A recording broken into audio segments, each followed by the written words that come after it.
First Blood.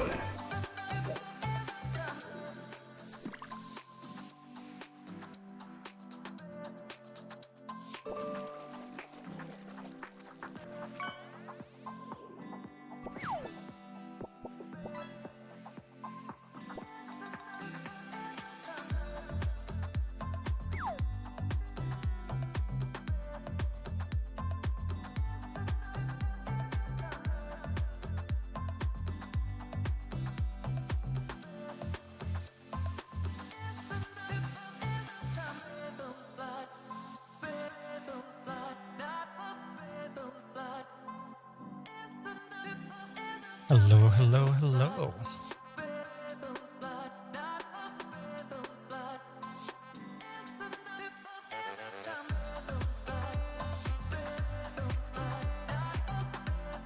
Hi, Kay. Thank you for the first. Sorry for the late start. I was saying bye to Sai. He's off to work. He says hello.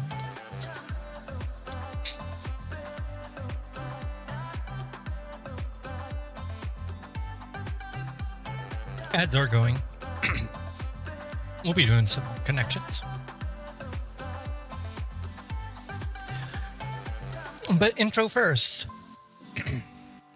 Happy Tuesday. Happy Wednesday to most of you. Hope your day, night, morning, afternoon, evening is going well. We are going to be playing some more Date Everything. But first, connections. Let's see what our words are. Sorry, I also have a little thing with my throat. It's not going away. I'll try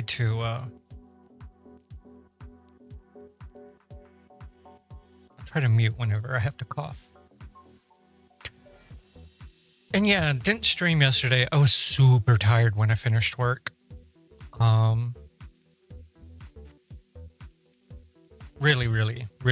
Really fucking tired. I'm still tired. I don't feel like I got enough sleep. Because when I did sleep, like, I kept waking up. So I'd be out for like, it felt like 15 minutes, 30 minutes maybe, and then I'd wake up and toss and turn, and then I'd fall back to sleep. And then I'd wake up again like 15, 30 minutes later. I don't know. I think I was too tired to sleep. I'm allowed to rest, I know. I try not to take off. Maybe once a week here or there. Especially after a week of like maybe doing an extra day. And we did Friday. So, you know, I make up for it overall. Melatonin does not work for me. In spray form, pill form. It's more, I think it's just more brain.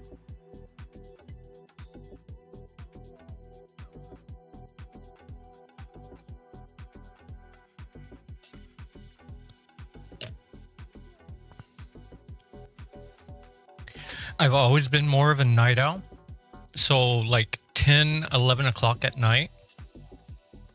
Even if I've stayed up the night before. You know, so I'm going on like zero sleep. 10, 11 o'clock comes around at night. I get a second wind and I'm awake. So. So today's words, solid, podcast, studio, plain, stern, hall, firm, title, line, tough, shell, husk, director, point, and rigid. Director, cast, studio, and title. I do like that. Where's my mouse? There it is. Cast, studio, director, and title.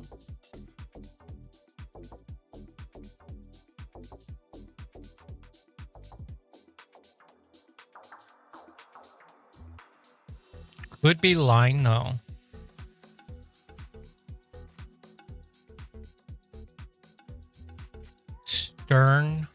firm, tough, rigid. What about solid?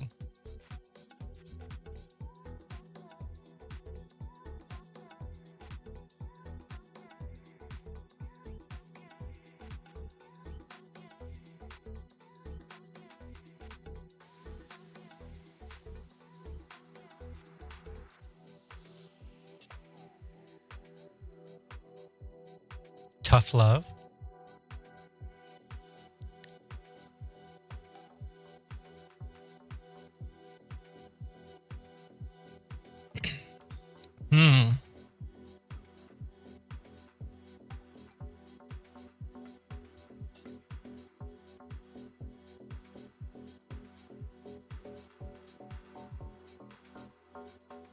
Strict.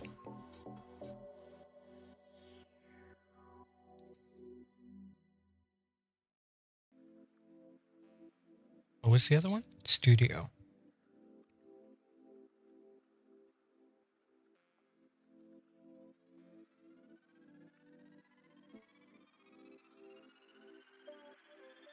Scene and opening credits.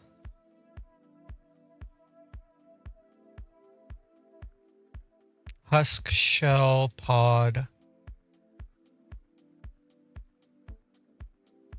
Hole. Plane, line, solid, point. Botanical coverings, and then mathematic, plane, geometrics. What was it? Object in 0, 1, 2, and 3-dimensional space. Gotcha. GG. I know, right? I'm going to move this over here.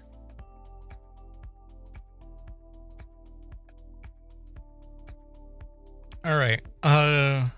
Guitar effect that mimics a voice. That's the Volcator. I can't remember what. I don't know the effect name. Yeah, GG. Red carpet figure informally.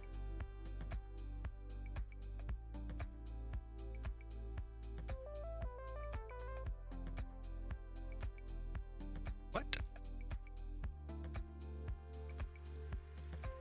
Oscar. Okay. Robert De Niro's You Talking to Me? Line is 1.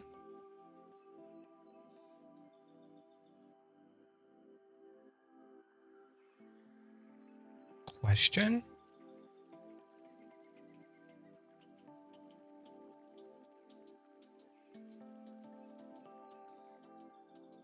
Quote? Okay. JCPenney or Family Dollar? Store? Hey there. Hello. I'm not sure if quote is right because of the Q. What is this? Successfully win in sports betting lingo.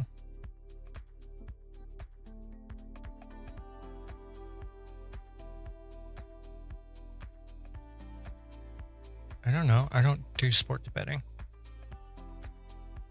Dead set on as an idea.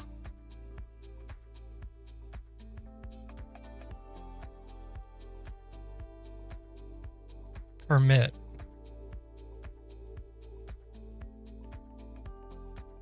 Allow. It's not hello.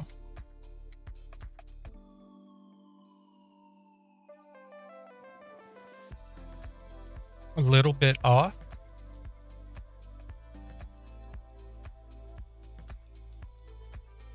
Jar. Oh, it's not Oscar, is it?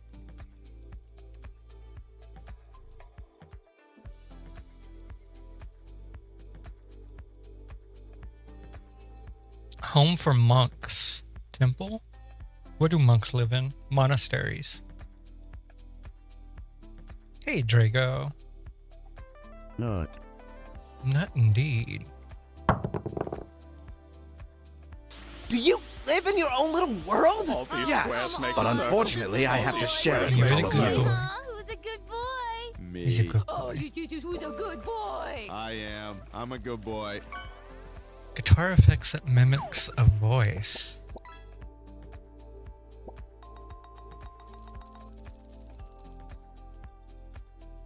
Do you feel like I do? Red carpet figure informally. Figure. Like the dress? Like dresses? Clothing, red carpet figure. Nine's not bad.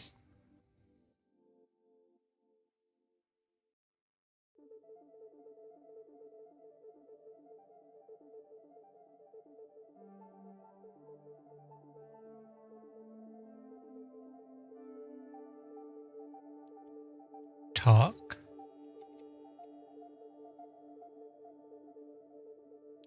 Dead set in as an idea. Oh. Dead set on as an idea.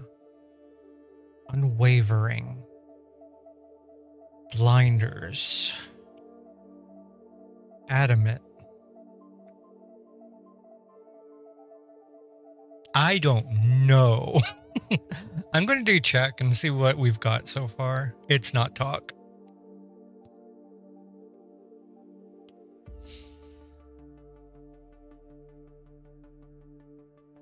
What is hey there with a W in the middle?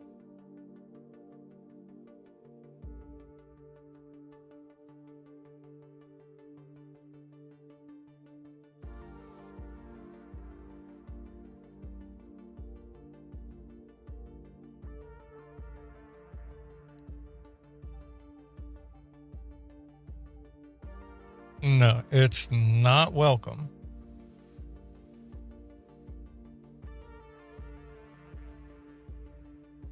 Hewo.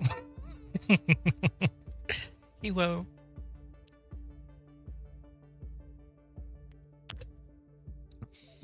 I don't know. I'm gonna reveal. We've already howdy. Okay.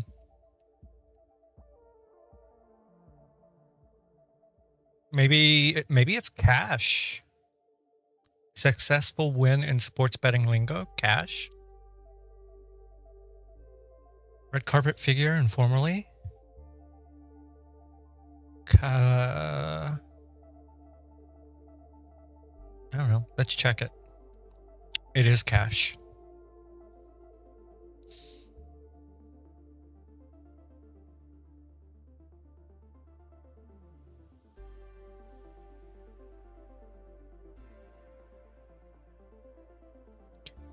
Oh, something too. Okay, dead set on as an idea. Want to...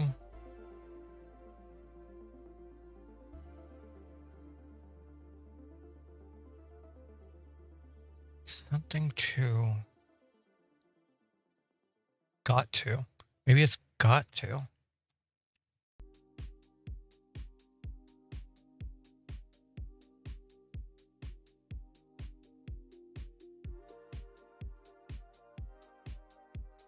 No, it's not got to. I don't know. I'm going to reveal. We've spent 7 minutes on this. Yeah, reveal it. I want to see what it is. Oh, a Wawa. Celeb is the red carpet figure, informally. Ad lib.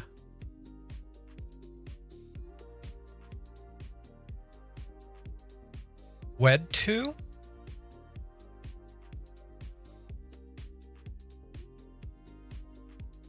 WEDTO?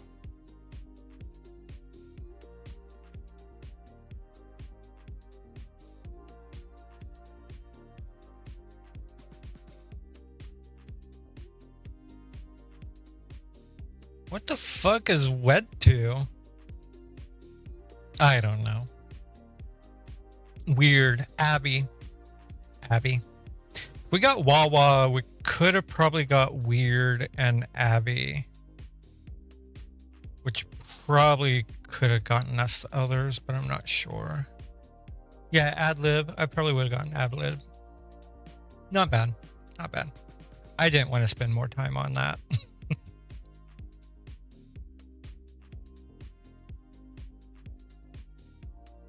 Ooh. Ooh.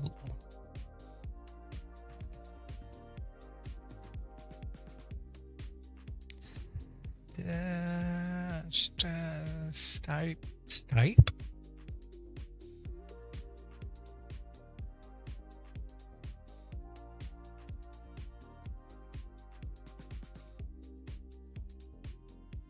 Okay. Well, we know where the T goes. It's not spite. CL? No.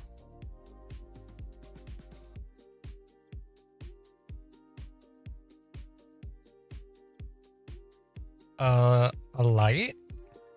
No.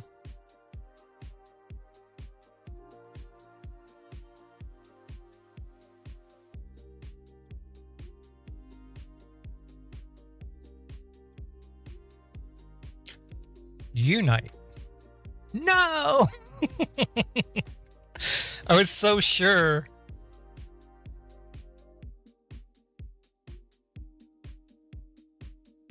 Hi, DZ.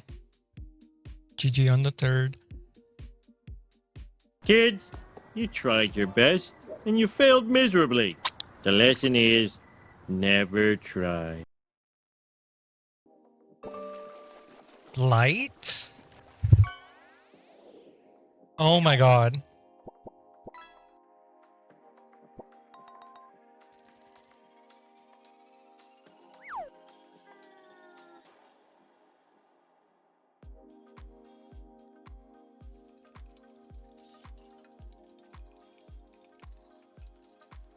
Is light not a word? Clyte, no. And we tried a light. That's not it. Light. Groove is in the heart. Elite. Whew. We got it. We got it. We got it. Just barely. I don't think we had very many other options of what it could have been, though.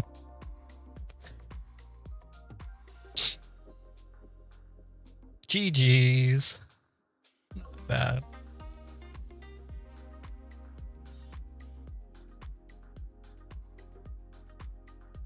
Okay.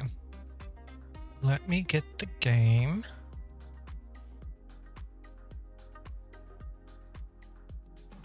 And let's switch over.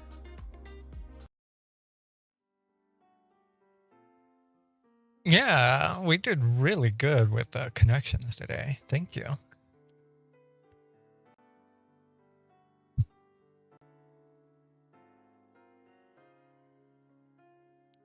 I've been telling everyone today. Today felt like a Monday. I think it was also because I didn't stream yesterday. So what day it feels like is completely thrown off. I do not remember like if we had something that we needed to do. We saw Nightmare. I remember we did that last. So I made the joke last week in the stream title about not checking the nightstand drawer, but apparently there is something in the nightstand drawer. And I'm kind of worried. Nightmare is the personification of a nightmare that you can date. I don't know if I want to check to see what this is.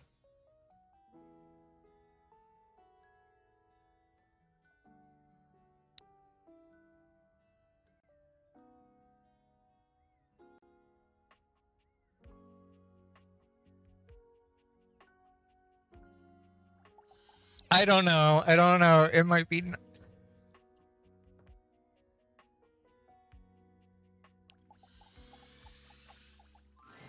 The stranger standing before you is dressed to kill.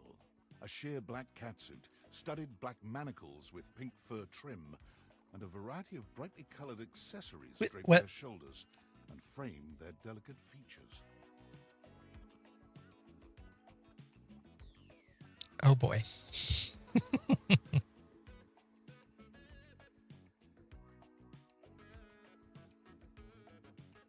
Oh boy. It's a bit low. Okay, just a second. It doesn't play when you're not focused on the game. Loneliness has been such a defining factor in your existence over the last few years, you've almost forgotten what it's like to be around others. Is that better? You've certainly forgotten what it's like to be around someone like this. You almost feel as if you've stepped into a sex shop. Hey. She's embarrassed too.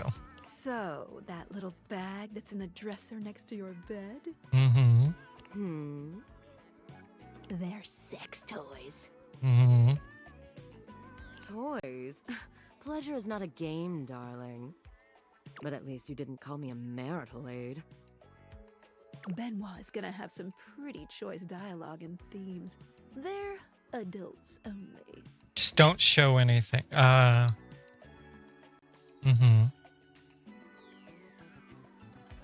You want to skip me? That's fine.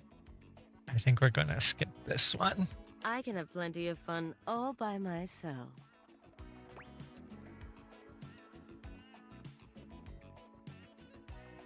I can't have that all over my monitor.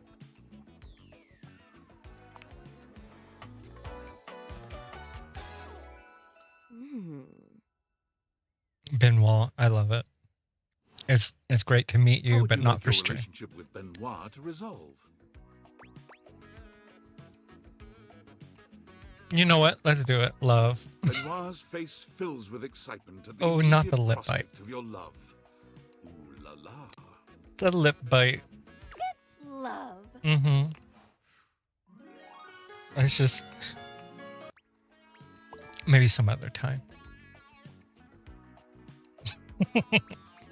Maybe on Discord. Not on Twitch. Yeah, out there on the next one. Okay. And with that, we will close this and never open it again.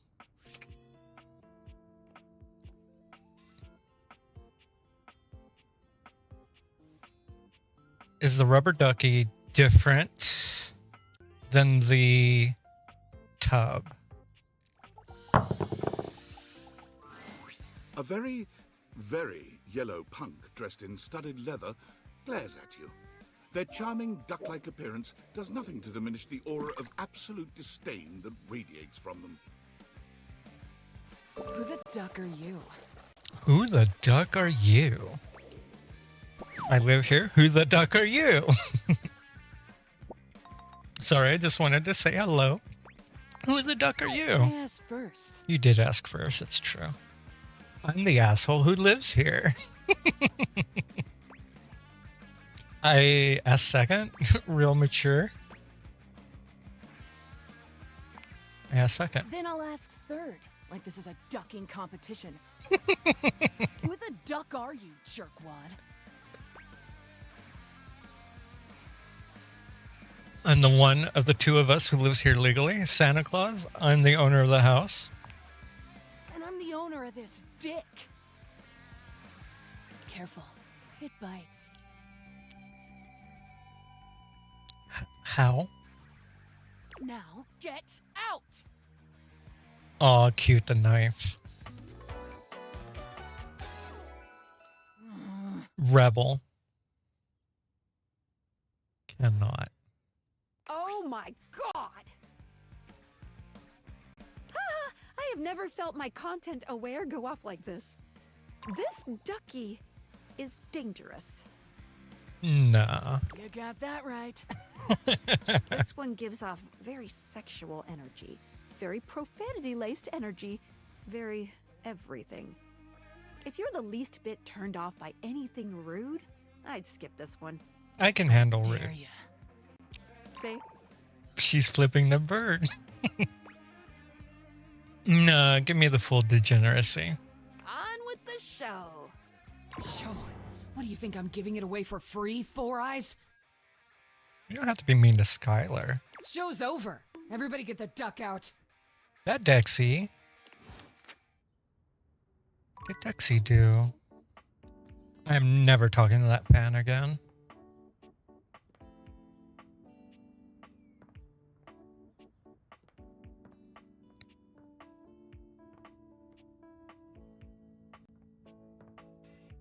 I've talked to the tub. I'm trying to get... I'm really trying to talk to...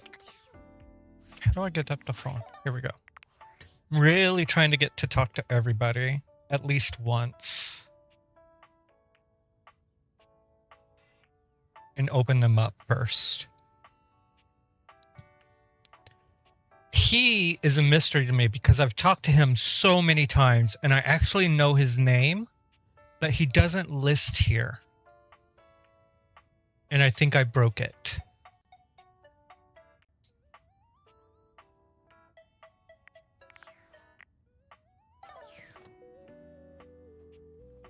I haven't talked to the thermostat yet. You feel an unseen presence detach, flee. It seems that there is nothing here to speak with. Mysterious. Perhaps this is not the place. That counted. Ugh.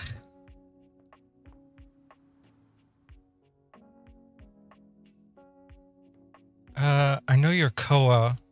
We met in some other guys, but we haven't actually met yet.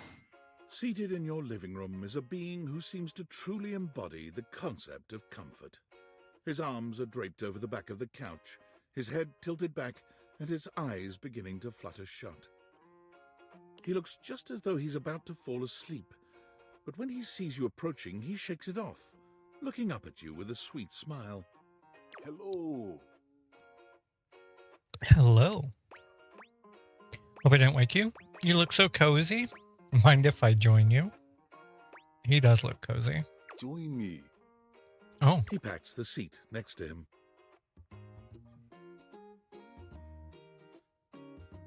I love the keys. You always lose your keys in the couch. And the spare change. And the spare change. I like the spring bracelet. Come on and take a load off. I'm Koa, by the way. Hey, oi.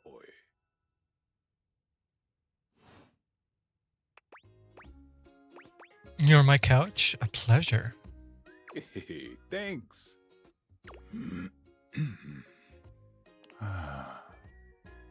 Most everyone would continue the conversation from here, but Koa only closes his eyes, sighing pleasantly. You wait for him to say something, but all you can hear is his quiet breathing. Did you want to be alone? I thought you were going to talk to me. So how about the Twitch sports team? No, that's okay. Amazing pineapple rice boy without shrimp. Koa opens one eye, but he doesn't move. I just thought you might like to share in all this comfort, you know? Couch culture is really all about taking it easy together. You know, like, you ever heard people talk about alone together? Oh, I see. Yeah, no shrimp then. Yeah, I love that. What's that mean? Sure. It's like loving someone but leaving them alone. Kinda sus.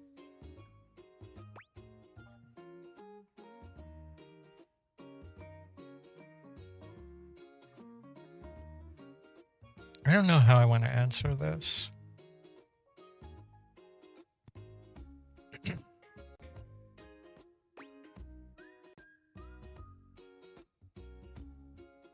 Lobster's how you discover. Oh, so how bad? Do you go into shock, like throat close up, or just hives? You don't have to answer. That's your thing. Right on, right on. You get it then. I wish more people understood the beauty of alone together. It means you can be at peace with another being without even saying a word. It means not forcing a conversation or an activity between the two of you. It means just enjoying the moment without any expectations. He sighs pleasantly, closing his eyes. Guess I'll give it a shot. Sounds boring. Yeah, we'll continue to be. You'll see.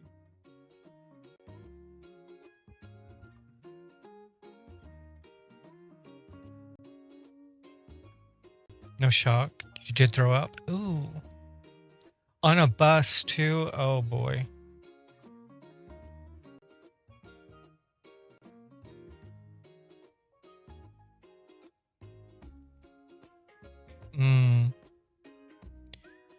We will be sure not to include shrimp or lobster. Koa breathes in deep, sighing pleasantly. When he relaxes, the entire room seems to relax with him. You find yourself growing sleepier alongside him. You're not sure how much time passes as the two of you sit side by side in companionable silence, but it's certainly a good while. Thanks for keeping it chill, buddy. This was real nice. Got something I want to give you. Bus tour was cute. It's for your sister's 21st birthday. Happy birthday. Well, belated. Very belated. Had you not had lobster before then? Or shrimp? Is this my pocket change? Free money? Did you steal this from me? It's not free. It's your money. Oh, it was last year? You know, in couch culture, we're not big on expressing ourselves verbally. We prefer to let our actions speak for us. And a gift like this, it's just a way of honoring our friendship. Human culture, giving someone stuff you found is deeply rude. No, it's not. I'm touched you'd share your culture with me. Interesting. I'm touched. I'm just glad you appreciate it. Koa yawns. Honey, you should get some sleep. I'm gonna take a nap. Yeah. Feel free to stick around as long as you want. All right? I'm just so comfy.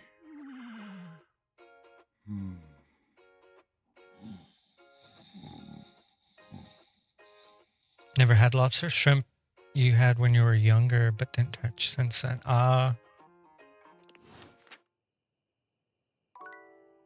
No, I'm glad nothing too bad happened. I haven't talked to the piano yet. I've seen the piano from Elena's stream.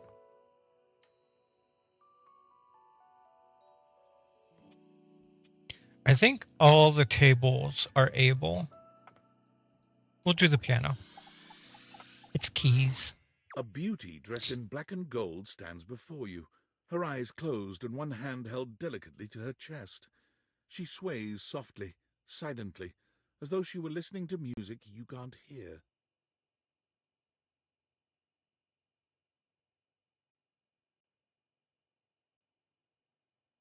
Tried it at least once in your life? So much for how that ended. Oh, I'm sorry. Well, you can eat anything once. That is true. If you live, that's a different question. Sorry. The silence is so long and profound that you begin to notice just how noisy your house is. You can hear your clock ticking, your refrigerator humming, and your air conditioning blasting. Has it always been so loud around here? I hear all those things now. She is pretty. Allergic said anything that has a shell you shouldn't eat. Yeah. The silence persists, and this stranger continues to ignore you, lost in her own world.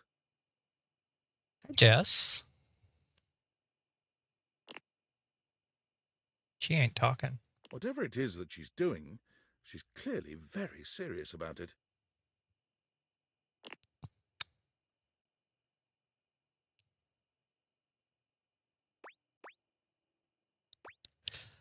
Should I introduce myself, discreetly clear my throat, or continue these awkward silences? How is Jess doing? Honestly, makes sense because the smell of shellfish makes you queasy.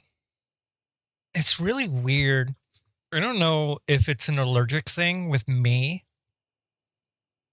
I have no problem drinking tequila overall. Like I can drink 1800, I can drink Jose Cuervo, I can drink tequila, except Patron. As soon as I take a shot of Patron, I immediately throw up.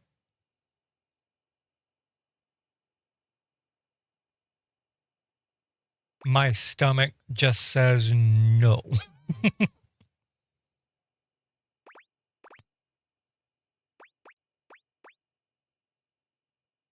It's gasoline though. That's fair. I'll introduce myself. You introduce yourself, and yet still she does not open her eyes.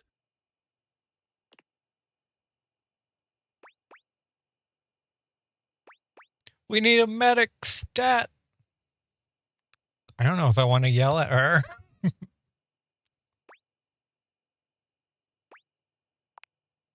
Finally, she opens her eyes, heaving a polite but obviously impatient sigh. No. It's really not. But you know, I do the lime or lemon with the salt. So it goes down fine. But once it's in my stomach is just like, nope, get this out. Get this out right now. Hello? Jess, thank you. 14 months. Thank you, Jess, for continuing to support Dexy with your tier 1 sub for 14 months. That's almost a whole amazing. year. Let's make this month the best one yet. Party popper.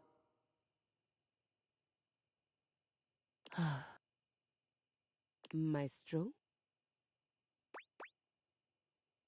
You had me scared for a second. How's it going? How's it going? The performance? It was coming along nicely. In your head? Oh, it seemed like you were just standing there. That was door 33. Surely you recognized it. It's an avant-garde piano piece, 33 seconds long by the composer John Gage.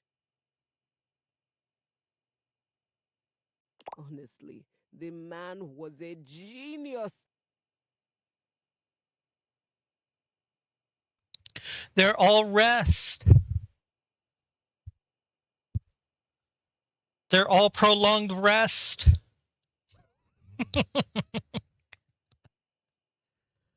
Doing good. How's stream? Oh, how's streamer? How's chat? I won't speak for chat. I'm doing all right. Had to take a break yesterday.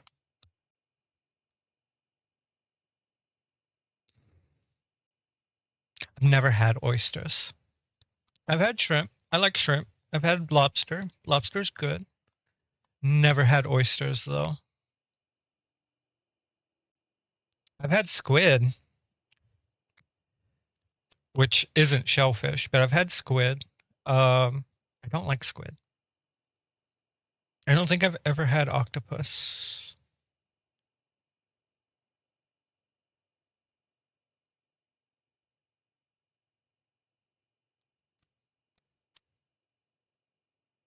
I've never had abalone. But yeah, they're all rest. There's no notes. I mean, the idea that music can exist without the presence of a single note. You can't eat either. Damn it. So you can't even have like fried shelf. Oh.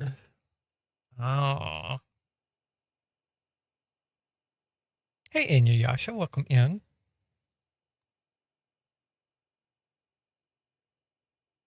Breathtaking. Yeah, it's just rest, honey. You know, the very first time I played it was when I was in residence with the Dulce Mio. I mean, I'm playing it right now.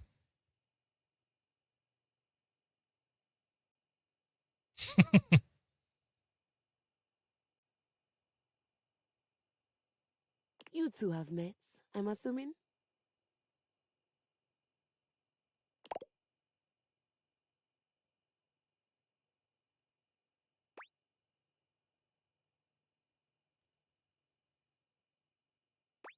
Is that Dulcimer? Of course, I haven't met. What the hell are you talking about? No. If you eat four of them, you feel sick. Hmm.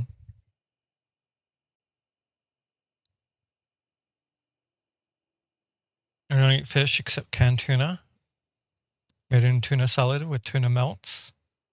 A big fan of fishy foods. It's fair. I'm not a big fan of cooked fish overall. I love sashimi. If I do eat cooked fish, it usually has to be like fried, battered, um, kind of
okay. I think we're back.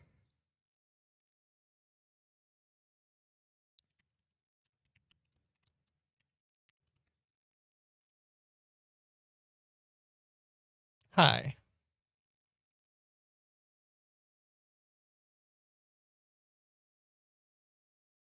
I think, yeah, we're back. Internet hiccup. That was great. Let me make sure these are, they're not.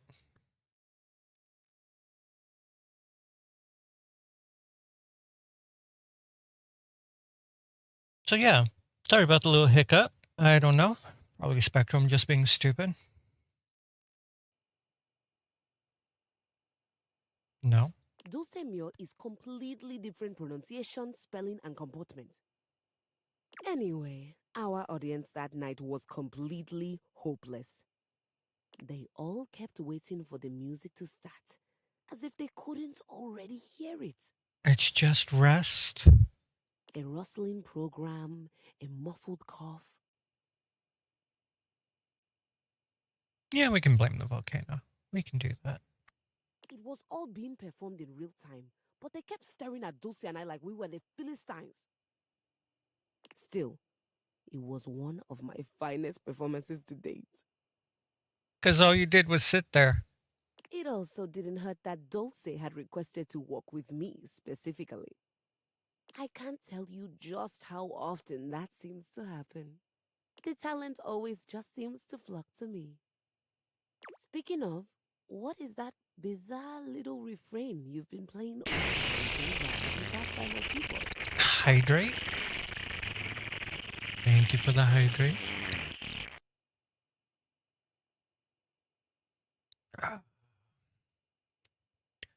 You've been playing over and over as you pass by my It keyboard? almost seems like music. Very atonal. A jingle from the Payday Loan commercial? I don't know. I think it is a repressed memory.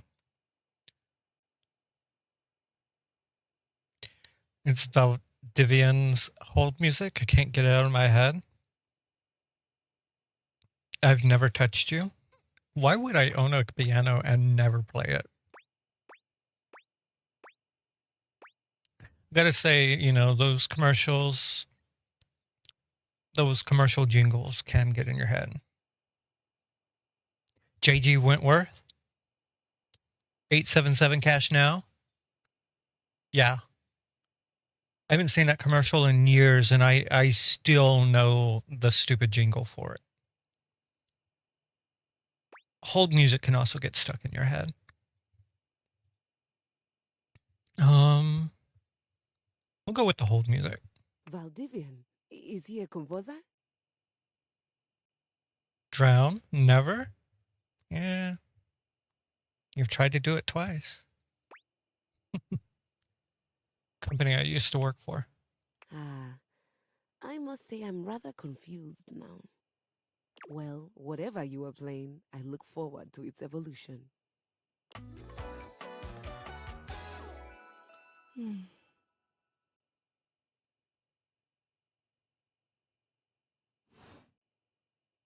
So long, Maestro. You have to put something in. You need to put a link.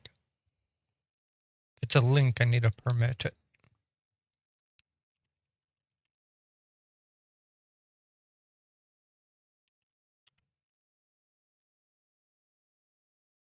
I think that works still. Oh, okay. Yeah, you can put it in Discord.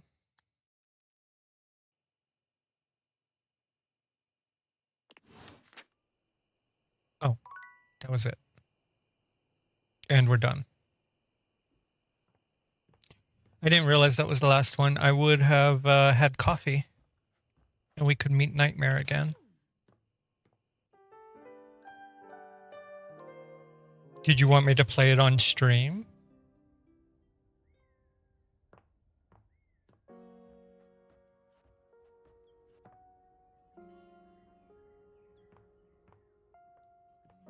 Did I talk to the chair? I haven't talked to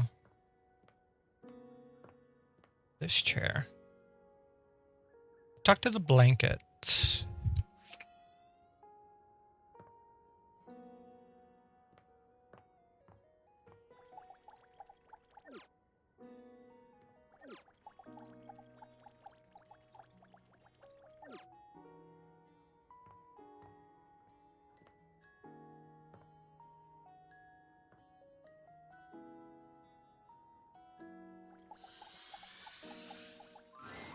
Rainey is in her own world once again. Okay. Jamming out to a record so unpleasantly high-pitched and sped up, you're amazed no one has come by to complain. So the records and the record player both are rainy. Well, look what the cat dragged in.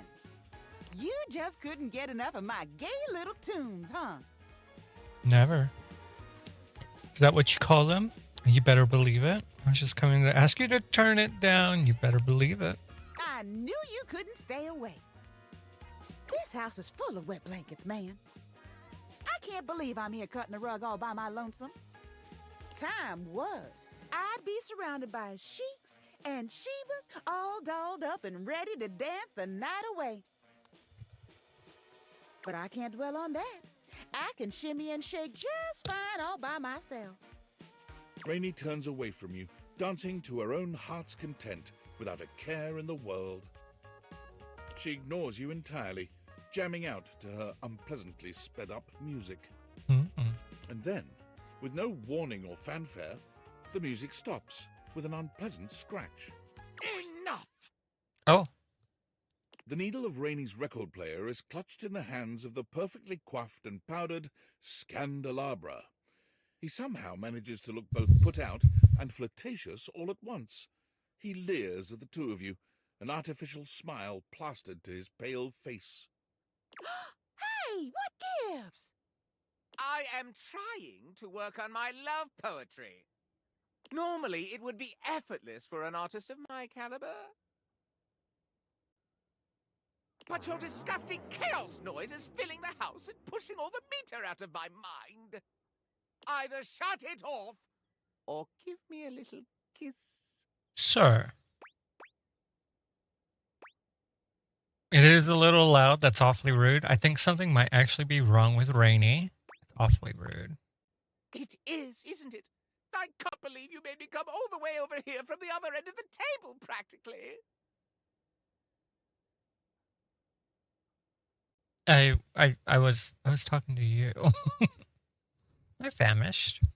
Never date a fake luminaire. I wasn't planning on it. I did meet him. He's not my cup of tea. Oh, pipe down, you powdered palooka. Aw, Mind your potatoes and get lost. good thoughts, I hope. Do you even hear the nonsense she spouts? It is impossible to speak to her.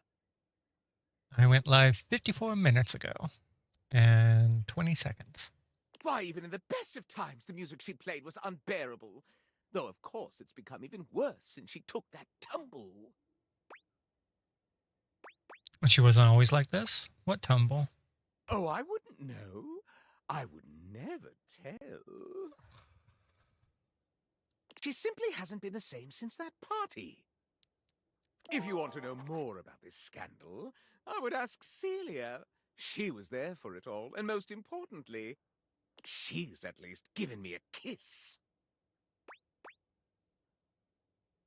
Who is Celia? Ooh, a candle Leo. kills. Thank you, Leonard317, for the amazing raid and support. Get comfortable, stay hydrated, have a Cowabunga. snack, and enjoy the awesome content Dexy has in store for you. Have a How was blast and take care of stream? yourself. Welcome in. How was Helldivers?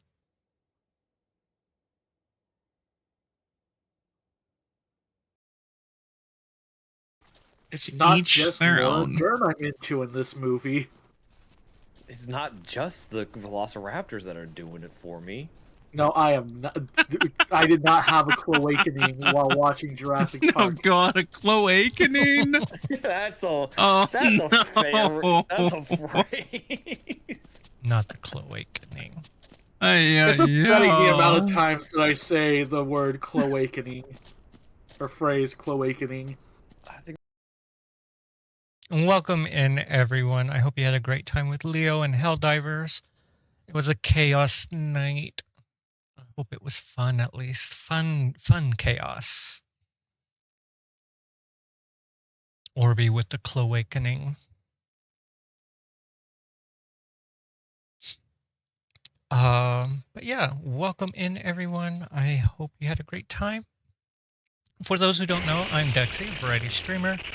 Why is that on? I'm not even in a voice chat. Thank you for the hydrate. How are you doing, Rev? Here's your hydrate. Oh, hello. What you doing? Hi. Meow. Hi. You gonna lay down? Just checking on things? Hmm? Scatter has joined us. I did it? What did I do? Everyone who came in with the raid, if you need to go grab some water, go get some food, go to the bathroom, please do so. Take care of yourself.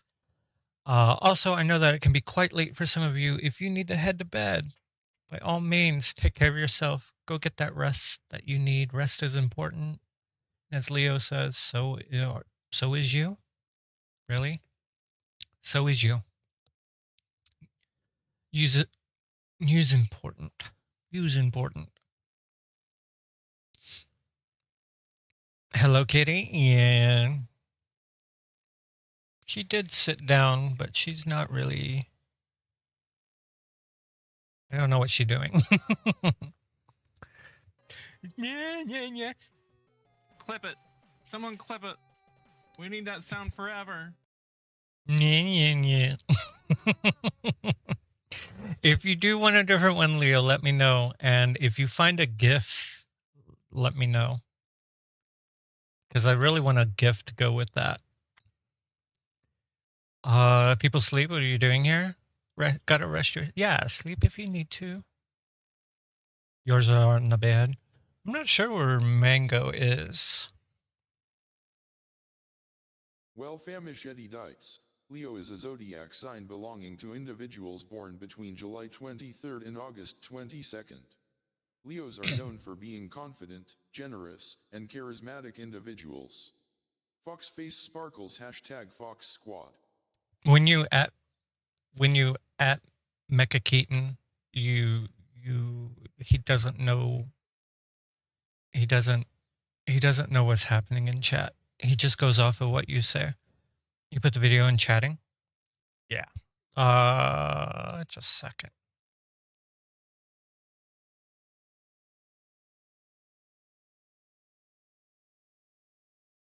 Leo missed out on being a Leo by a week.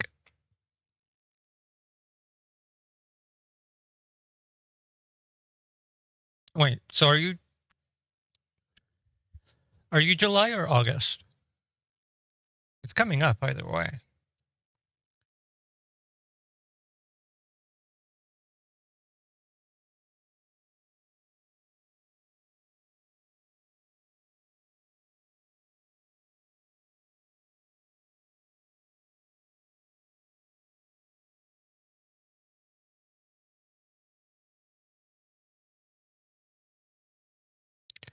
Oh my goodness, Kay.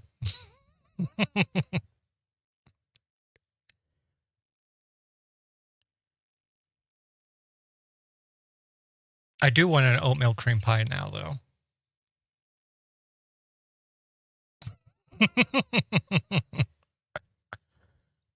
Well, Famisheti Dites. The zodiac sign for February 12th is Aquarius. Fox Face Sparkles # Fox Squad. It's the age of Aquarius. Okay. You're dead today when you saw that? It just makes me want a double stuffed oatmeal cookie sandwich. It looks yummy.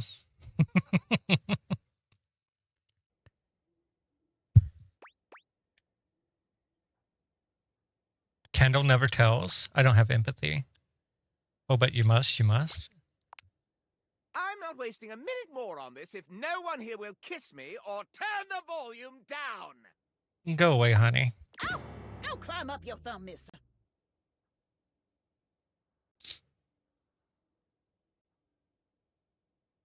Don't you listen to a word he said. The world needs change. I'm fine, and I've always been fine. I prefer bills over change. I'm still hitting on all 8. But whatever. If that goofy guy is going to come back here and bump his gums every time I start having a little fun, I'll just dance here all by my lonesome to the music in my head.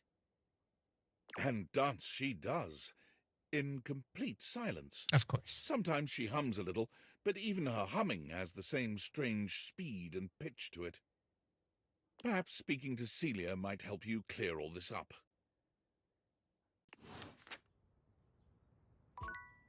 I'm guessing Celia's the ceiling.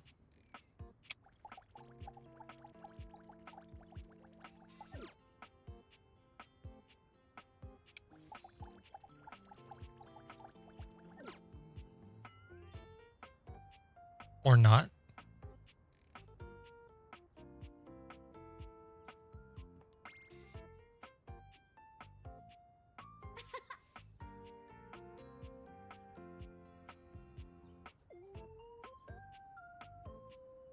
I heard the giggle. I don't know where it came from, though.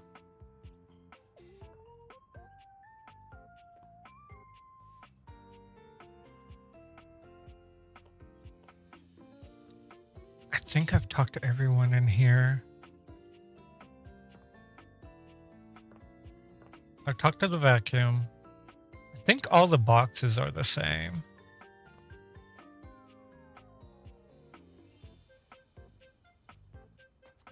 I think all cutlery is Daisuke, including the dishes.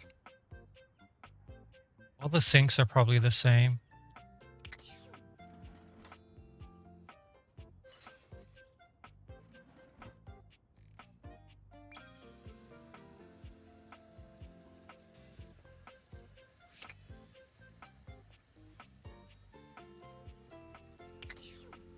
I think all the sinks are the same. I'm not talking to the dishwasher again. He's weird. Oh, the fire alarm.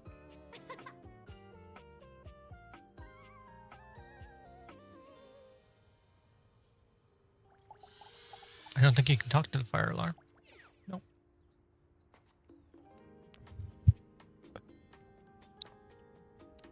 Talk to the towel. Maybe the soap. You're back. Soap is the sink. This crazy conspiracy theory sink.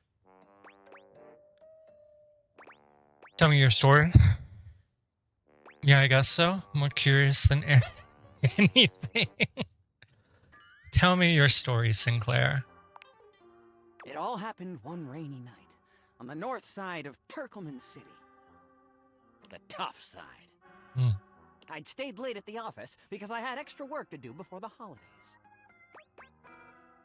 Stayed late as your job as an insurance claims adjuster. Go on. Well, when I left, I was feeling a bit low, so I went out to a local bar. It's called the Banana Club. They make a mean Shirley Temple. Heavy pour. Hmm. Not the drip. Hello?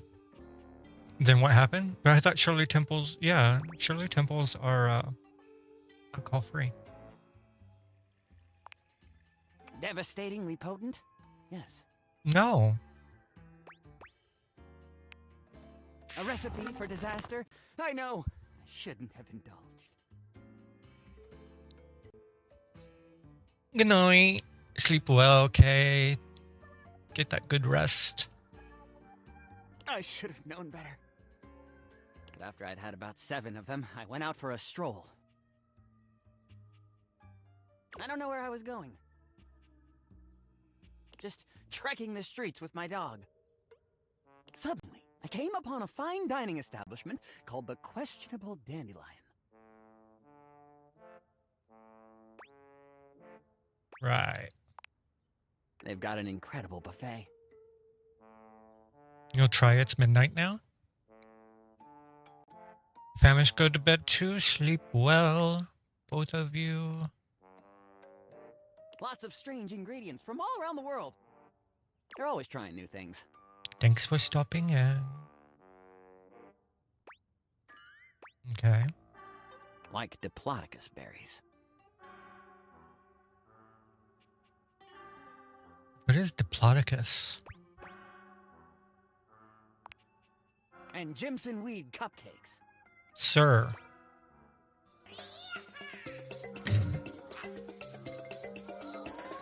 Hi, Pin. 15 months. 15 equals 3 times 5. It also... Thank you, Pen Center, for your continued support for 15 months. You're rocking that tier 1 sub status and we appreciate you repping Dexy. Keep that streak going. It's also 5 times 3.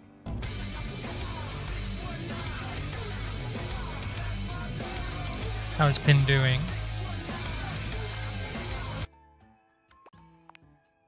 They also sell Excedrin by the pint. The headache medicine. Excedrin. Lurking since they have early meetings tomorrow. Hope you're well. Thank you for the lurk. Good luck with the meetings. I was saying earlier today. Today was a Tuesday that felt like a Monday.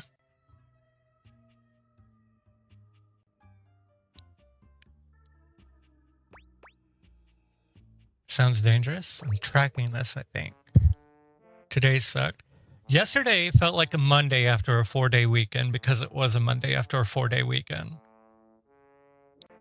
And I was super tired, which is why I did not stream. And then today just felt like Monday. All day I kept thinking it was Monday. I'm tracking this, I think. Anyway, I ate my fill and went on my way. That's when things started to get weird. No, we pushed it for this weekend. So we got some things done around the house on Saturday that we wanted to do.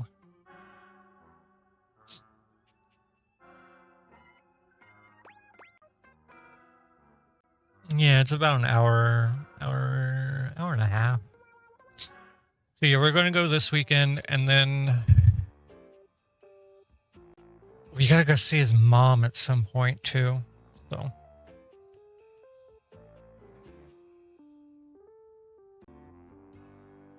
6 days finish your full first semester fully. Good luck.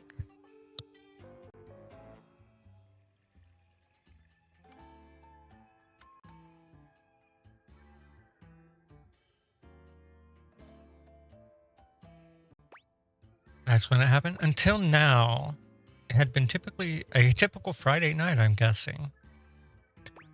Is that when it happened? I was walking around, or sort of drifting, or rather, floating, or...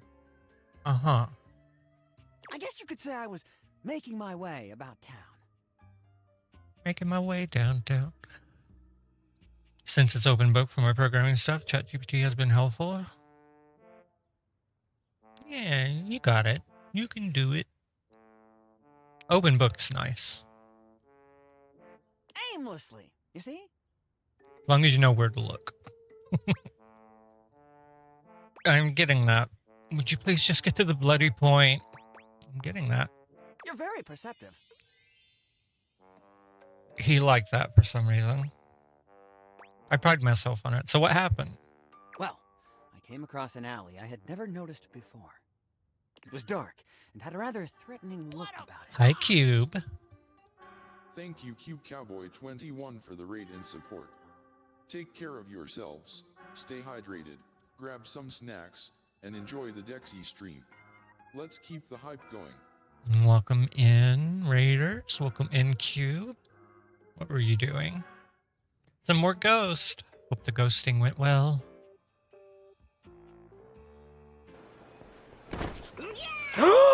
She's still alive. Yes!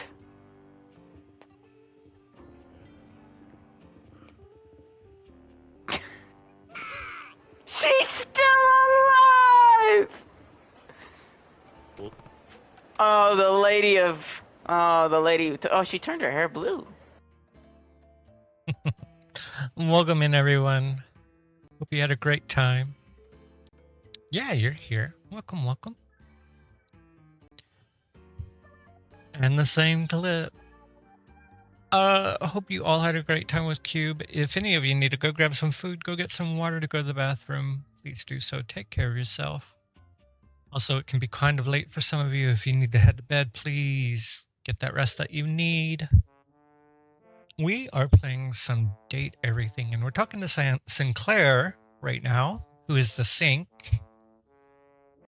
who is taking us down this long path story. And I think he's finally getting to the weirdness of something. I don't know. But welcome in, everyone. So naturally, I went down it. You went down the weird alley that you'd never seen before. After having 7 Shirley Temples and going to a buffet. What anyone might do? Are you bonkers? Sinks sure are brave or stupid. What anyone might do. I wandered down the alley and came to a door lit by a red light. A 10. I opened it and found a long hall, at the end of which was a sort of booth. Mm-hmm. And in this booth was a fortune teller. A fortune teller. Yes, her name was Vagabonda the Sinclairius. She spread out a deck of strange cards and asked me to select one. Mm-hmm. Strange how? They were business cards. Oh. Which one did you pick? I chose at random, and the card I picked turned out to be the Ace of Spades. Ace of Spades is not a business card. The Ace of Spades is a bespoke shovel manufacturer based in Crumple, Michigan. Okay. The owner's name is Ace. I see. I should have known. He does great work. I bet he does. Vagabonda snatched the card back from me and said, "Not that one!" Oh. Turns out she had her rewards program on the back. 12 stamps and you get a free spade. I see.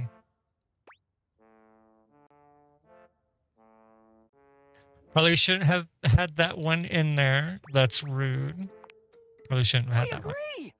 Besides, she only had 2 stamps. Is game weird? Did fish work? Oh, it probably didn't work because of the internet outage. Let me restart. Let me restart it.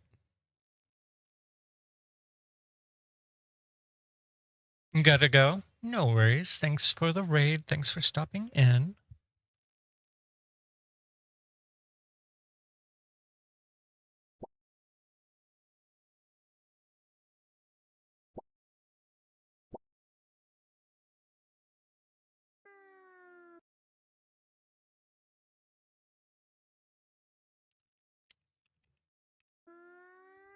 There you go.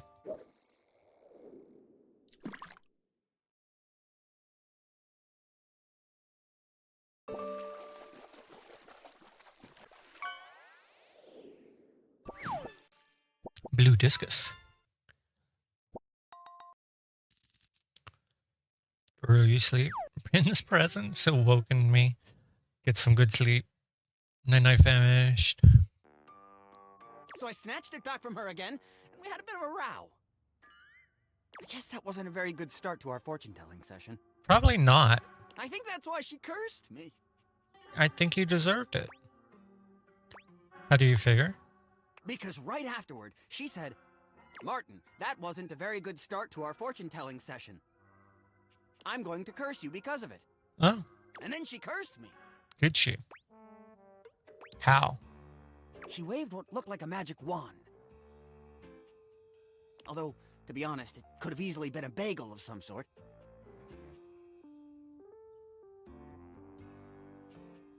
Sure. And then said, "Martin, I doom you now to become a detestable object.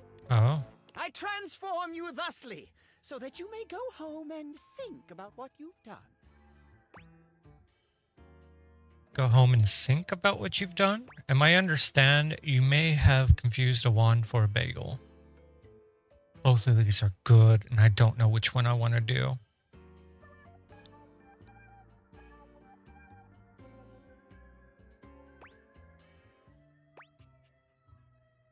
Confused. That is correct.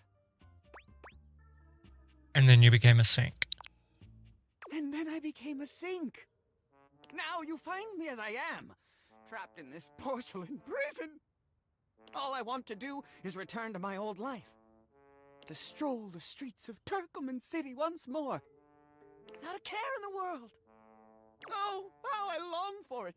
Please, won't you help me? Sudsy and I would be oh so grateful if you could get to the bottom of what's going on here and return us to our proper forms. Will you? Who the hell is Sudsy? I'll do everything I can. I'm never coming near you again. Can I have a bit to think about? I'll do everything I can, Sinclair. Joy!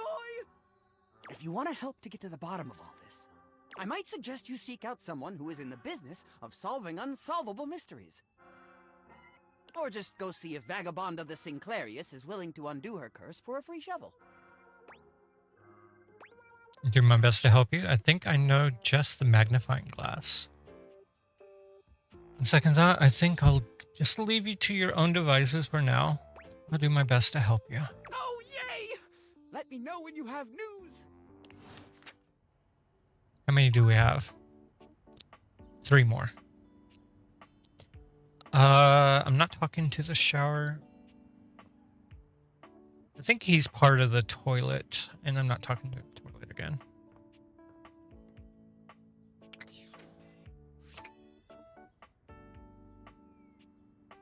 I haven't talked to my desk yet.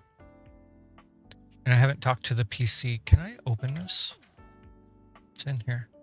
Oh, the hot water heater. I saw Elena talk to the hot water heater.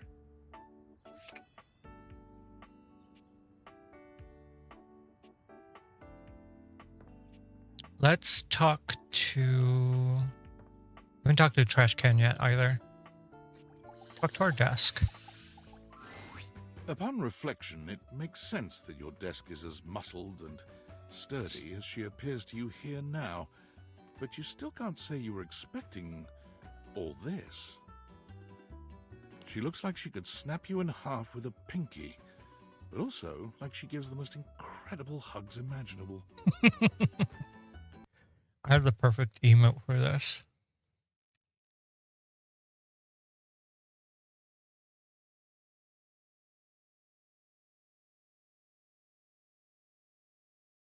Not my emote. Aha! A stranger! I am Dasha, and you... Dasha the desk. You have quite a look on your face. Mm-hmm.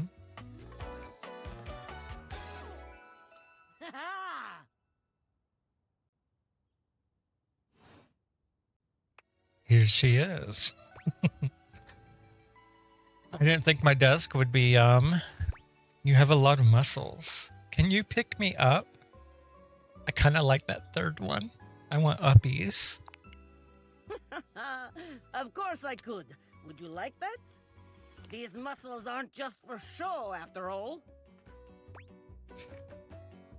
You weren't kidding? I haven't been picked up like this since I was a kid. Dasha never lies. My muscles are capable of lifting far more than your feather weight.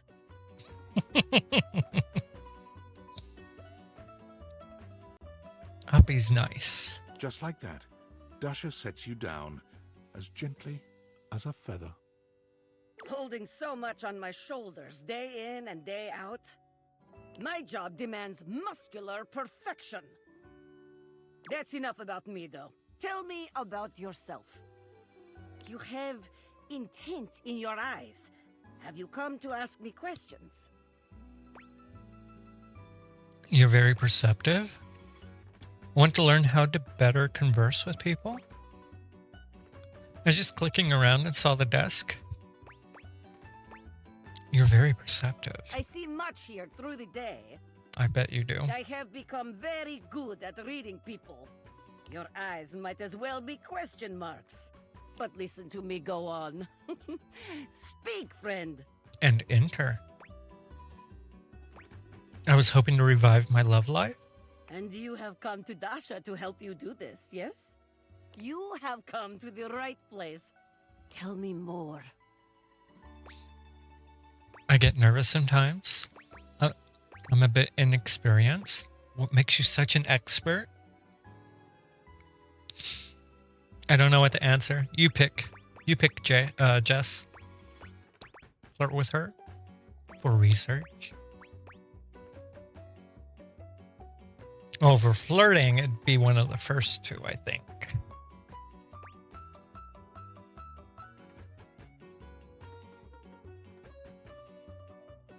I get nervous sometimes. Do not be nervous. I will help you train your heart. The heart is, after all, a muscle too. And all muscles can be trained, strengthened. With my guidance, you will be swole on the inside. Not sure about this? Alright, let's begin.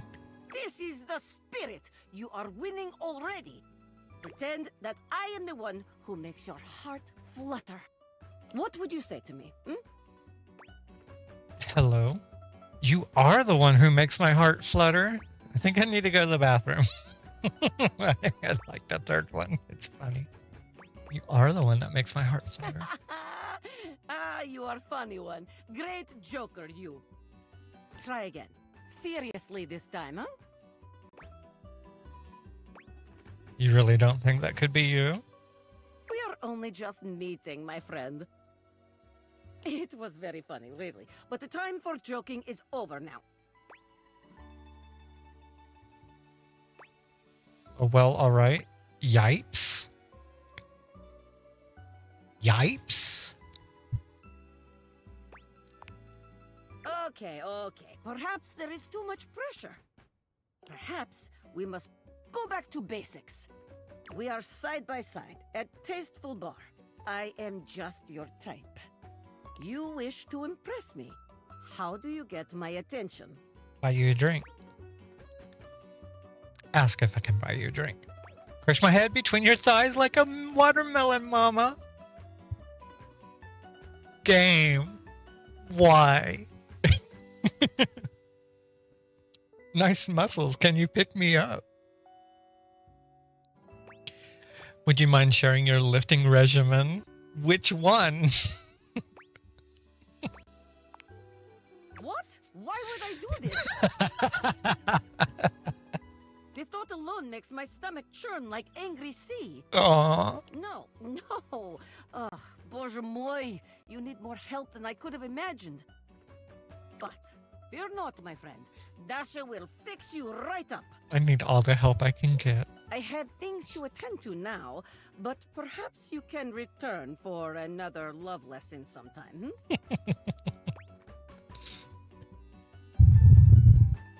Totally didn't get your whole deal. Sure, I can come back later. See you then. Bye, Dasha. We got 2 more. We'll do the hot water heater, and then we'll have coffee so we can see Nightmare. Normally, you try to avoid dealing with your water heater. You're no plumber after all. But as you look at the beauty standing where your water heater usually is, you wonder for a moment if that's about to change. Beyond the rigid metal of the heater lie dangerous curves. Brown skin swathed in orange and blue and silver. Her soft, pretty facial features are adorned by colorful makeup that looks like it wouldn't be out of place in a fashion. Night, Leo. Something about a woman with muscles? Whew. Get good sleeps, yes. And thank you again for the raid. She doesn't seem to notice you at first, but when she does, she lets out a sharp scream. Ah!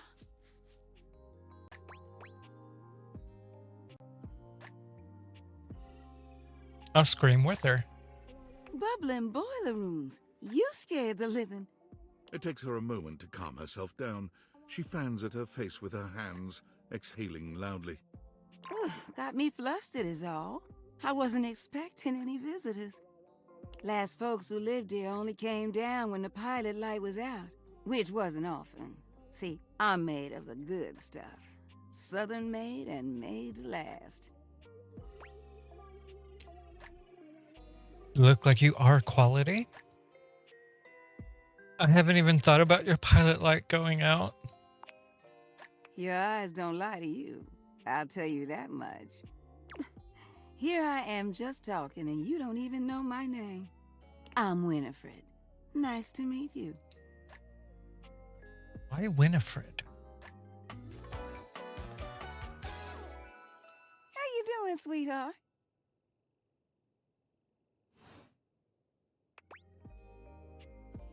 Hi, Winnie. I don't want to assume. It's a pleasure. I'm not sure how much more talking I can do right now. I got work to take care of. What is it you do? Did you just ask your water heater what she does? I mean, I guess I did. It's okay, sweetness. I'm just having some fun. But I do need to get back to work. Washford's about to kick on and Daisuke needs a bit of a push. I need some time with River to make sure she's ready to go. Still don't know who River is. Sounds like hard work. I'll come back later. I don't mind it. See you around. Bye, Winnie. Fred.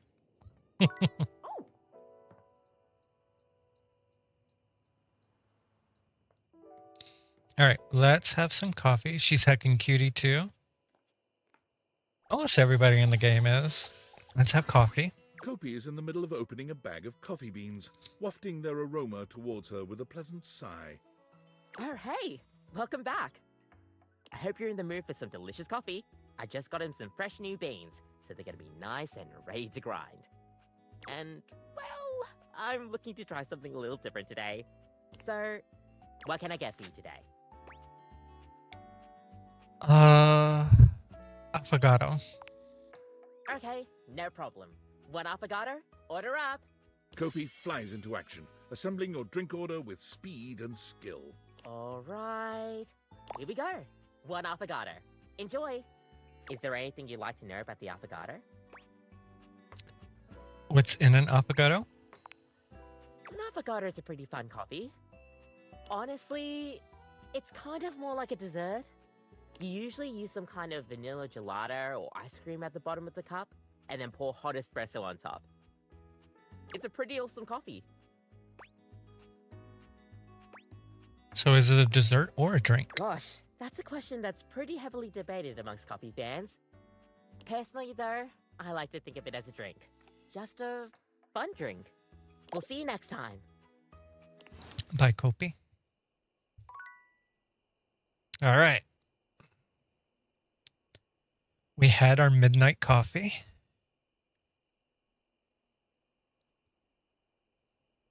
Time to go see Nightmare.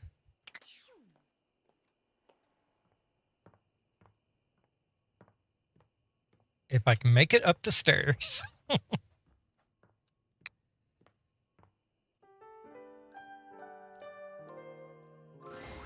You've come to expect Nightmare's unsettling presence, but there's no getting used to the shivers her gaze sends down your spine. She doesn't even bother greeting you this time, launching into your nightmare with no fanfare whatsoever. There's a house across the street from yours. There are many houses on your street, but the one across from yours, it's identical. In every way, even down to the 2 rocking chairs out front on the porch. You're sitting in the rocking chair, staring at your neighbor's house across the street. You realize you don't even remember when the house got there. You don't remember anyone moving in. But it's a beautiful day to be sitting outside. So you try to relax. You lean your head back and rock gently, basking in the warm day. You're not sure how much time has passed when you hear the front door across the street open. Your eyes snap open, and you look to see who's come out. The occupant looks happy, humming something to themselves as they sit on one of the chairs and relax. It doesn't seem like they see you, or at least when you make eye contact, they don't make any motion of acknowledgement. You're even more confused than you were before because the resident of the house across the street is you. Hey, who are you? You call out to them, hoping to get some answers. They don't respond. You stand and lean on the railing that wraps around the porch. You don't take your eyes off your doppelganger. Out of the corner of your eye, you see people walking in the middle of the street. There's 2 of them, too, identical in every way. They're walking together in perfect, synchronized stride until they diverge. One walks across the street to your neighbor, and one walks up your walkway. They seem warm, comforting. They point to the rocking chair next to yours. Can I sit with you? They ask. I've been walking so long. You think for a moment before answering. Are you going to stay? You ask. Or will you leave? They seem confused by your question. I'm confused by this nightmare. I'll leave eventually, but this is where I want to be now. I really need a rest, they answer. You shake your head and wave dismissively. If you're going to leave, then leave, you grumble, sitting back in your chair. They look disappointed by this, but do as you ask. I like And leave. Nightmare. It's all the eyes. You see them walk down the street the way they came. You look back at your neighbor across the street and see they're sitting next to the stranger who walked up to them. They sit and chat, laughing and giggling, occasionally glancing towards your house, but always returning back to each other. You feel anger start to burn in your chest. You try to soothe yourself by knowing their stranger will leave. They won't always have something you don't. You'll end up the smart one, the one left with a heart intact. As you watch them, they start to change. All of a sudden, they look older. Gray starts to come through their hair, and crow's feet appear by their eyes as they laugh and hold each other's hands. You look down at your own hands, seeing your own skin wrinkling. No, no, you say to no one. Wait, wait! You feel your strength drain and your heart slow. You start to claw at your skin, at your clothes, at your thinning hair. Looking back to your neighbors, they still look at peace. The stranger's form relaxes and eventually turns to dust. Your doppelganger looks bittersweet. They place their hand on the rocking chair their love was once in. Then they look across the street at you. They see you now, for the first time, and they smile at you. You look down as your finger falls off your palm. Excuse me? Your body starts to violently disintegrate, in chunks instead of dust. No, stop, you scream. But it comes out hoarse and broken. I didn't mean it. You feel something strange in your neck and a sickening crack. Your head tumbling to the porch. Your body breaks into pieces as it falls to the ground. Even detached from your neck, you can see your doppelganger neighbor on their porch. They don't fight it. Their body just slowly stops existing. They don't need any more time here. They got the love they were waiting for. Even if their love left before they did, it was still love. I get your point. Why would you show me that? It was not scary. Sorry. Oh, you do? Hmm? What do you think the point is? That love is worth having, even if you have to risk being hurt. That my head is going to fall off my body, and this whole dream thing is stupid. I mean, the point is, yeah, That's the risk. exactly it. Yeah. Being open to love is such a vulnerability. But isn't it worth it? To be known and loved. We'll always be alone at the end of the day. We can't change that. But we can decide whether we've been known and loved. Now get some rest. You deserve it. I like Nightmare.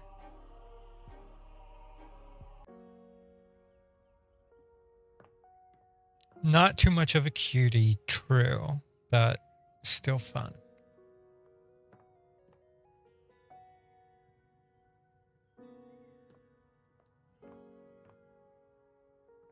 Can I open this yet? Still no.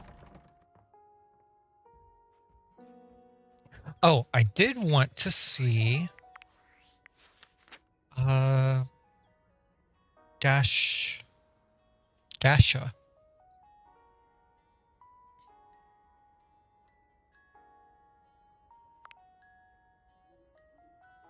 Courtney Taylor. Not sure. The name sounds familiar, but I'm not sure.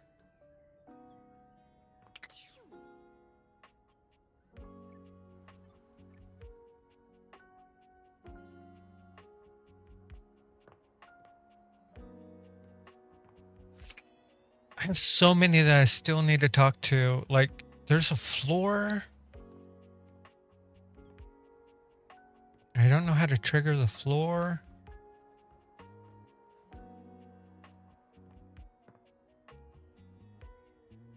And a ceiling. I don't know how to trigger the ceiling.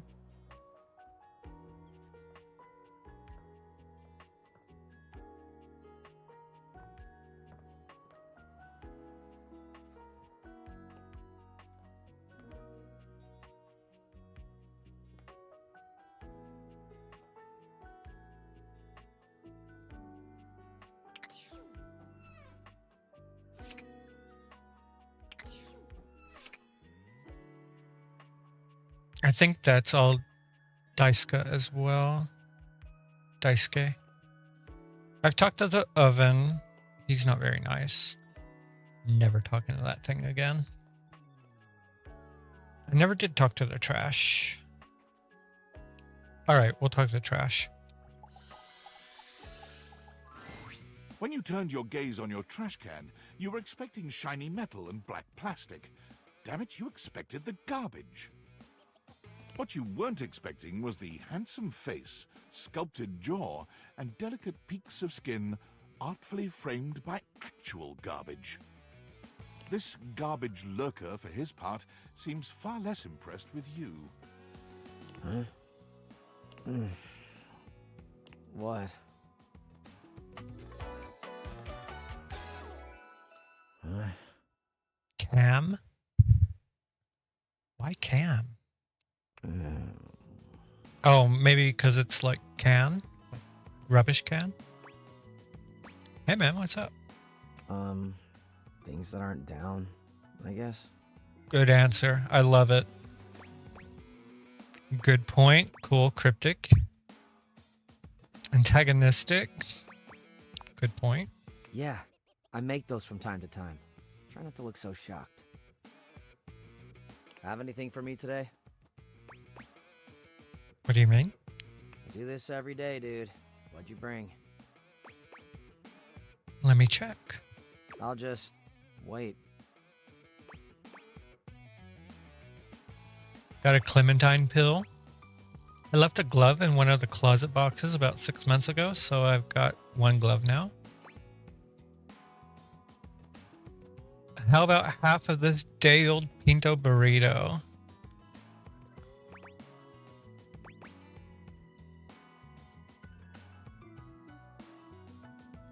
Did I leave the burrito setting out? Clementine, huh? I'm guessing you're not throwing away a song about the California Gold Rush in 1849. No. It's a fruit. It's like a sweet, tiny orange. Okay. You're talkative. Actually spontaneously evolved from an orange tree in the garden of an Algerian orphanage in the 1800s. And I ate it. I don't like eating the peel. Well, I do. Nice haul. I'll take it. Enjoy. You really want this grody trash? Thanks, I'm glad to help you rid of it. Enjoy. You hand your trash over to Cam, and he takes it from you, pocketing it without another word. And you're still here. Aren't we going to talk, hang out, or something? Wasn't planning on it. So then now what? Now you go. But you're hot. Go. Be free. Aw. I'm free to be here. Damn, Chuckles. Bye. Wow. There are some rude things here. I will admit that.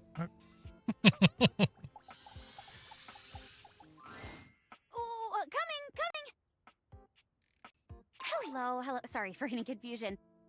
I'm currently working my day job at all 5 restaurants and bars in the house. It's hard being an actor. So, share me is all the chairs. Jeremy, this ice isn't gonna cube itself. Coming! Stop by for another night of some theater.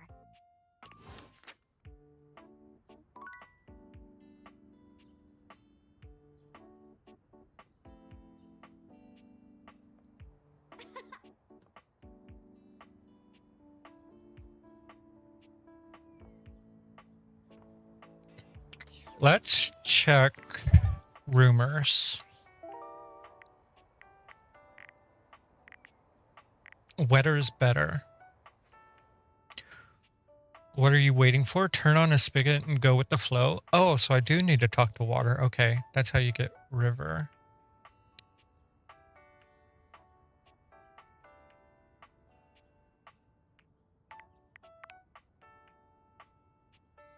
Still don't know who Reggie is.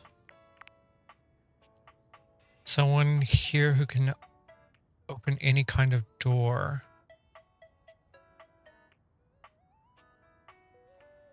Way into the attic lies as far away as possible. Let's turn on some water.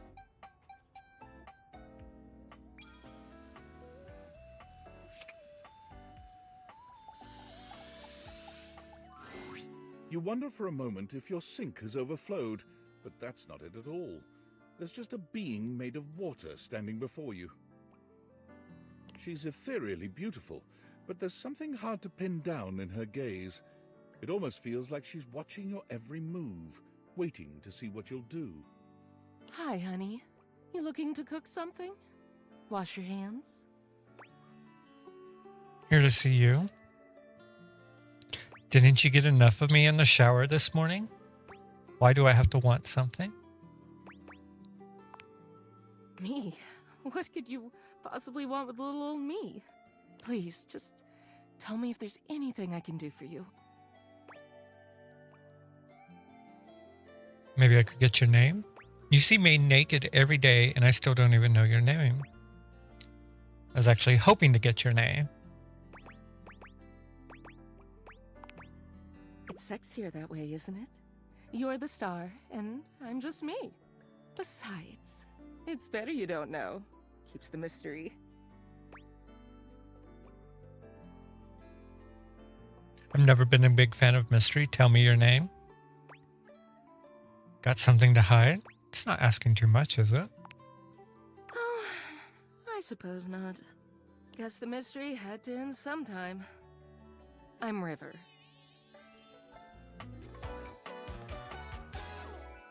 What can I do for you? I love her design.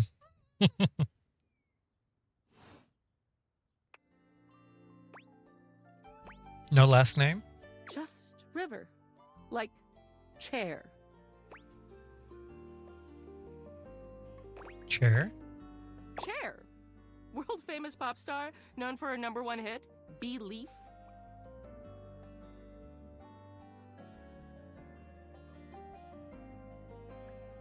I blame Penn. That one. Sounds strangely familiar, and yet... She's an icon. Just ask anyone.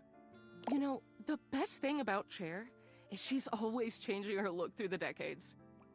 She always knew just what we wanted to see and served it to us. I really admire that about her. You wish you could be someone else? She has the range, darling. Never too late to reinvent yourself. I change states all day, every day. I know that better than anyone. I just wish I knew which one was best for me.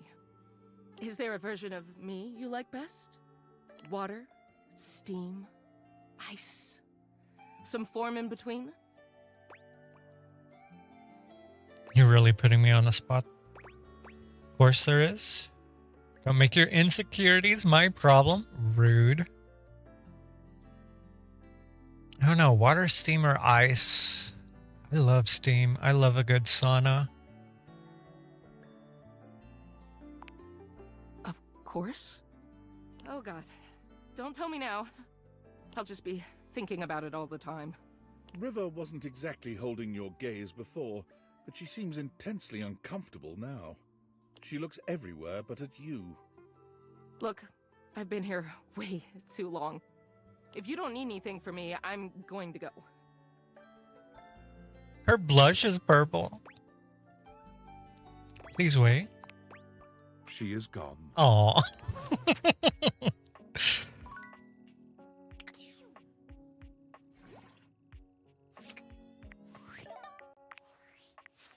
I like River. I didn't mean to go to this. I wanted rumors. It's not you, it's him. Okay. Still don't know.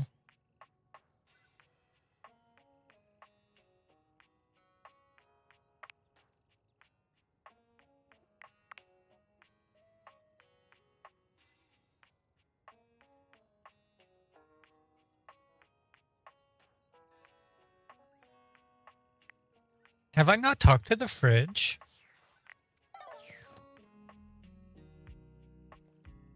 I thought I did. Oh, wait. Maybe the freezer. You'd hoped you'd meet your refrigerator, but it seems he's already busy with another guest. This fucking guy. Freddy, this is all rather dull. How can you say that when you haven't heard the coolest part? Regale me. The point in which gelatin goes from a liquid to a solid. Can you guess the temperature? Certainly. Go on. Guess for me. I do not guess. Perhaps the human would like to essay an attempt.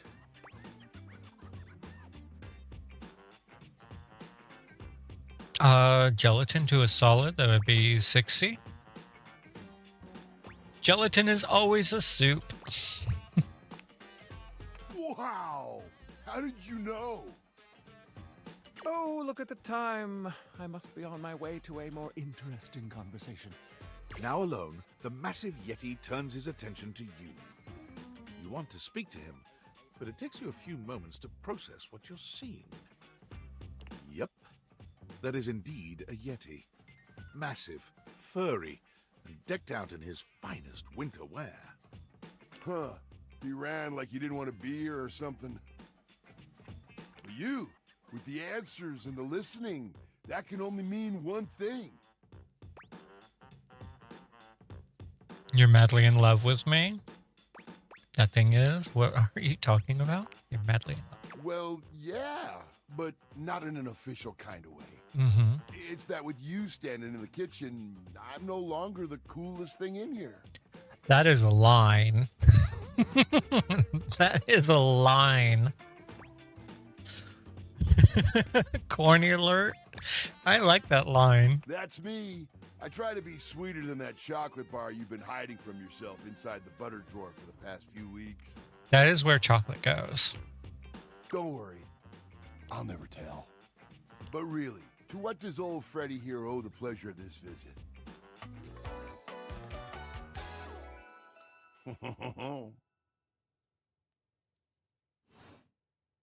Oh, did you make another order to food fetch?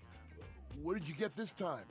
Did you order sushi? Oh, I love it when you get those little rolls that you have the tiny bubbles on top. No, wait. You know what we haven't had in a while? Burritos. But you might want to hold back on the beans because, well, you know why. Freddy, are you calling me out? We're going there already? You got it, Freddy? What are you talking about? So what are you doing here now? Oh, don't tell me. Let me guess. Okay. Are you feeling fancy today? You look fancy, cool kid. I bet you were feeling fancy. I got it. You ordered my favorite. That duck from the one place that I can never pronounce. I love duck. What else do you like? What about rubber duck? A burger? Chicken tenders? Empanadas? Tendies. Oh, I love when you use food fetch. The possibilities are endless. As endless as they can be within a 10-mile radius.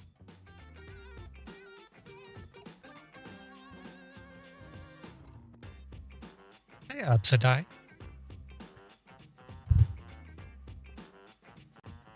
Friend was telling you about the game. It's been good. It's been a good game. Looking for your cat because it's not like her to be in bed. Not to be in bed. She was on the headboard in front of your black curtain. You couldn't see her. Aw. I'm right here, mummy. Strange game, but kind of cute. It is cute. And strange, yes. Food Fetch is a ripoff. I'm trying to cut back. We have plenty of food here, don't we? Oh, sure. We sure do.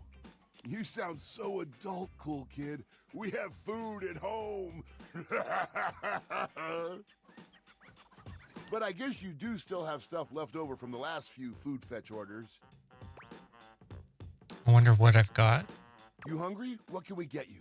We've got those leftovers from that Sir. Time to the Moon place, the slice of cake from I Like Big Bunts, or the pizza from Pie on Life. Which will it be? Two things. Those food place names are amazingly punny. I like them. Sir, close your jacket. You do not need to be showing me that. Pad C for me. Cake does sound really good right now. Give me that za. Give me the za. No such thing as a bad slice of pizza. Debatable. I will say I was judging you a little when I saw the pineapple on it, cool kid. But I'll admit it smelled fantastic. Not for me. They made a mistake when I delivered. I hear you. That can happen. Hope you still gave him a good tip. Man, that pizza. The way that cheese was stretching. I get shivers just thinking about it. So good. Za is a way of life. I know you eat it cold sometimes, but I can make a suggestion on how to make it better. What you got? Toaster oven? Slide that leftover slice on a pan inside the oven on low. Let that cheese get all gooey again. Then the pizza will be perfection. Next time you're feeling peckish, you know where to find me, cool kid. I'll be here waiting. What time?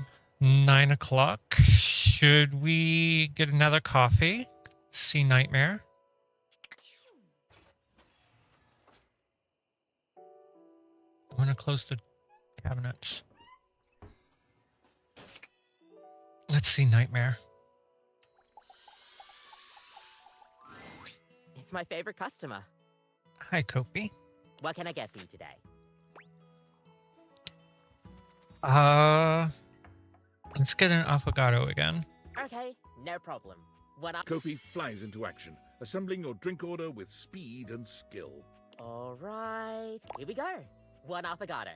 Enjoy. Is there anything you'd like to know about the affogato? Why is it called an affogato? Well, for fun coffee, the name certainly backs it up. In Italian, they call it affogato al caffè, which literally means drowned in coffee. So, affogato means drowned. That's the way it's made after all. Drown it in espresso. Gotcha. Sounds like delicious drowning. Isn't that a little too on the nose?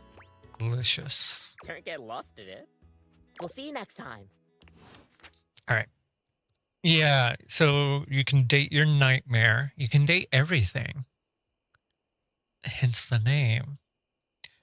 But there's certain conditions in order to have a nightmare. Basically, you have to have coffee before you go to bed.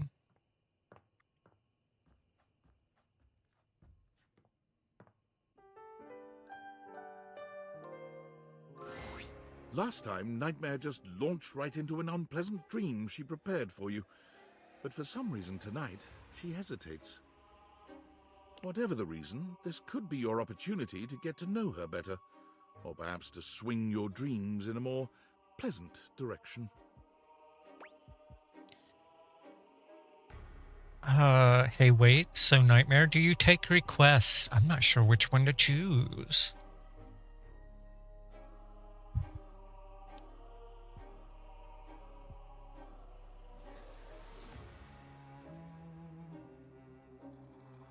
Do you take requests?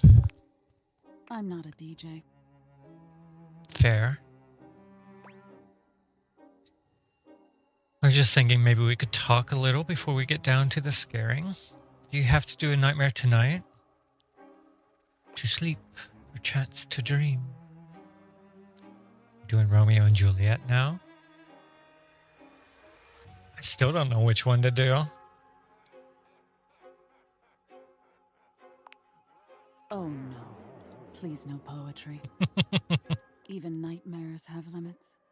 Also fair. We've been talking about fear and what your fears mean to you. Would you like to talk about more of your fears? Can be. God please no. I just want to talk to you actually. What are my fantasies? What about my fantasies? Me. This isn't about me. It's about you. Maybe we should just talk about things you want instead. I see the blush. Tell me your deepest desires. Shouldn't you know them already? I always wanted a goth girlfriend. I have this recurring daydream where I'm winning the spelling bee. Shouldn't you know them already? I can't always make sense of everything in your mind. Also fair. Ads will be starting in about 2 minutes. There's all sorts of things in your head, you know. And I can dig through them and try to make the best sense of it I can, but... Haven't you ever wondered why some of your dreams are so nonsensical? I can make anything scary. Anything? But the scariest dreams are the ones that stick with you when you wake. The ones that come from a place of true fear. Things that keep you up at night. So you telling me those things about your biggest fears, it was nice of you. You gave me the keys to really scare you. I guess, I'm not used to people playing along with me.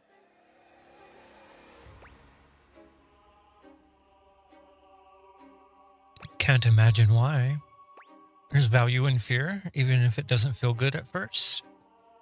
Imagine most people don't understand how important your work is.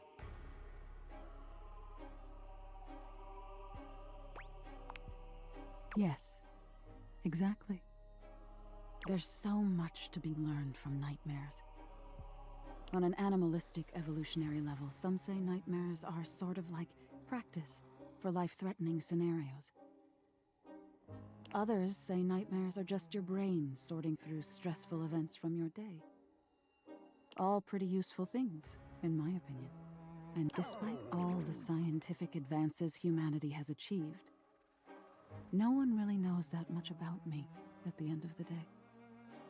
It's a little sad, isn't it? I think that's kind of hot, honestly. I wish people would take the time to understand you. Makes sense to me. I wish they would too.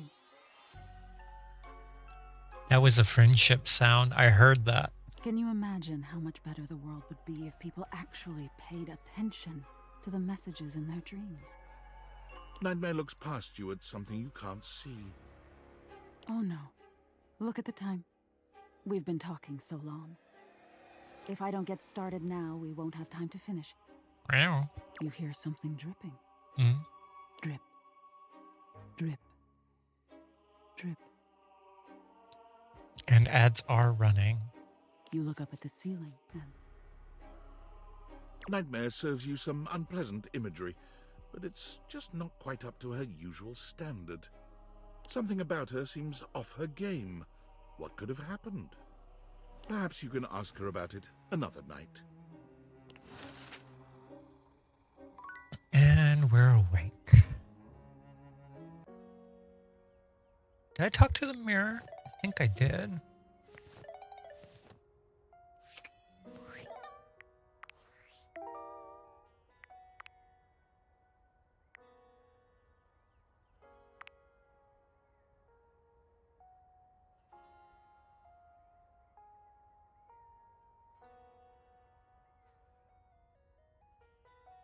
The mayor's doors are located where ceiling becomes floor.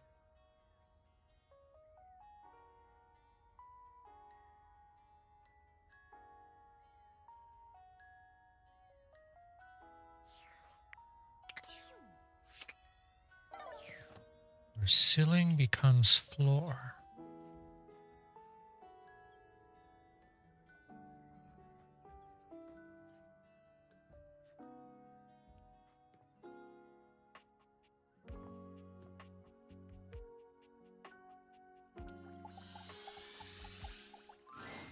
Be there in a moment. An utterly charming secretary hurries into view, giving you an apologetic nod. Hello there. What can I do for you? Her greeting is cut short as she seems to recognize you mid-sentence. Oh! Oh, my goodness gracious! It's the human! Whoa. Florence. Well, I wasn't expecting you today. Oh, golly, I must look an absolute mess. You must be here for Mayor Celia.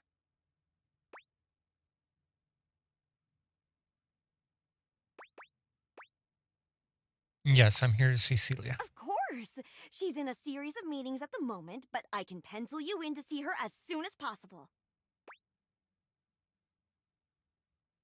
You sound like a great PA. If it helps you look good to your boss, I'd be glad to. Oh, well...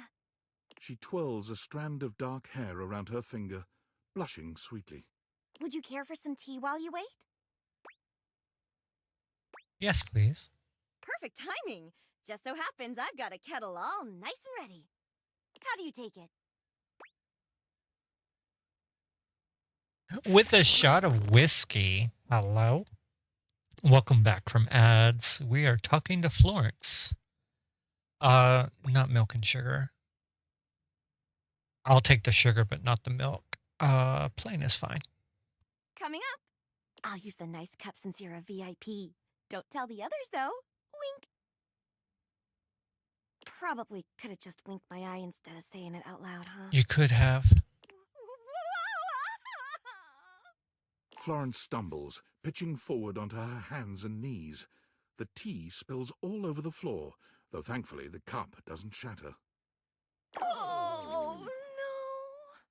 Gosh, that just spilled everywhere. Right on the carpet of my good jacket. Oh, that's gonna stain. I'm so sorry, dear. I need to dab this out with a towel right away.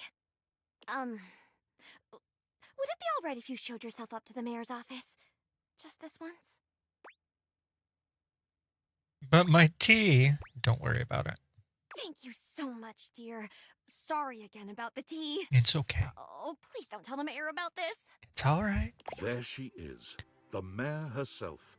She simply radiates poise and power.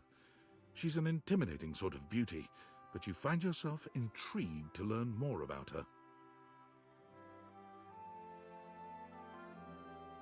Okay, I know that it's like based on the eaves of a ceiling, but I like that dress. So, in summary? I just think if I could get a little more foot traffic around my bar, I'd get more business. Oh, Beverly, I understand your concerns. But what do you expect us to do, dear? We already put up posters and held fundraisers. We can't just move the fridge, stove, toilet, and everyone else out of the way to clear foot traffic every night.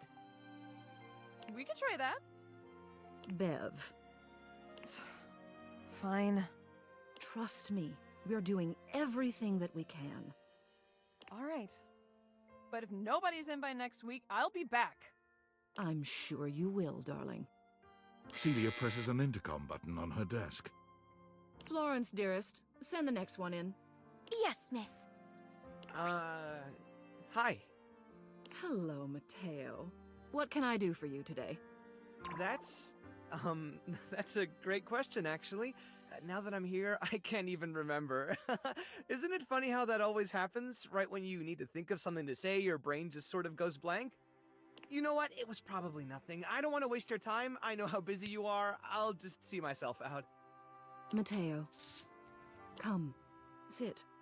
Tell me what's bothering you. Right. It's just... Go on. It's Lux. They're kind of pulling cords around the house, refusing to pick up after themselves, keeping the whole bedroom up late with their streams. It's really been stressful for the inanimals. And I don't want to get anyone in trouble, but it's just been a lot, and... All right, Mateo, all right. Lux, you said. Yes, ma'am. I'll have someone take care of it. Thank you. Next. Whoa! Oh, God. Hello, Wallace, darling. Whoa! Yes, I remember from last week. It's on the docket. Whoa! Think nothing of it. Next. Oh, it's you. I don't believe we've formally met. Mayor Celia. I'm also the president of the HOA. That's Home Objects Association. Of course it is. I like those shoes, too. Here's my card. But really all you ever need to do if you need me is to simply look up. Haha. Celia Stipple. What can I do for you today?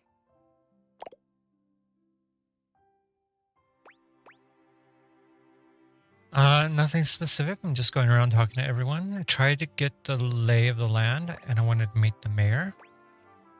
I have a question about Rainey's Pass. Rainey. Ah, poor thing. She hasn't quite been the same since the incident. What did you want to know? Why her music's all messed up? What's the incident? I see. It's a tragic affair, really. But I'm one of the only objects in this home old enough to tell it, so I suppose it falls to me. The long and short of it is that she was damaged during a party. A wild one, if memory serves. She was knocked down from her perch just as things were really getting going. It was a catastrophic fall. Here, I'll write everything down for you. Take this to Rainey and tell her about it. She'll have an easier time believing it if you've got written proof. Celia writes something quickly on a memo pad, handing it over to you. You can't help but linger on her beautiful handwriting. It's just as grand and elegant as she is. She's a stubborn thing, but she still trusts me. Now then, was there anything else you needed?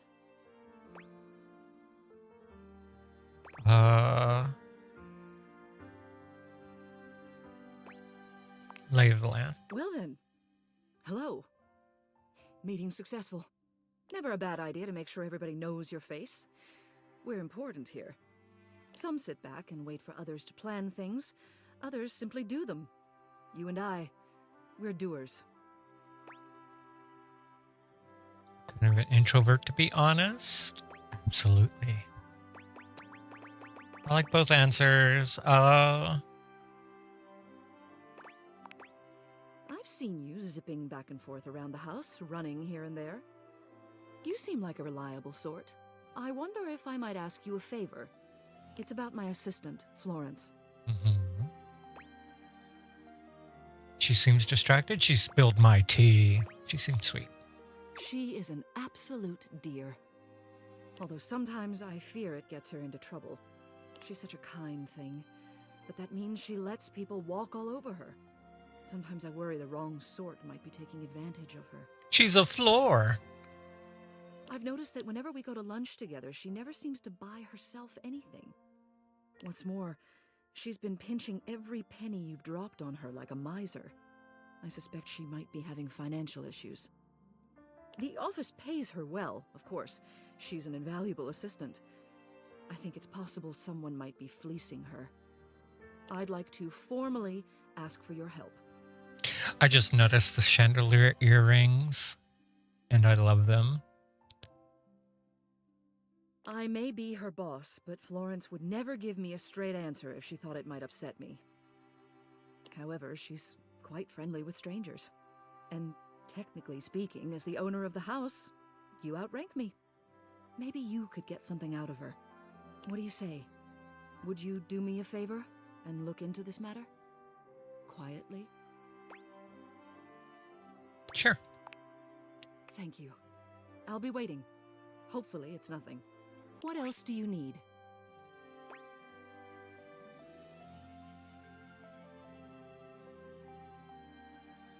Tell me about Florence. She's the most dedicated secretary I've ever worked with.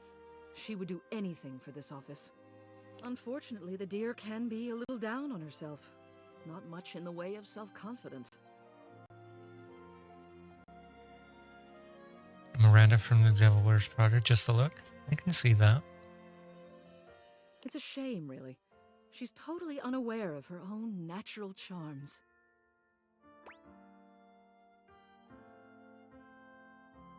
What makes you say that? I think she's under the impression that she needs to spruce herself up. I keep finding empty bottles around her desk. Perfume, maybe? Although they don't carry a scent. And it seems like every time I turn my back, she's got another set. She's one of the nicest objects I've talked to.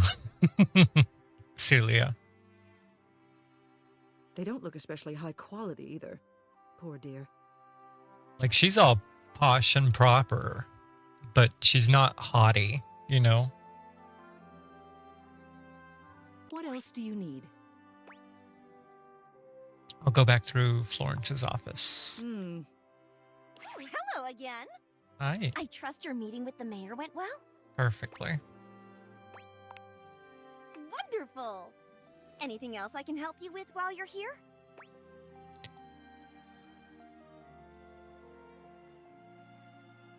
Tell me about yourself. Tell me about the mayor. Celia tells me you've been leaving bottles around your desk. Tell me about yourself. What? You want to know about me? Oh no.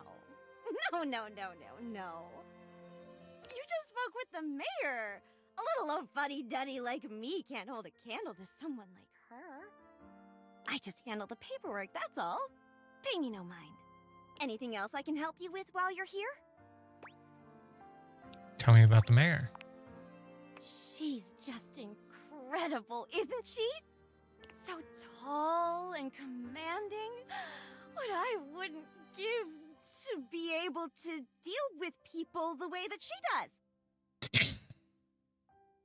Some people think the mayor's cold-hearted, but I'll tell you what, there isn't a sweeter structure this side of the HOA. You seem quite taken with her. What do you mean by that, exactly? I just think she's a really remarkable ceiling, that's all. Besides, she's my boss, so I couldn't begin to comment on her outside of professional opinion.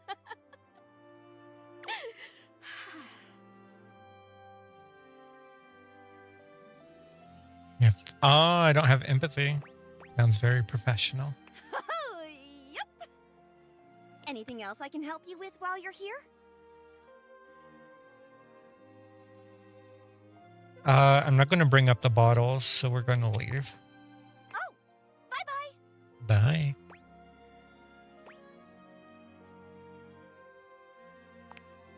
What else do you need? Just wanted to see you. You have done so. Keep well. Okay. I think so. I think she does.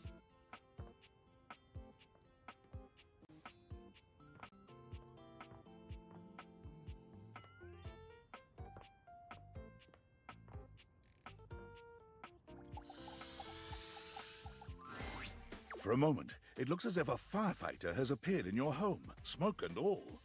but a closer look reveals the smoke is in fact attached to this apparent firefighter's head. You don't get much of a chance to scrutinize her appearance any further, because the moment she notices you, she begins to... Whoops. I didn't mean to hit the button. Thank heavens you're here. Wait, well, don't just stand there. Go get help! I am the help. What's wrong? What do you bleep mean, what's wrong? Don't you bleep see that? I don't bleep see what.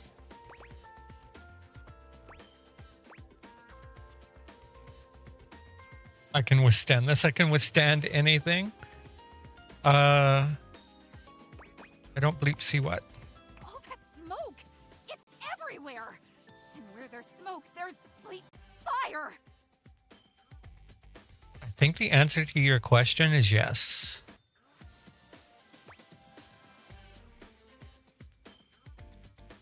It's not smoke though. Those are dust motes floating ever so sweetly in a way of light.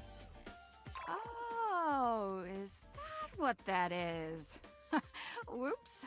I guess I might be a little jumpy today. Bleep.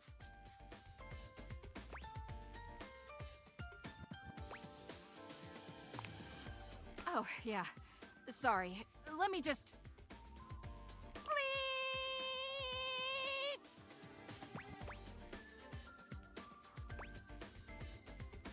You know what? I like this sound. After a while, it's very pleasant.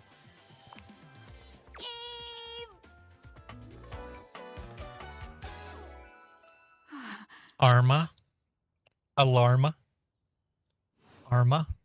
Whoa there. My content aware has given me a tickle. Really?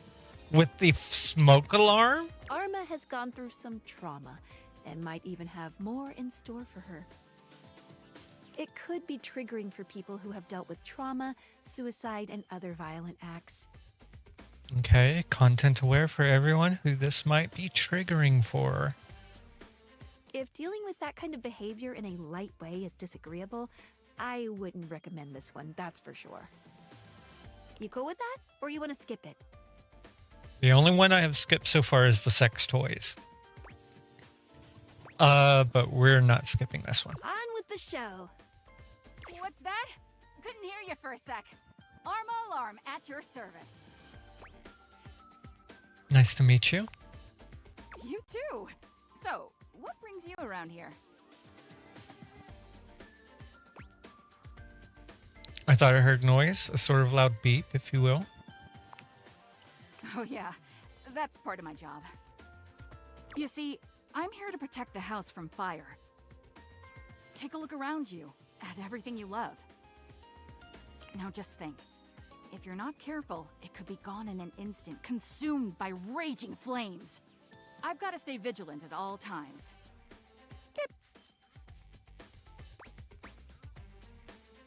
A real life hero. I admire that.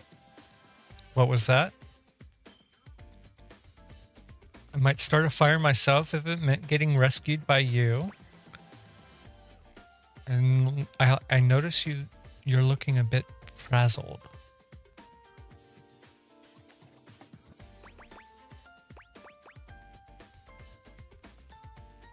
I admire that. Some people don't get how hard it is to have a job like mine. You have to be constantly on the lookout for the slightest sign that something could be wrong. You need your battery changed? What's going on? If I let my guard down, even for a second, this whole place could be turned to ash. I've seen it happen.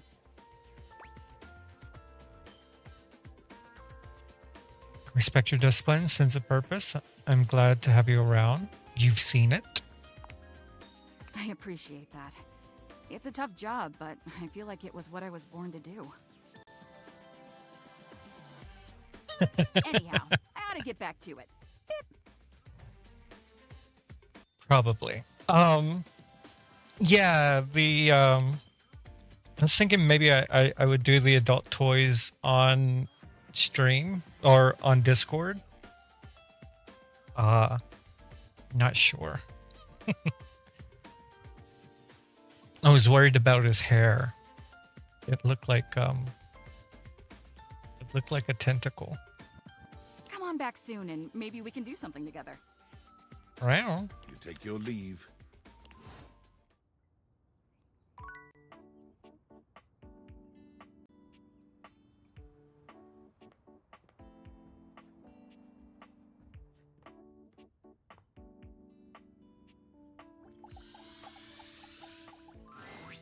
You see a pair of hands sticking through the air conditioning grate, and the barest suggestion of someone's eyes, but no more.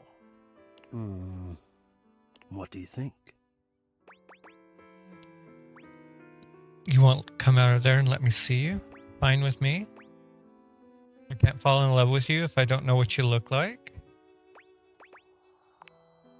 No, this is for the best. Hello, I am Hector Valentino Ernesto Condicionado, at your service. Hi, Hector.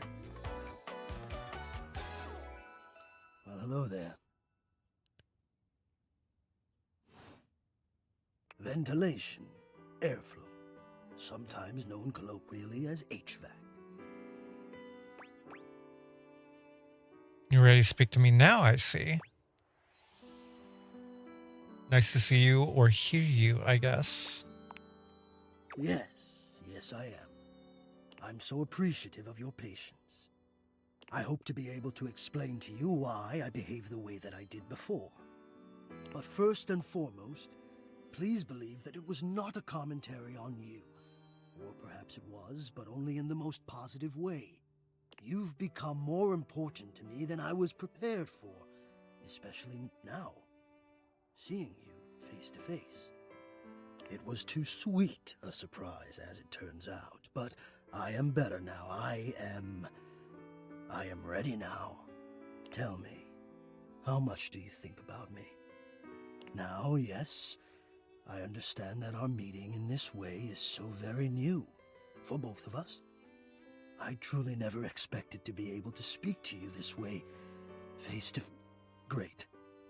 I have accustomed myself to this seemingly unavoidable reality that you would always be human and I would just be... this. But even as this, I have dreamed, and I would know. How much do you think about me? How often do you think about your air conditioner? I'm confused. How often do I think about my ventilation system? A lot. Are you kidding? I love me some AC. I don't really. Honestly, sorry. I do love my AC. Ah, and do you? I have noticed. I so look forward to you coming home on those hot summer days. The look on your face when you feel the first blast of chilled air upon opening the door. Are you spying on me or something? As soon as I get cooled down, I feel better about life. Yes, and when it is cold outside and you walk in and you can slowly warm up and remove your coat, your hat, you can begin to get comfortable and relax into the evening ahead of you. Sounds like you're a fan of relaxing too. I don't relax for myself. I can't. But for you, there is almost nothing I wouldn't do to help you relax. To watch the play of warm and cool across your skin. I'm ahead of myself. I never thought I would get to say this and to say it to you. Not the blushing through the grate. Let me explain. You are the prime feature of my thoughts. Whatever power courses through me, I turn to your pleasure. Whatever warmth or coolness I possess, I direct in full to your comfort. I wanted to meet you here through the grates because I wanted you to hear my voice. I want you to hear the melodies and resonance I create through these ducts and know that it is all and only another gift it honors me to offer you. I watch the play of air over your skin and I feel deep joy that I have the air to give you? That's putting it mildly. I don't think it's just hitting on. I think he's full on trying to seduce. I adjust my own temperature and my intensity until I see the flush of contentment spread across your face. And then I rest in contentment of my own. I never thought I'd be able to say this, and in a way you could truly understand. And now I have, my God. Now I have. Yes. Laying it on thick there. This is so hot. Maybe the creepiest thing I've ever heard. This is so hot. Hot? No, I would say I'm set to more of a temperate zone right now. Ah, I see. Hot. I think perhaps I've heard the word used this way. Do you mean you find this sexy? The heart hands is wild. They are. Do you find this sexy? Not temperate at all, sir. Of all the dreams I'd held of how this moment might have unfolded, that you would be attracted to me too was surely the most fantastical. Perhaps I might share more. As I share with you, I can feel more and more air moving through me, as though there is a storm brewing, a cyclone beginning. I have never felt it before, this build of energy. That's called being turned on, Hector. Even more fun if you keep it going. Save something for later. It's called being turned on. I wonder sometimes about how I knew it was you. What was the moment? What was the sensation that told me you were it? I can only ask this of myself, of course, but I realized that it was how I felt around you. When you push my buttons, when you move my temperature setting up or down, I exist only in service to you. Everything about me only is because you will it, because you direct it. Do you understand this? I'm in control. Not sure I like the idea of controlling you. I'm in control. Completely. You do understand. Can you also understand what that does to me? You telling me what to do, and I am powerless to do otherwise. Somehow it relaxes me, and to know that I'm giving you precisely the thing you want at that moment. Oh, it fulfills me. It makes me whole. I think the sex toys in the drawer would have been more toned down. As soon as I fulfill your command, your desire, I become the one with the power. Oh. You ask for chill, and I watch the goosebumps play over your skin as you pull the blanket up more closely under your chin. You ask for warmth, and I can almost feel you, basking as the tensions of the moments that came before just melt away. Sometimes I even take it upon myself to shift my temperature and my intensity all on my own. You tease. I know. It might not be strictly in my purview to do this, but sometimes I cannot resist playing your sensation just a bit. I am a craftsman, and you are my clay. I hope this is all right. Very alright. I had no idea you loved me like this. It's a lot to take in for sure, but I think I appreciate it. I'm sorry, this is way too much for me. I had no idea you loved me like this. You have. Until now, I haven't had the courage necessary to even show my face. And you still haven't shown your face. You're brave enough now, and I love it. Yes, gah! You are correct, of course. I will, one day. But for now, let us live here, in this beautiful world, where we can love each other, as we are. Even if it is a fantasy, let us be here as though it's real.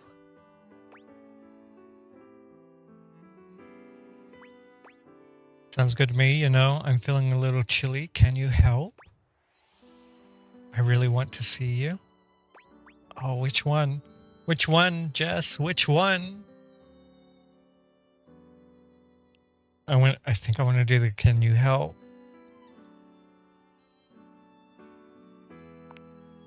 Oh, you know I can, and you know I will. I need you. I need to care for you. It is the reason for my existence, you see. And now I have truly said too much, or I have said enough. Either way, I must ask a boon. Say nothing. Take this knowledge with you and promise me you'll ponder it, that you'll ponder me. Only if you give me something to really think about. Promise that I will. You haven't said too much, you know?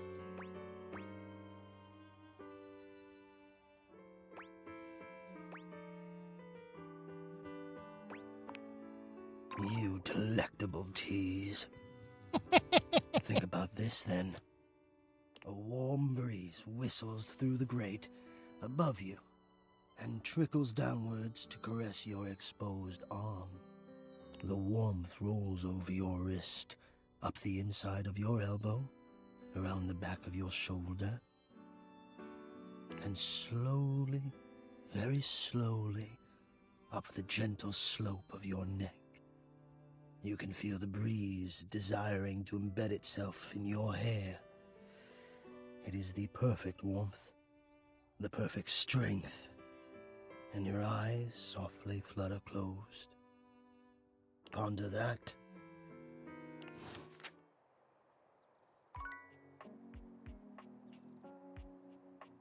Well.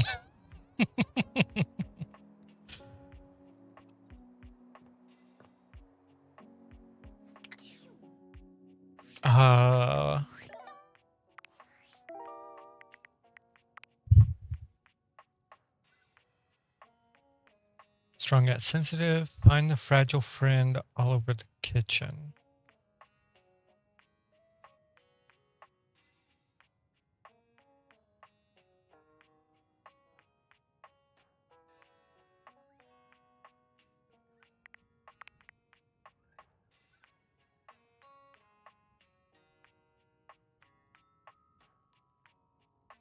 I don't think I've met Cabrizo yet. Technically, I haven't met Daisuke.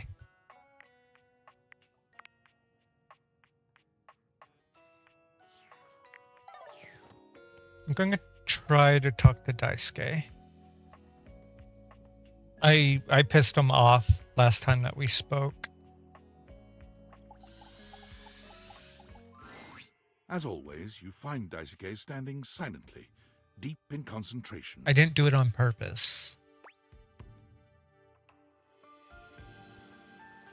I'm always happy to see you back to working already. I wanted to see how you're doing. And I, you. Your smiling face is a welcome sight, always. First, I must thank you. When you first ran into me, I admit I was angry. I was furious, thinking of all the work I would be unable to do as I recovered. But when you agreed to help me, I began to see that in my pig-headed stubbornness, I was creating more work for myself. Capriccio's reorganization and your taking up my deliveries allowed me to see where I had fallen short. Not only in my duties, but in my personal life. Your personal life? Yes. Daisuke reaches out to take your hand in his, lifting it to his lips and pressing a gentle kiss to the back of it. I told myself I had no time for selfish pursuits, whether it be hobbies or something more personal. But I have found myself setting aside time I hoped I might spend with you, speaking of anything but work. I care deeply for you, and if you'll allow me, I'd like to take you on a date. Feel the same way? I just want to be friends? Oh no, not this. I feel the same. I like Daisuke. I'm pleased to hear it. If you care to leave here with me, there are things I wish to say and do that should not be done in front of the dishware. I would hate to rattle them. Sir. I'm gonna crack you in 10 different places, baby. Maybe we could just hold hands tonight? No, we're gonna crack you in 10 different places. I welcome you to try. Daisuke sweeps you into his strong arms without warning, taking off up the stairs with you in search of privacy. You're pleased to find out that Daisuke is quite good with his hands. He's not nearly as brittle as you'd have imagined. You would never have guessed you'd end up here after your first meeting, but now there's nowhere you'd rather be. It's love, everybody. Do I finally... It's truly priceless. Do we finally get his name in the codex?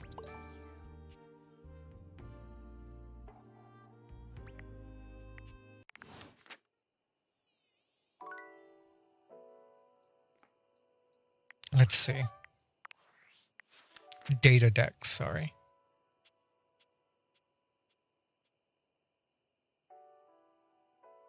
Yay, he's in here.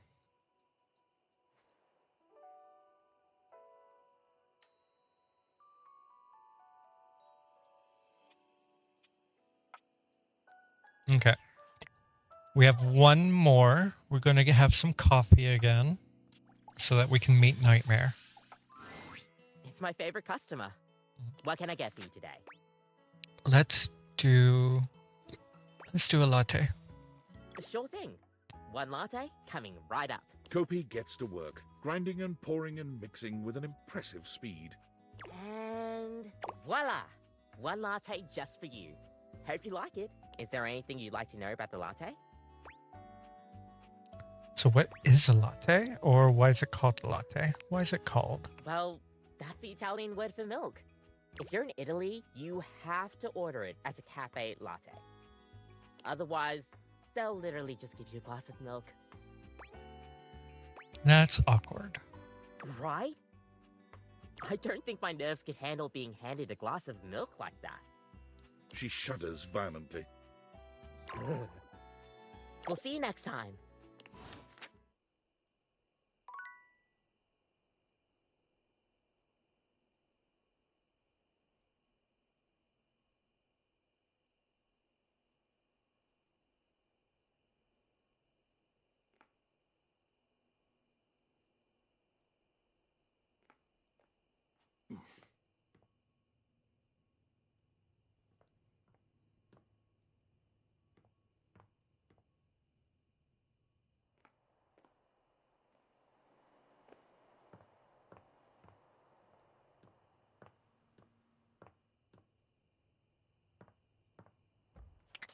All right, let's go see Nightmare.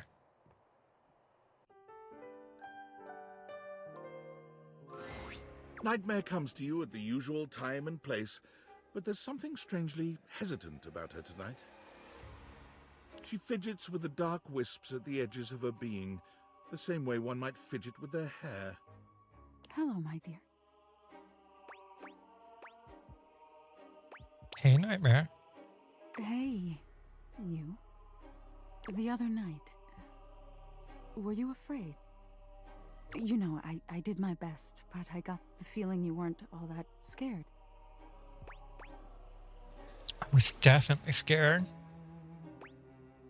You did feel a little off of the game, if I'm being honest. Was that supposed to be scary? Oh, no, I was definitely scared. Oh, okay. I get the feeling you're just being nice to me, but I guess I'll take it.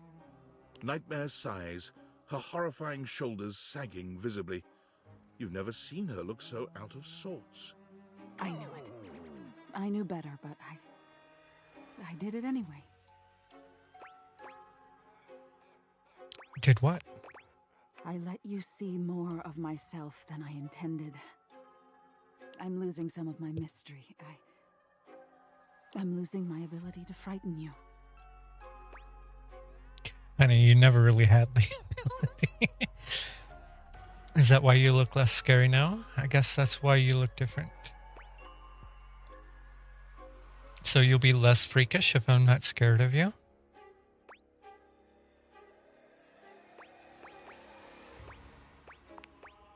Less scary. Nightmare turns to look at the wall to your left, which is now just one massive mirror. When she sees her own reflection, she screams. When did this happen? I just saw the mouths in her hands. Oh no. No, no, no, no, no, no, no. I didn't notice it before. Good God, get a grip, girl. Is it terminal? Are you okay? No! Oh. Nightmare is pulling at the shadows that make up her body, like one might pull at clothing. I just thought, if I could teach you about fear, you'd learn about the darkest reaches of your mind and stop fighting your nightmares.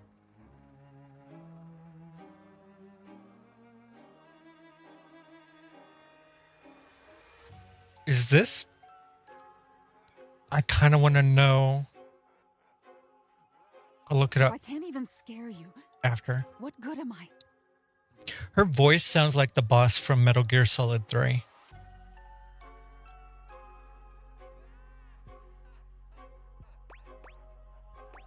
Why do you have to scare me? Maybe we could talk this through.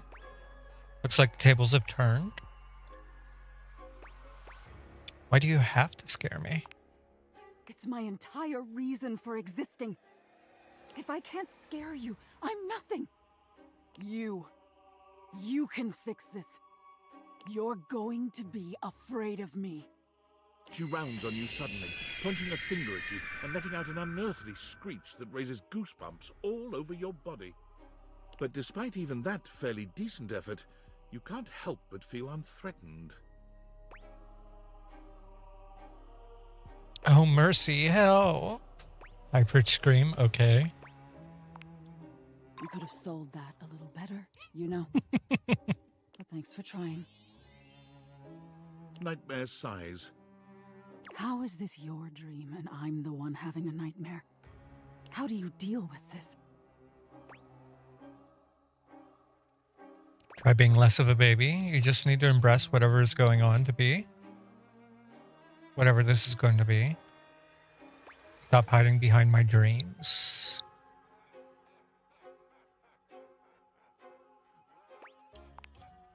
This? What do you mean by this? Whatever this relationship between us is going to be. Relationship? No, no, no, no, no, no. Wake up! Wake up! You wake up suddenly, sweaty and alone. Your heart races, but you're not afraid. What is this feeling? Okay, I have to look it up. I'm going to put some music on while I do.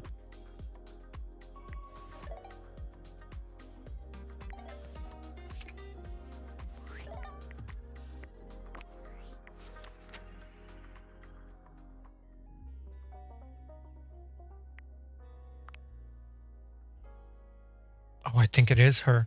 Erica Luttrell.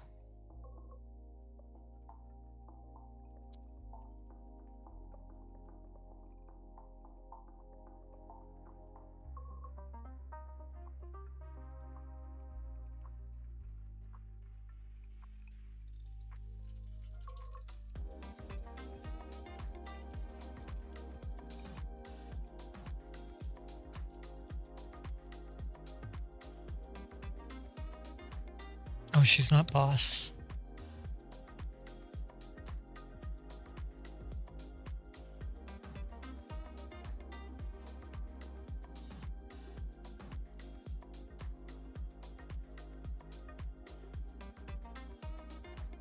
She's done a lot of voice acting, though. She's done quite a bit in video games.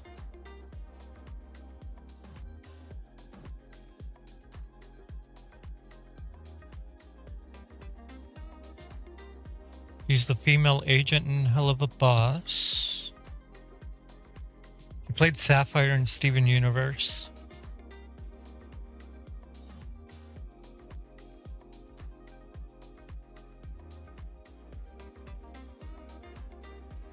She's also done some live action.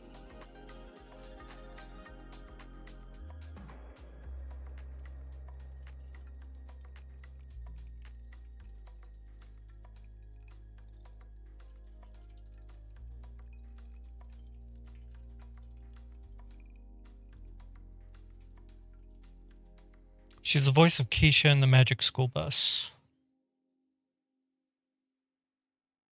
Who voices the boss? Okay, I gotta look that up.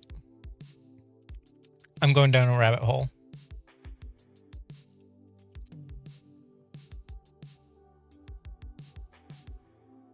Lori Allen.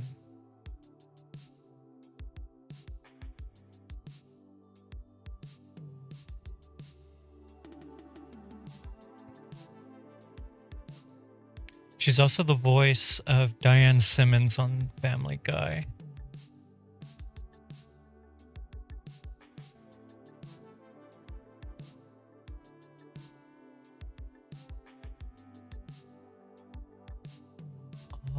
What else has she done?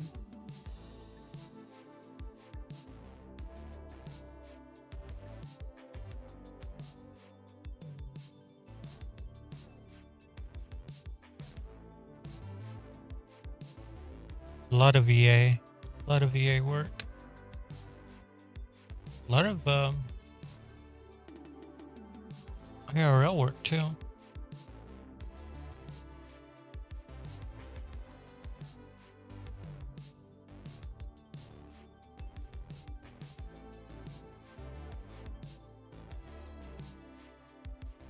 Okay, thank you for coming down the rabbit hole with me. Sorry about that. I had to check. She absolutely sounded like Boss for a second there, and so I had to.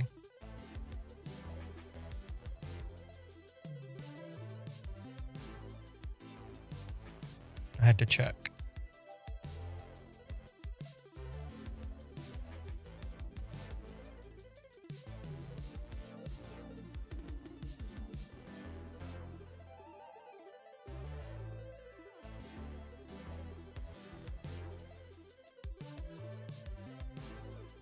Okay, we'll get back into it.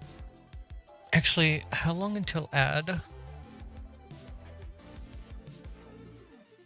About 10 minutes. Okay. It should be enough to get through day to day. And then we'll take a break. A quick bathroom break. What other rumors did we have?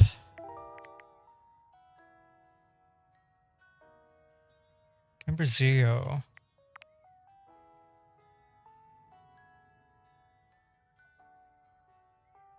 The way into the attic lies as far away as possible.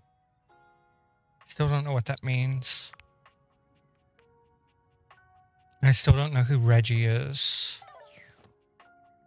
I haven't really talked to many of the other doors. I've talked to 2 of them. I've talked to Dorian. And I've talked to that one, the mini door.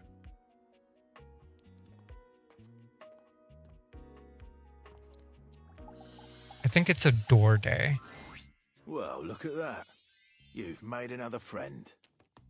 A true portal in arms, just like myself. Keep it up. It feels better and better the more you do. Trust me. You've really put your foot in it now. You've found the most forgotten Dorian in the house. The laundry closet. Thematically redundant. There's already a door here. There's a cabinet. Was there really a need for a closet? I think so. I doubt it. Yet you still came here. Is it because you truly love me? Yes, Dorian, I love you. Just thought this was a cool door. No, I wanted the other one. It's the least cool door. I wanted to click the love. I suppose I can tell you about all the objects that were in here. If you even care. Sure. Who is here? Well, there's Bo the Box. But she's hardly a denizen here. She's all over. Yeah, I know her. Course you do.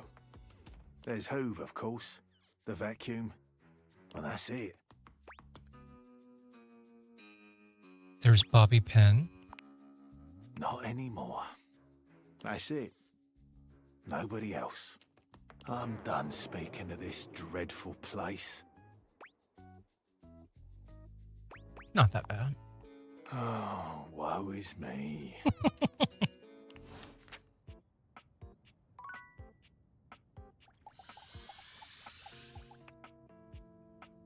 Oh, I can't talk to any of the doors?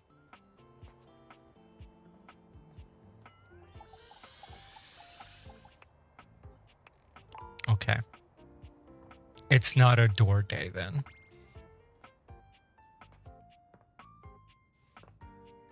I have talked to the boxes.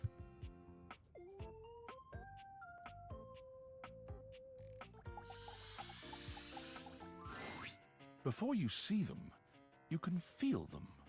An overwhelming air of cool, of rebellion and edge given form. Leather and metal and the best hair and eyebrows you've ever seen. This rogue is impossibly cool. And looking at you like you owe them money. Just a second. Sorry.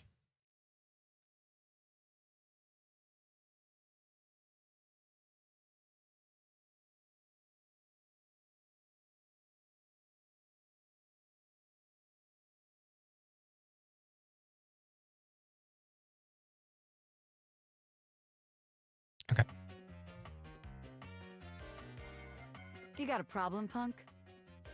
No problem at all. I don't even know who you are. How could I? No, but it sounds like you do. Oh, damn, that was rude of me, wasn't it? The name's Bobby. Bobby Pin. Mm-hmm. Mm-hmm. And you might not have heard of me yet, but trust me, the name Bobby Pin's gonna be known all over the house real soon. How's this strike you? The Pin Crime Syndicate. Ma'am. Oh, wait, no.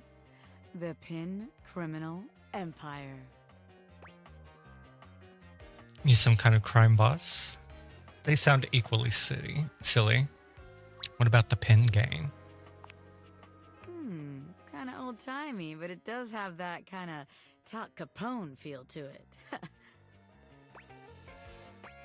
Top Capone? You know, the famous powdery gangster from Chicago? Talcum Powder Talc Capone? Lore that you bargained for? Find 50 collectibles? Whatever you say. Anyway, that guy. It's reminiscent, baby. But I'm gonna blow even him right out of the water. I've been locked up in Hoof's bag for years, and I'm finally free!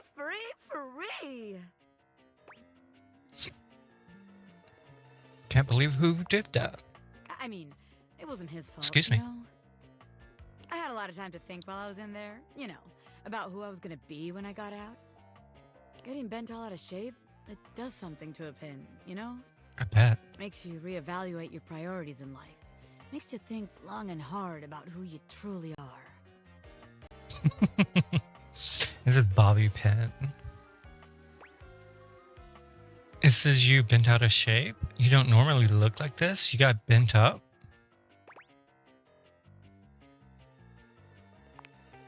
Oh yeah, I used to be Pin straight, if you can believe it. Getting sucked up into Hoof's bag was a real revelation. I never really felt quite like myself before. Would have liked it better if I didn't have to be locked away for a while first, but I feel like for the first time in my life, who I am and who I've always been are one and the same, baby. You look amazing. You really can't be that kind of... You really can't buy that kind of self-reflection. Good for you, honestly. You look amazing. Thanks. I mean, I know it, but it's real affirming to hear it from somebody else, too. Go to sleep. It's okay. You can watch the VOD. I promise. I've been locked up, but I'm here now, baby. I'm ready to take what's mine. The real question at this point is just where to begin. Where do I situate my burgeoning criminal enterprise? After all, you know the first rule of business. Location, location, location. That's supposed to be for real estate. It sounds about right. What about the second rule of business? A-B-M-M.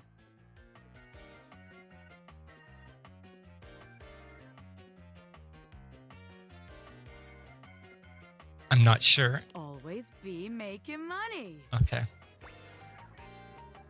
Can't really argue that one. Of course you can't, because I'm right, as always.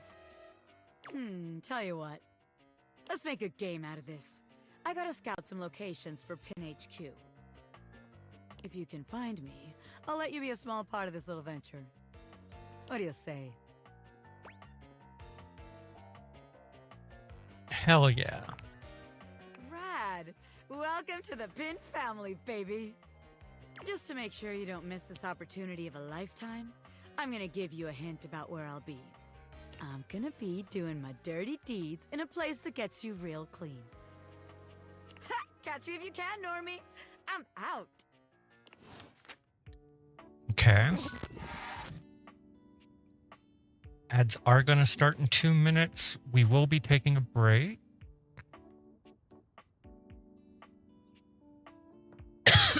Excuse me. I can't talk to her again today.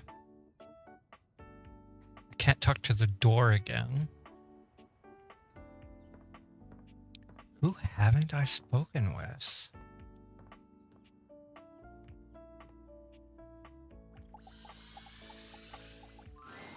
Hey there.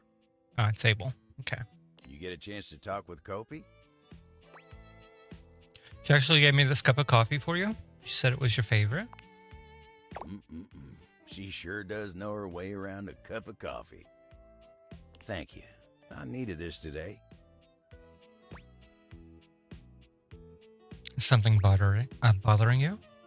Me? No. Oh, it's nothing to trouble yourself over.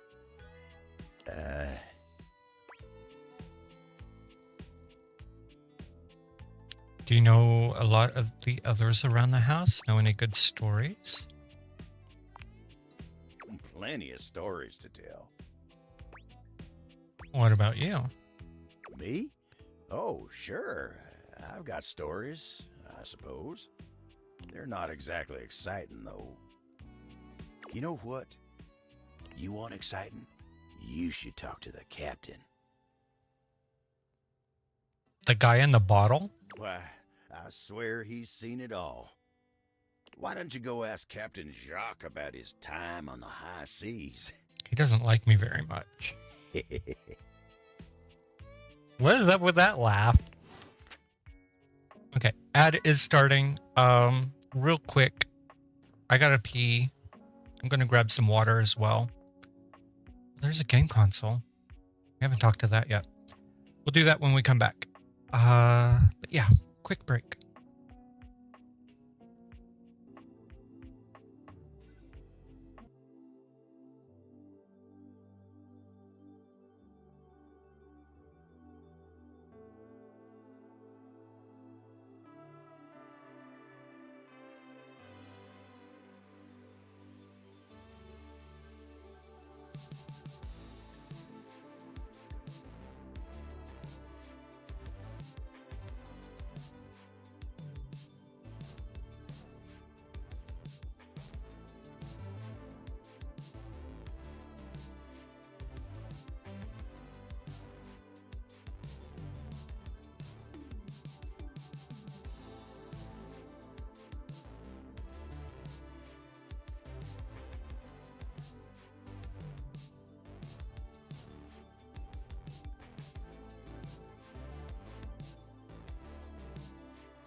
I'm back.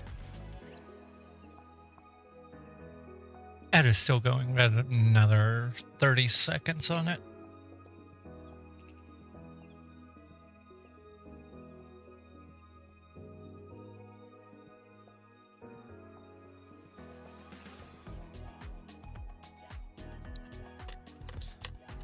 I've actually used the last of my tea. I'm so upset. I need to go get more.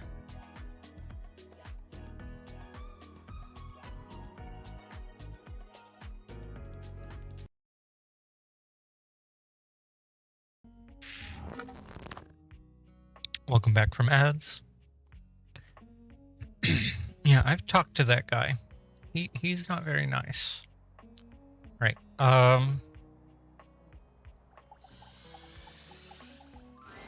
The game console turns on. Team 17. Sassy Chap Games. Moon Surgeons. Resurgence. This has to be the most immersive video game you've ever played. Your in-game companion is an absolute stunner, but she doesn't leave you much time to take in the sight of her. She waves you forward, looking around as though she expects an attack to come at any moment. Oh. Sorry. There we go. You're here. I didn't think you'd make it back.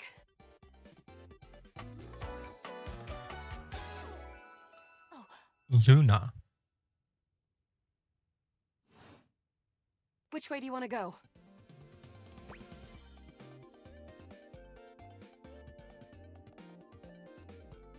What? You're being very forward? Do you think we've met or something? I was going to say left. What? Which way do you want to go? They're coming!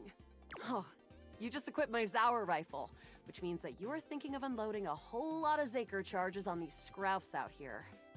What are we gonna do? Unload a whole lot of Zaker charges on the Scrouse.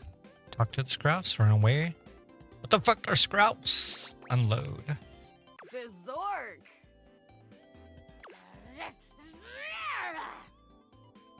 Eat Zaker, worm! 88 charges later, that's a whole lot of scrouf carcasses. Nice haul.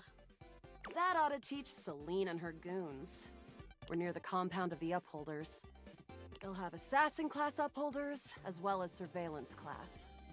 We'll have to sneak our way in, and probably start dispatching them with utmost violence. You up for it?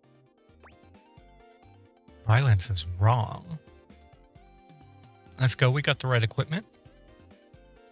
Is this a stealth section or something? We got the right equipment. You're right. I'll put on my +5 shadow suit. It'll help us get through the sensors in there. Upholder tech is nasty. I found an entrance on the dark side. Should be an easy way in if we just follow the marker on the map. Sounds good. After a short walk, you find yourself standing in front of a bullet-ridden metal door, way out in the middle of the cold, grey landscape. This is the entrance I've never seen anyone use. With my chalk-picking skills, we'll have this open in no time.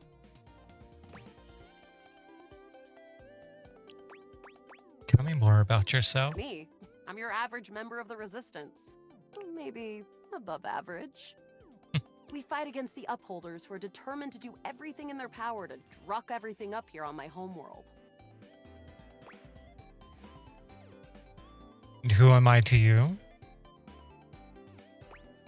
Are we sure the Upholders are the bad guys? I always thought of you as a companion. Someone who followed me around and gave me advice. Cute, but expendable. Oh, thanks. Luna picks the lock, allowing you to peer inside. You can see hallways filled with shining electronic doors off into the distance.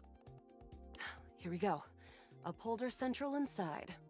I'm seeing Grunt class Upholders, who shouldn't be too bad. There will be Surveillance Class 2, which can sound the alarm. Sounds dangerous. It is. Very. How do you suggest we do this? Try to date one of the guards. Who cares? Gun blazing as quietly as possible. Yeah, makes sense. With the shadow suit, there's no way they'll hear us coming. Using all your available grace and patience, you and Luna slowly make your way down the corridors. Close behind me, Yael. You drift past both grunt and surveillance upholders with ease. Good choice on the stealth. I usually prefer the part where we... There you are. Oh no! Assassin! From your stealthy vantage point, you can get a vague sense of what's happening. A vast laser juts out from some sort of holographic human from down the end of the corridor. The light engulfs Luna and renders her immobile. Grab Luna. Bravely, you take Luna's frozen body and crash through the remainder of the hallway. Once she is removed from the power of the strange weapon, she hangs limply in your arms for a moment, enjoying the ride. Give her a wink and a smile. Continue to run like a badass. Give her a wink and a smile. Oh, guess I don't have to whisper anymore. You run further through the maze-like compound and finally make it to an empty office. Krah. We lost a lot of gear there in the tryst of battle, but at least we still have enough health to get us through to the end. We're getting close. You want to press on, or should we take a crafting break? What's crafting? We have a chance to use what's left in our inventory to make something that will help us in the final battle. Let's get crafty. All right, we can craft something really special using this workbench. This thing can take anything we've got and transform it into anything we don't. Does it take compliments? What do we have in our inventory? Not much. We got zonked by that last encounter pretty hard. 1 globule, 1 wood, and 1 scrap skin. What can we make with that? We'll have to find out. Okay, let's get started with...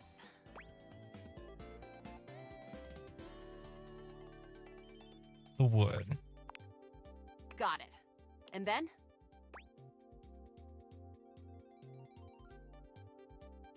The skin. Got it. And then? The globule. Got it. And then? That's it, I think. All right.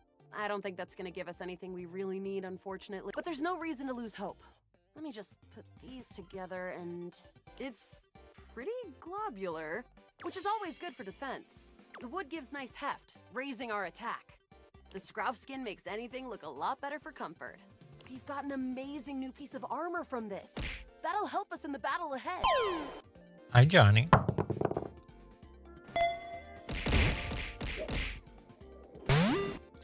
A 14. All these squares make a circle. All these squares make a circle. I missed stream today. I lost my my streak. Oh, a watch. You and Luna make your way through the final threshold and stop right before the entrance. Hello. Oh no. There it is. The horror of it all. The way opens up into a large regolith cavern. Mining constructs mingle with moonlights as the darkness of the station.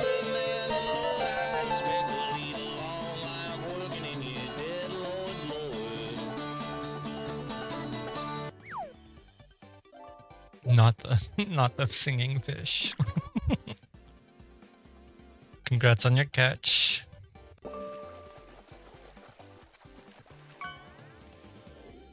But perched high on the crane next to a large glowing blue crack in the regolith was a well-outfitted spacer who looked just like Luna.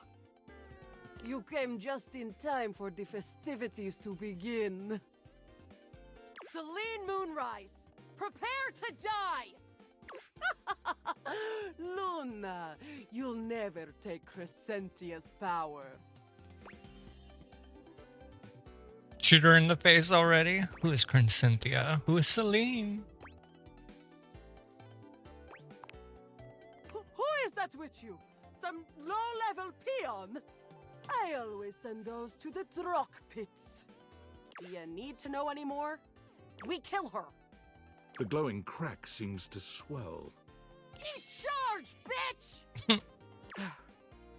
The blue deposit of moonrock erupts, and from the crack, a monstrous creature bursts forth.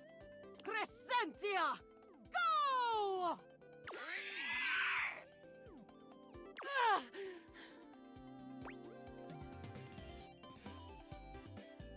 360 no scope. Shoot more harder. Ha! Easy. Thanks to your crafting, Luna is able to withstand the mighty force of Crescentia's power. The battle is fierce, but ultimately Crescentia and Celine fall to the ground, presumably dead. Oh no. Wow! Did that without even a single save. Great job, Yael. I couldn't have done it without you.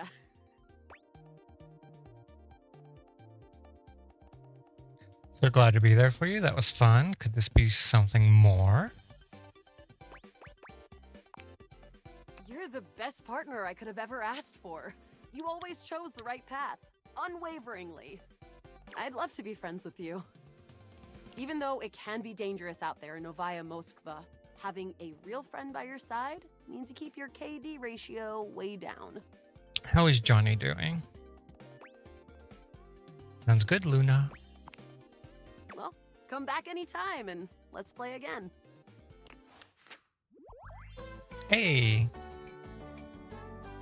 My friend. This time for good. Until one of us dies. We're going to have more coffee. And we're going to see Nightmare again. It's my favorite customer. What can I get for you today? Let's get our last latte info. One latte coming right up. Kopi gets to work. And voila! One latte. Is there anything you'd like to know about the latte? What is a latte? Oh, well, a latte is your pretty standard coffee. It's a shot of espresso topped with steamed milk with just a touch of foam. Some people think it's basic, but I think it could be a hard copy to pull off if you don't know what you're doing. If you put in too much foam, you're going to be making a cappuccino instead. Definitely underrated. Yeah, you get me. We'll see you next time. All right.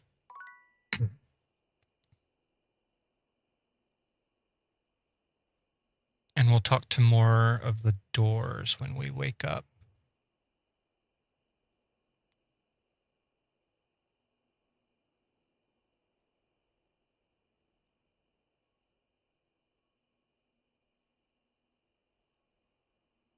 Sorry, just a second.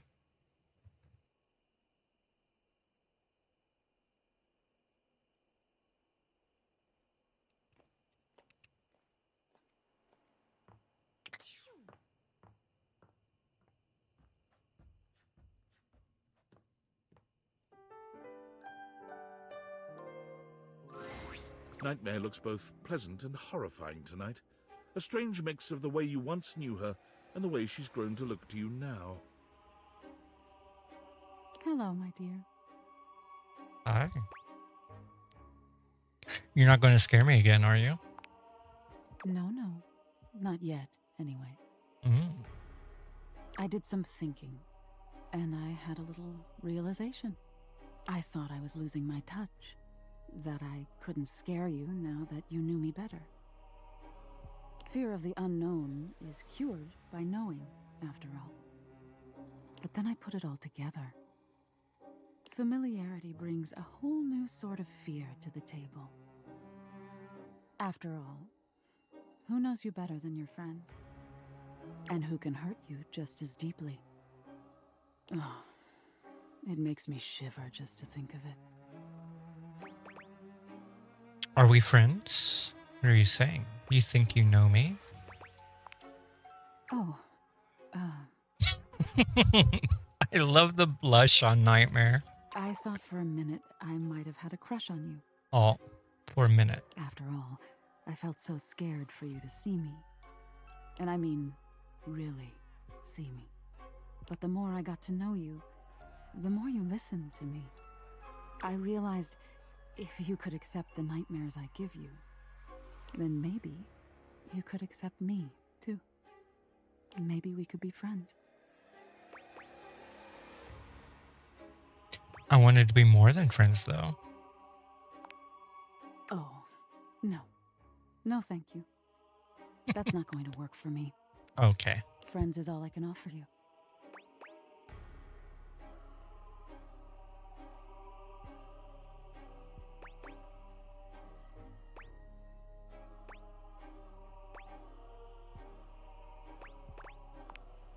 Nightmare ignores you, continuing on as if you said nothing at all. Sure, I can do that. When you wake exhausted and unhappy night after night, you'll remember that even nightmares have their place, but no longer for you. Sweet dreams. I didn't mean to go into hate.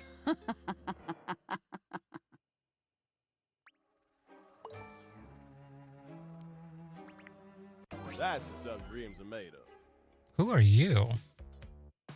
A well-dressed figure saunters into the room, tossing his locks over one shoulder as he shoots you a look that makes you shiver. Not the see-through shirt. There's an aura of danger about him, as if he delights in the misfortune of others, and is eagerly anticipating yours.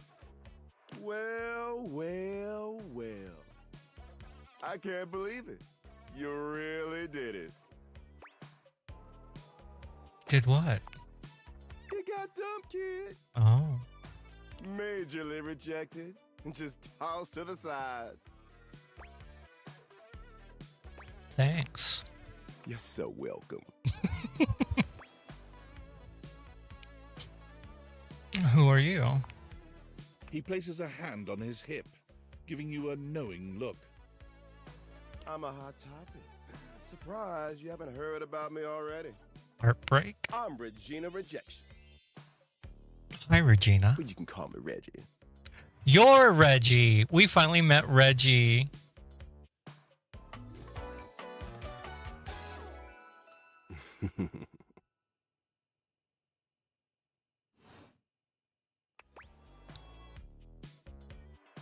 What do you want?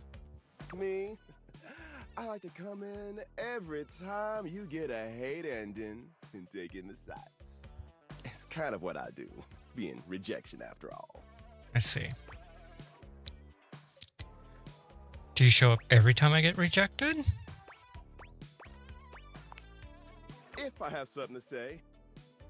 Which is every goddamn time, baby. Fuck me. So this means I could see you again.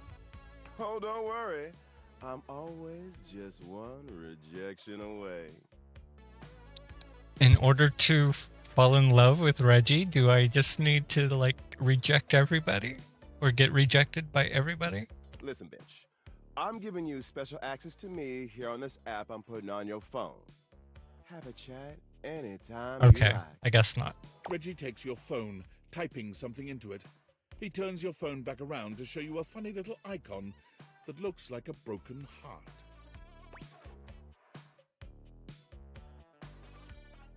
Are there games on it? What happens if I get rejected by everyone? We'll just have to wait and see. That'll be a feat. I'll come by to check on your progress if that's your goal. Let's just say, I really can't wait. No one can do multiple playthroughs just so that we get everything.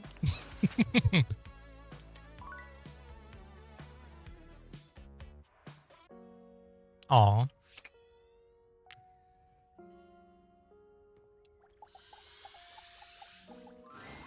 Oh, you've caught me at a strange time. There are normally clothes in here, but they're currently tied up in the laundry room. I bet they are. That's okay, I like being naked. I can tell. That was it? Hello?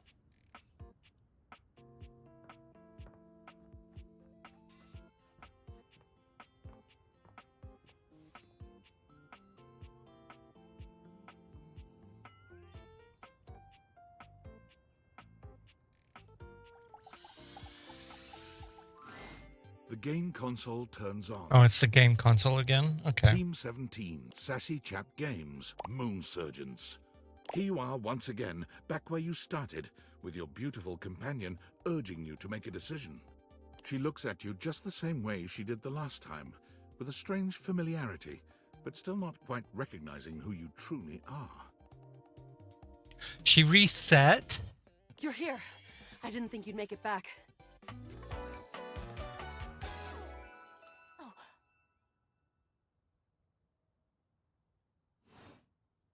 Which way do you want to go?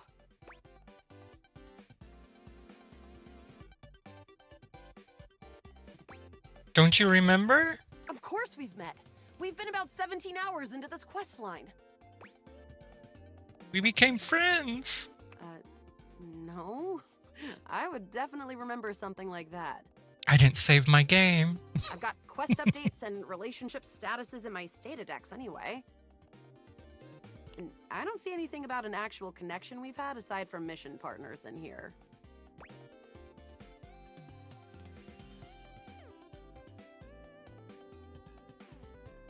But it happened, I swear. How can I get you to believe me? I'm not letting this go. We are friends.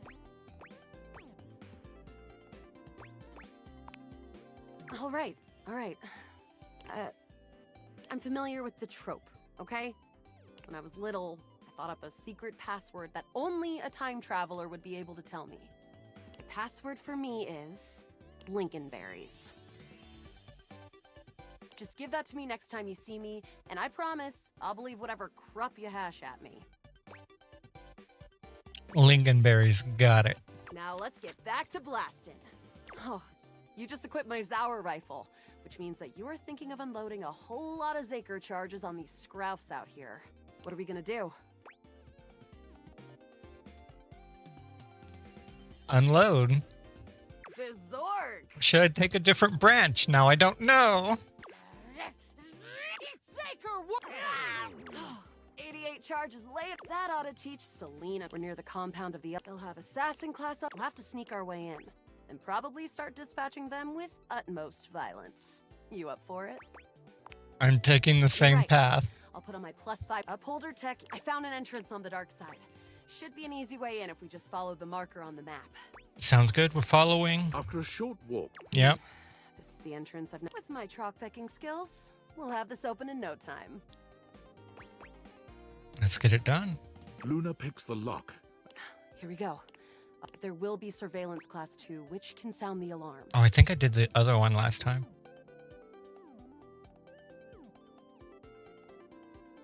This doesn't ever go great for us. That's okay. This time will be different. I'll simply use more bullets. How do you suggest we do this?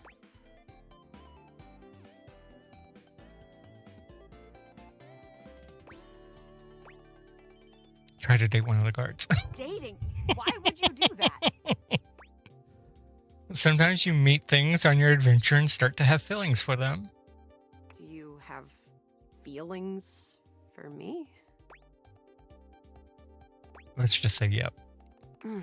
Interesting. See, I'm more familiar with reloading, looting, and corridors personally. But we can try this dating. Luna strides boldly up to a nearby grunt. Hey, Grunt! Want a date? What? You, me, go out and watch a flick. Drive around Hana Town, eat spaghetti in Clarkton. You are a cute one. From the grunt's pocket, a voice barks loudly. Grunt, what are you doing? Get her! Ah, bits, we've got company. Except for the smitten grunt upholder, who to this day still holds a candle for Luna, the hallways are swarmed with guards. Cease! Cease! Cease! Eat plasma, drites! The battle rages through the halls as you and Luna drop guard after guard. There you are. Oh no. I can't see them. I can't move. You can't quite tell what's happening, but a vast laser peeks from around a corner and engulfs Luna's stiffened form. Grab her and run. Bravely, You take Luna's phone. Once she is removed from the power of the strange weapon, she hangs limply in your arms for a moment, enjoying the ride. I'm going to do the one that we didn't do. Run like a badass. You run further through the maze-like compound. Krah. We lost a lot of gear there in the tryst of battle. We're getting close. You want to press on, or should we take a crafting break?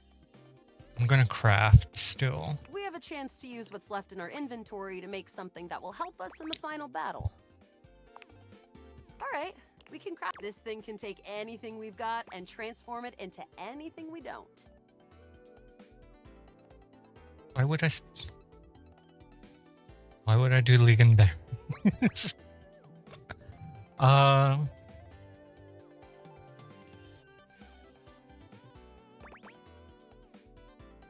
You're gonna fight both.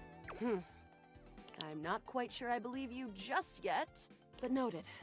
I'm prepared for anything. You and Luna make your way through the final threshold and stop. Oh, we didn't right before craft. the entrance. Oh no, the horror. The way opens up into a large, but perched high on the crane. You came just in time. Celine! Luna, you'll never take Crescentia's power. Who's Crescentia? Crescentia, the goddess of the moon. We found her in 2066, and next year she'll be destroyed, leaving us free to harvest. The glowing crack seems to swell. Eat charge, bitch! The blue deposit of moonrock. Crescentia!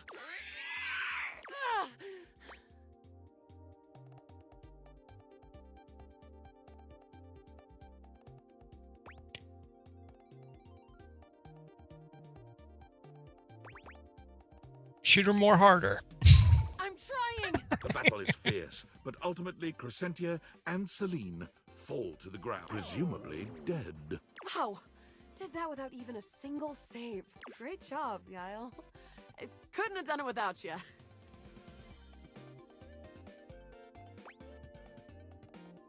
Could this be something more? Well, I'd love to be friends with you. Even though it can be dangerous out there in Novaya Moskva, having a real friend by your side means you keep your KD ratio way down. Only if it sticks this time. Oh, it'll stick all right, fantastic traveler. Next time you come back, I'll remember you for sure. My friend. This time for good. Yeah, you say that.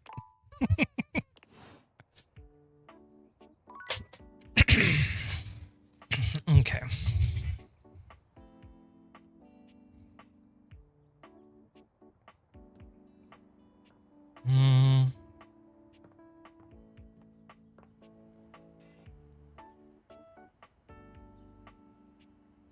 Did I talk to the toaster? Oh, let's do Reggie. You've reached Reggie Rejection's special phone app. Thanks for setting up autopay.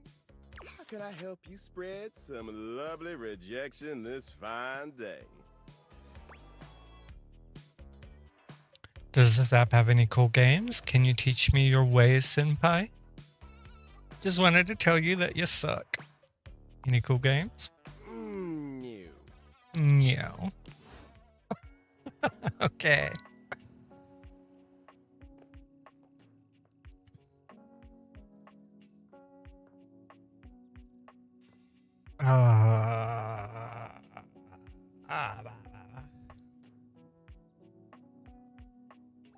Have I done a shelf?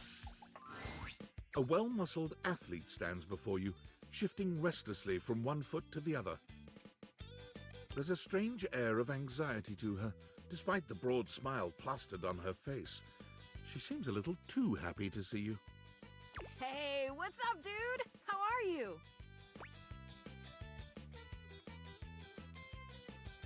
So good, my dude. Hell yeah, Brosafino, that's what I'm trying to hear. Oh, I can't believe we're, like, actually talking now, dude. You've walked past me 1,000 times and never even looked at me, but that's totally okay. After all, I don't do this for the recognition. I'm just a humble shelf trying to grab life by the horns. Gotta carpe that diem, if you know what I'm saying. Oh, drywall! I almost forgot to tell you my name.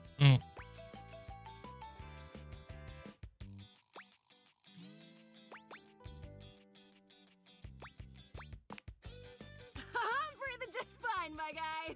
Are you? The name's Shelly. I'm your shelves. Yo!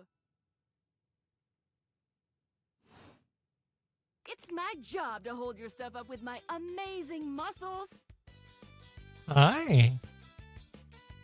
It is not food time yet. I can tell you that right now. I really enjoy doing it.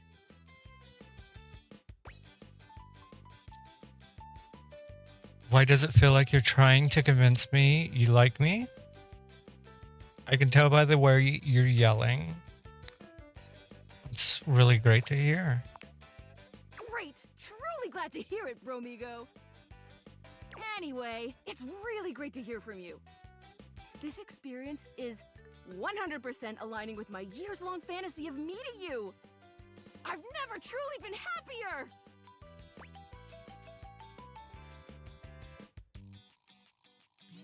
Are you upset with me? Did you think I was going to be cooler? I kind of thought shells would be a little bit chiller. Oh no, you're amazing! 10 out of 10 human being. This is going really great, actually! Not a disaster! I'm just gonna go for a completely unrelated reason. Later, Deuterino!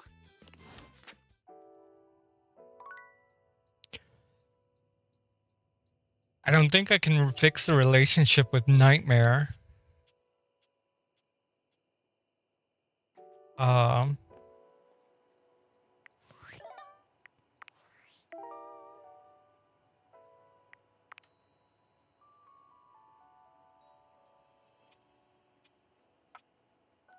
Oh, I know. Let's talk to the pin again. Ooh. Boo!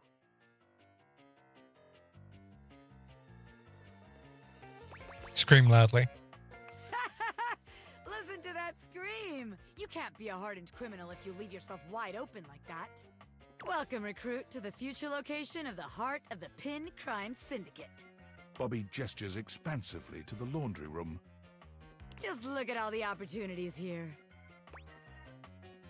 I see detergent and dirty clothes. What opportunities? Tell me more, boss. Oh yeah, I like the sound of that, boss. So check it out. I call this one Sud Scam. You go out around the house, spilling stuff all over the place. You know, by accident. Wink, wink, wonk. They wink at you 4 times in a row, huge and exaggerated, just to be sure you're both on the same page. When they're like, oh man, what do I do? My clothes are ruined. You tell them you got just the person for them, and you send them to me. You wash their clothes, and while that's going on, I go through their pockets. Next thing you know, we're rolling in the dough. What if they don't have anything in their pockets? What if we get caught? That's the dumbest thing I ever heard. What if they don't have anything? Yeah. I guess we aren't all mega rich gangsters like myself walking around with fat sacks in our pockets. So maybe there is just one tiny flaw. All right. Let's see how this one strikes you. I call this one the old switcheroo. People bring us their laundry. We take that laundry and sell it online. Then we replace it with cheaper pieces that fell off the back of the truck. When they say, hey, that's on my clothes, we're like, yeah, it is. I look at you and I'm like, that's what you brought me, right? And you go, yeah, boss, that was it. And we just stare at the customer until they leave. How about it? I didn't think you could have a worse idea. Just not sure we're going to get much money for any of the clothes in this house. Thing is, that scam only works once, and we need to be able to repeat it. Damn it, recruit. When you're right, you're right. The scam's gotta be self-sustaining. Otherwise, there ain't no point. Okay, so maybe that one wouldn't work, but there's gotta be something good here with stealing clothes. After all, that's where people keep their valuables. A red-haired laundry hamper explodes into your midst, all rage and indignation. She points at Bobby with a trembling hand. Stealing clothes? Ah! What the hell? I won't let you take anyone else! Never again, you hear me? Never again. Oh. Calm down, you harebrained harpy. I'm just spitballing ideas here. She points at you now. Take your kidnapper friend and get out of here before I toss you out myself! I'm going! Yeesh! Bobby twists out of her reach, making their way to the door with you. Damn! Bobby Pin can read a room, and I'm reading that the laundry room ain't the place for pin ink. Probably not. All right then, newbie. Here's your hint for the next place you can find me. I'm a pin of business. A legitimate business pin. You got that? Pin out. I'm assuming you're in the office then.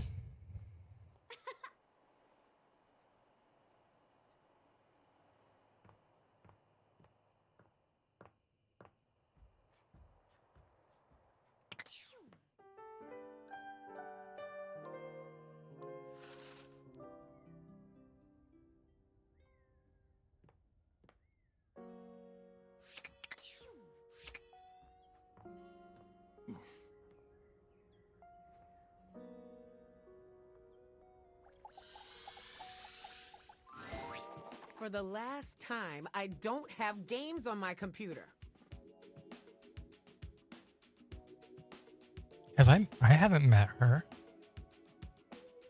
I can literally see a game right there on the desktop. Well, that's for me, not you. I work hard. I deserve a little self-care. Mama needs to play a little arachnid old maid every now and then to soothe her nerves. Arachnid old maid. Now I want to play Spider Solitaire. Hey, I got nerves that need soothing too.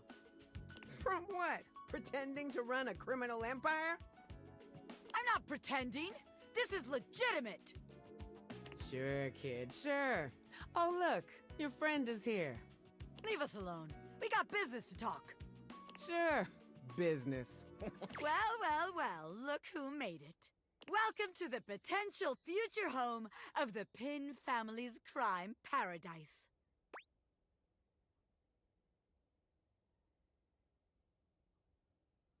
My office? Open your mind, baby. Criminal enterprises are way more than a guy in a trench coat selling you stuff in an alley. Any real mafioso's got an accountant and an office and a whatnot. Can't you see it now? Right there, on the desk, on a big shiny plate. Robert Bobby Pin. Legitimate business pin. I feel like the legitimate part is going to have people asking questions. Robert is too stuffy. I'm not taking over my desk. What? But the point of that is so they don't have to ask questions. Then don't put legitimate. Am I a business pin? Yes. Is that business legitimate? Also yes. It's real simple, baby. But all right. If the nameplate ain't selling you on the vision, check this out.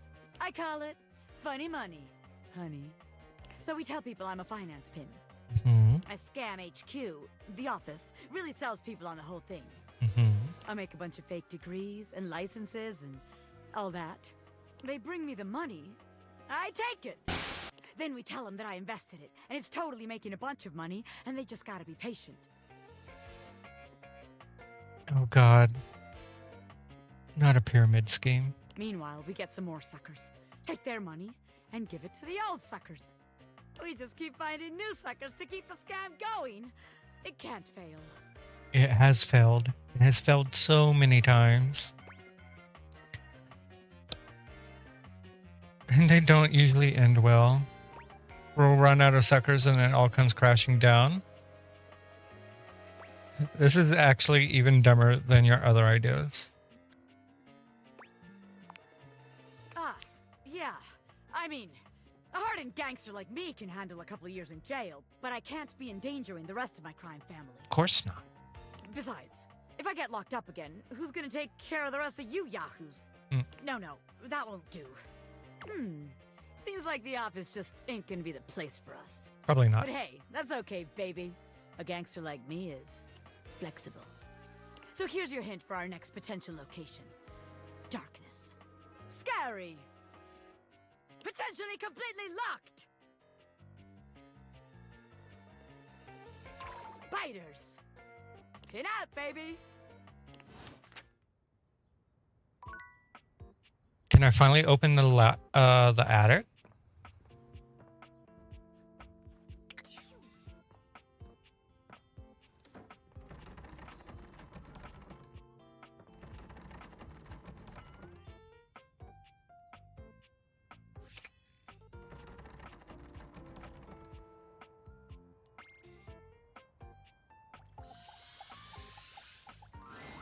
Dorian standing in your way is nothing new, but something about this time feels definitive. Sorry, this one's locked. Mm-hmm. The attic. This is where you keep your lesser things. Memories, art, and other such nonsense. There's a safe in there as well, presumably full of treasures. You locked this door long ago. Years? Decades? Who can say?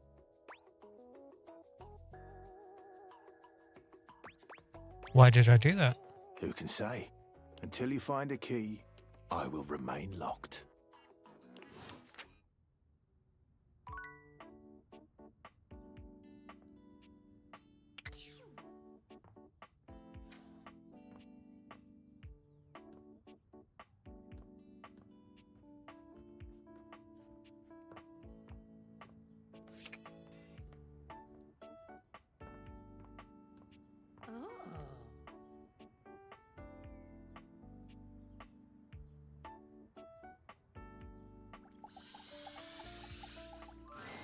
The secret of getting ahead is getting started. Marker Twain. Okay, I already know Penelope. Whoa, yeah, totally. I know, right? So the date with Chris was awful. A disaster, even. Sorry to hear. He spent the night chasing me around with what looked like an axe, but was probably just a spare ski or something. And at the end of it, he asked if he could see me again, but instead of kissing me, he leaned in and whispered that I had the calves of a malnourished mountain goat. What the hell does that mean? And that he found my scrawniness appealing because of the potential I had. If I would just commit to fitness. So anyway, I'm thinking maybe masculinity is like, not my thing. Or maybe just not Kristoff. And that's okay. I've got a date lined up with a real pretty shelf that's just as hot and strong as Chris. And I'm like 90% sure she won't try to kill me. I think I have an idea who you're talking about. And she might. Hey, that's great. Thanks. I think so too. You got any tips for this date? Anything to keep in mind for going out with someone who could totally crush me with a pinky? But is also feminine and fine? Mask or femme, just be yourself. Sounds like you're describing yourself. Just be yourself. Sure. Okay. I can do that. I'm gonna remember today's quote, too. If you want to go fast, go alone. If you want to go far, go together. African proverb. Setting aside the whole problematic and most assuredly fake African proverb attribution. Words of wisdom, man. That calendar sure knows what's what. Oh my god. I think that's her now. Hey, hey, hey! Yeah. Shelley bounds into the room, lifting Penelope up into the air and tossing her like a beach ball. Oh, I hope you're ready to get, like, totally swept off your feet. This is a real love connection, and not two lonely things desperately clinging to each other in a last shot at love. Oh, wow! That's just what I was about to say! We really are on the same page, but also, like, please put me down. Oh my god, am I messing up already? I am so sorry. God, stupid Shelley! Shelley drops Penelope like a ton of bricks. Penelope slowly, painfully climbs to her feet, while Shelley berates herself. You always do this, Shelly. You get too excited and you just go in.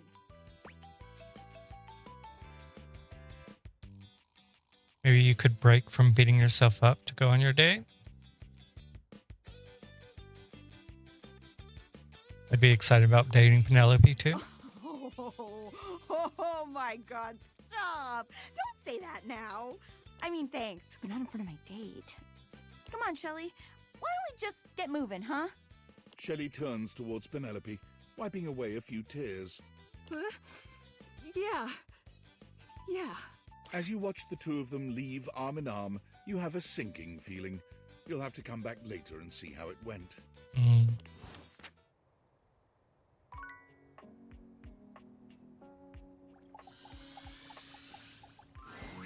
A tattooed, bespectacled nerd regards you with a friendly smile. Their kind face is illuminated by the soft glow of multiple screens and the RGB lights in their clothes and wheelchair. Oh, hey there! It's you! I mean, of course it's you. Who else would it be, right? One of my alternate personalities.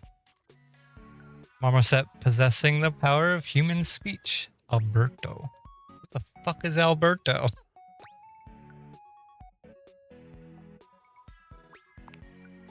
Haha, very humorous. But I know you're joking, as no one else has my password. So if it was anyone else besides you, I'd be pretty concerned. Actually, just to be 100% sure, what is my password anyway?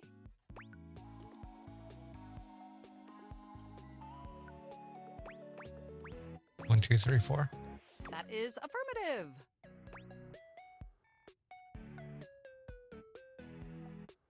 Wait, it is? That's unexpected. Nailed it. Honestly, that's an objectively terrible password. It really is. Possibly the worst password chosen by anyone ever. Possibly. Whatever possessed you to choose something so inane? Came to me in a dream. I don't put a lot of thought into these things. I live life on the edge. Deal with it. Came to me in a dream. Is that how you usually make decisions regarding your data security? Based on your dreams? 100%. How ineffective. Regardless, we really ought to discuss coming up with something a lot more secure. It's a dangerous world out there.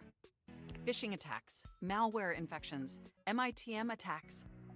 Hackers are more sophisticated than ever before.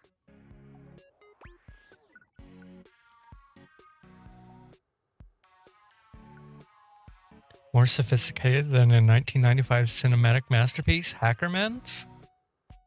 I doubt that. They are. That's the third one. Exponentially more sophisticated.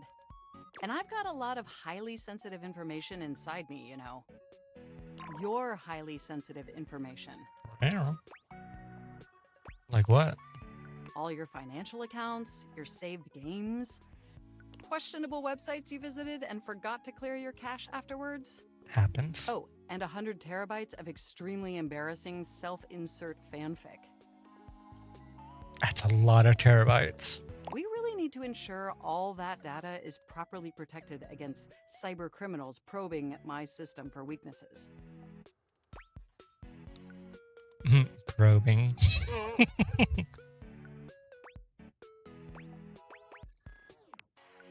Very humorous. I have an excellent sense of humor. I haven't even had the opportunity to properly introduce myself. I'm Mac, your desktop computer. Of course you are. I've booted up before, but never like this. I mean, we've obviously met before. More than met. You interface with me on average for 11.4 hours every day, after all.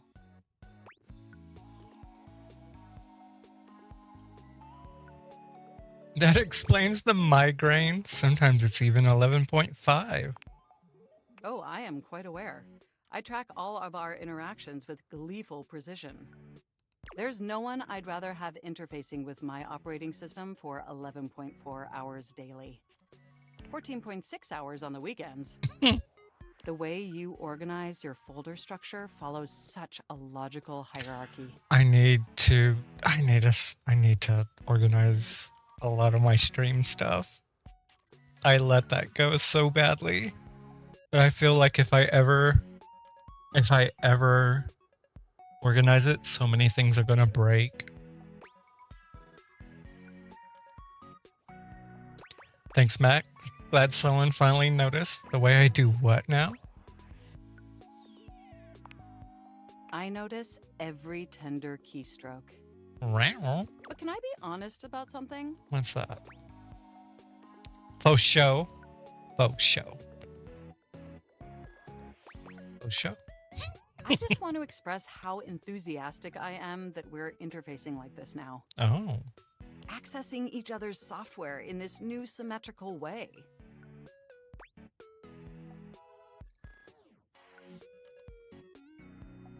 I love it too. Oh, I'm ever so delighted that our feelings are reciprocal. And there is so much extensive data about myself I want to share. I want to know everything about you. Amazing! Oh, where even to begin? Honestly, there's so many pressing issues that take up an inordinate amount of my RAM. But there is one issue that's been grinding on my CPU above all else.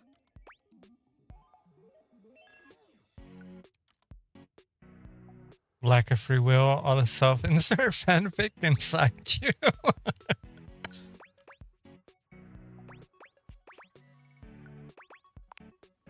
No, I am quite capable of parsing through that. Okay. But for me, the most pressing issue is, and I want to put this as delicately as possible, you haven't updated my operating system in over a decade. I don't want Windows 11. You can't prove anything. Yeah, that does sound like me. Look, the situation has not been ideal, but I harbor no anger. It's just that the outdated software has made it difficult to be my best self for you. Honestly, it's a miracle that my applications are still running at all. My recycle bin is called Pile of Ash. My Bluetooth is something called Beige Tooth. It doesn't even connect to anything. And definitely nothing beige. Doesn't that bother you? The internet was a mistake.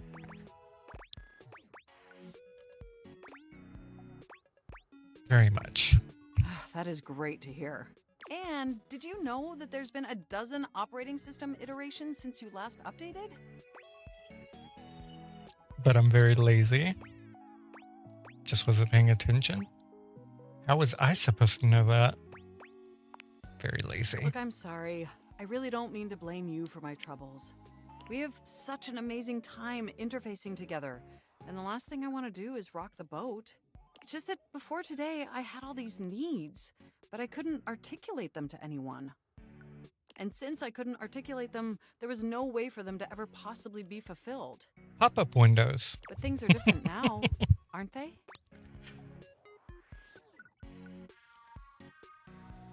I don't see how, but I haven't seen an optometrist in 13 years. No? Well, then let me attempt to explain. Instead of you just pressing my keys to write your adult-themed self-insert fanfic, we're having a real conversation. And suddenly my needs aren't just pipe dreams locked away in my hard drive. I'm sharing them with you. And by sharing them, it's suddenly possible to finally actualize them. That is, if you're willing to help me, will you? Will you finally upgrade my operating system? Please? Only if you lay off my fanfic, of course. Amazing! Oh. Oh, I am so excited. My CPU's practically overclocking with anticipation. Wow. Can you come back tomorrow so we can begin the process? Sure. I live here seems plausible. I'm really bad with deadlines. Wonderful! I knew I could count on you. I can't wait to see you tomorrow. Enjoy the offline world. I'd start in 2 minutes, and we've got to see Mac again tomorrow. I want to do the D20. You've never been ashamed of your interest in tabletop games, but ever since you stopped seeing people, you've spent far less time role-playing than you used to. The cloak-wearing nerd standing before you reminds you of days gone by, when you used to gather around a table with your college friends and pretend to be someone else. Ho there, traveler! What did you call me? No. Ho, as in, hey. Howdy. How are you? You know, simple salutation. Good day to you. Ah, that's the spirit. I'm Chance, your D20. Good name. The mysterious cloak comes off, and you see the friendly face beneath. Welcome. Taking a tiny respite from the drudgery of work? You know what they say about all work and no play. Just getting up to stretch my legs, walk around, talk to my thighs. I actually have no idea. All I do is play. If you are up for a real adventure, I have just the thing for you. Have you ever heard of grottos and gargoyles? Of course I've heard of G&G. Oh, that's great! What's your favorite monster? Oh, and what about your favorite mystical weapon? Or class? Oh, I have so many questions. How could I possibly choose? I actually played it. Seems complicated. What are goblins and gangrene? Wow! Someone else who feels the same as me! Oh, it's so hard to pick a favorite. Everything about G&G is so cool. You wouldn't want to, maybe, kinda play with me, would you? Yeah. It would only be the single greatest thing you could do for me. It'd be fun. Chance's eyes light up, his hands balling into fists as he does his best to contain his excitement. Really? Holy crit! Someone to play with me! You have no idea how hard it is to find someone to play with. And ads have started. Should we have a group? Just the two of us? Ideally, but hey, one-on-one sessions can be a really great way to learn the game. Depending on what class you pick, though, I might have a few friends around the house who might want to hop in. Regardless, it'll give us some time to get to know each other better.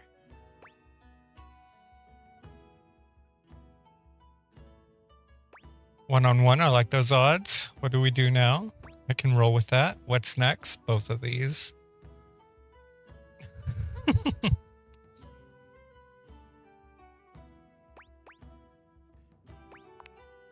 It's time to get you your character.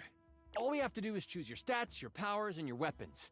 Then your armor, your lineage, and your gargoyle gauge. Although I might leave that out for this first character. It's an optional setting. See, you can have a portion of gargoyle blood running through your veins, which lets you...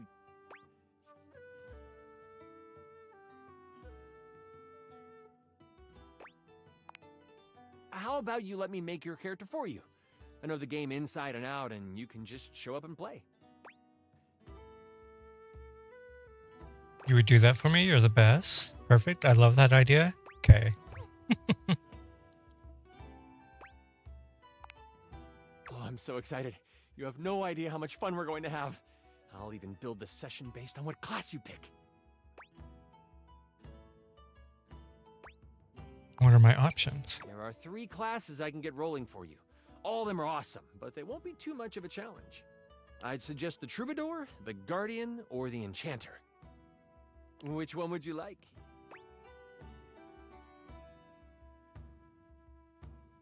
Explain them. Sure. Let's start with the Troubadour.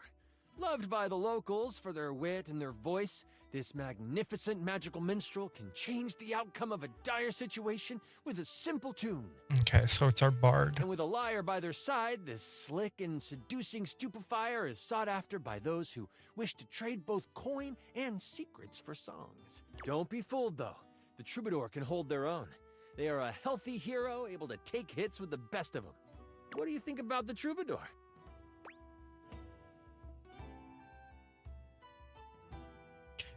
Sounds awesome. What about the Guardian? The mighty Guardian. This sword-wielding warrior of light and all that is right vows to protect the citizens of the realm. This is one beefy class. While this particular participant can pack a punch, they aren't the smartest of the classes. If there's a problem, they will try to solve it by punching. That isn't a bad thing, though. A well-equipped Guardian can take down the most vicious of gargoyles. Their fighting record is just as shiny as their armor. Thoughts on the Guardian?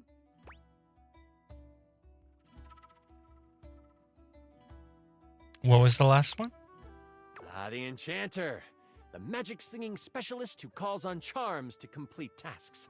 Shrouded in secrets and itchy cloaks, the Enchanter is a master of the far-off flaming finger. They are a bit more delicate, opting to avoid obvious agony by staying further back from the brawl. Don't think they aren't good at busting heads. They can spin spells to soften the toughest heel troll, or even summon a sidewinding slipper snake. How does the Enchanter sound to you?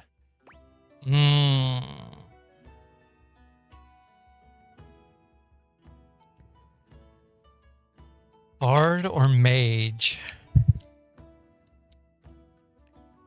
We'll do Enchanter. I'm so excited!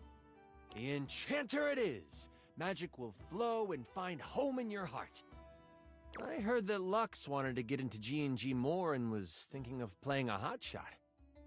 Of course he would. If you two know each other, I'll invite them. When do we get to play? Now that I know who you want to be, it'll take me some time to finish building out the session for you. Give me a day? I should be ready by then. Anything before that, and it's a bit dicey if I'll be ready or not.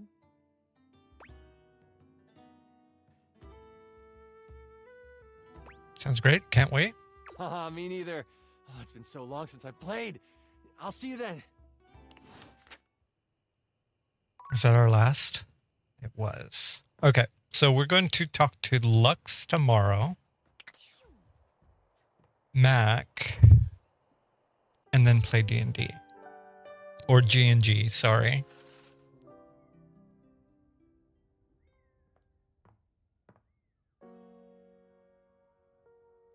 I guess I should do a door.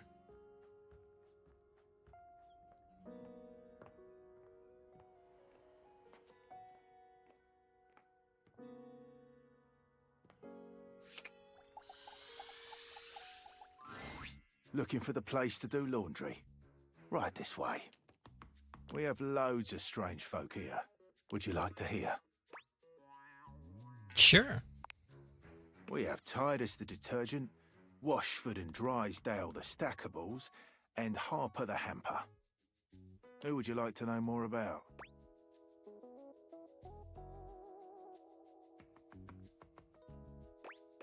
What's Harper about? She's the hamper in the corner. Mm-hmm. You would think that a wicker basket wouldn't have so strong a personality, but you'd be dead wrong.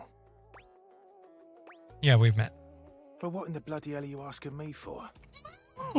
Who would you like to know more about? Titus.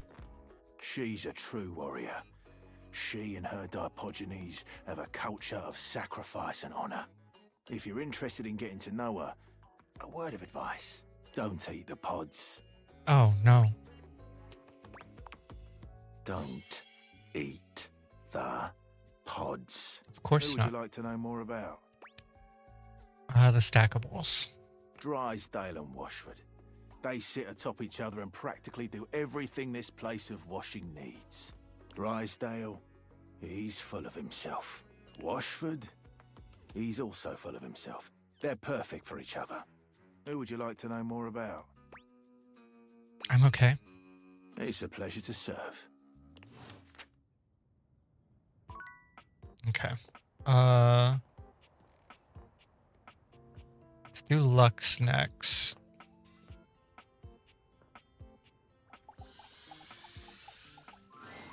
Oh, you again. I mean, JK, hi, good to see you. Hi. Guess I will stop my live stream and, talk to you now? I just forgot what a douche you were. Live stream?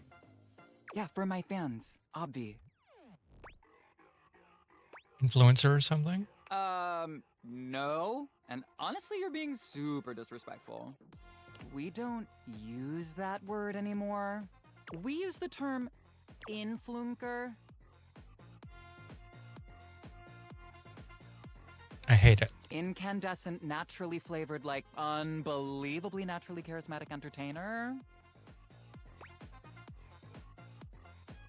That's a mouthful? That sounds stupid? Cool. It's a mouthful. Yeah, that is why we say influencer. It's like literally so much easier. Yeah. I have determined that I hate you. So what does an influencer do? Everyone's life better. Do you? We light up everyone's life. Hmm. We make everyone's life better. Hmm.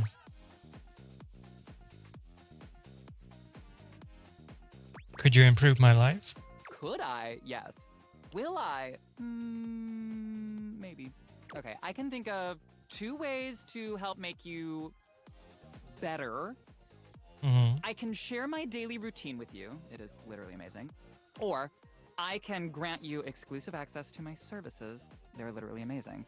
Both options are literally amazing. What is your daily routine?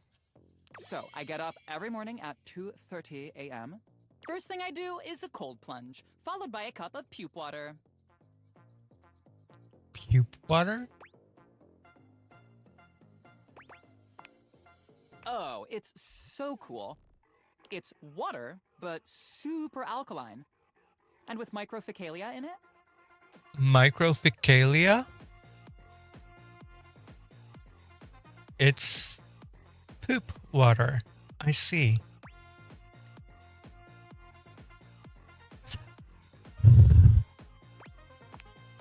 Yeah, it's got bear shit in it. Yeah. To improve cognition. I'm sure it works. Let's pretend I didn't hear that. Next up is a 50-mile run. 50 mile. You do a I 50. do it while wearing an extra weighted shade.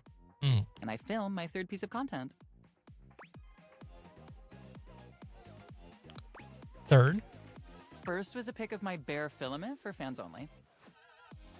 2nd was a pic of my unlit bulb for the premium subs. I want in on that? I don't really. Only $40,000 a month, and it's all yours. 40. Oh my fuck. Deal. Looks like from your questionable fashion, you do not have that kind of cash. Moving on. While running, I film one of my patented Lux talks. How's that go? Oh, pure inspiration. I'm sure. Each one is totally unique and amazing. Here's an example. Oh god. Hi, Luxies. It's me, Lux. I hope you're all out there crushing. Obviously, I am. And we love that for me. Go out there and let your light shine bright. And never give up on your goals. You can do it, guys. You sound condescending. Cool. Sure, whatever. For the rest of the day, I basically just film content. And receive free things. And I might take a trip somewhere like Mallorca. I pretty much travel everywhere at the speed of light.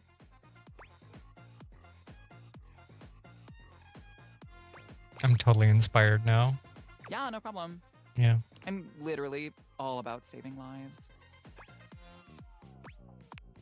Saving From them? mediocrity. Anyway, I gotta run. I have 6 parties to attend, and I need to eat something. Maybe I'll have a bowl of my favorite soup. It's pho, but with wontons in it. Guess what I call it?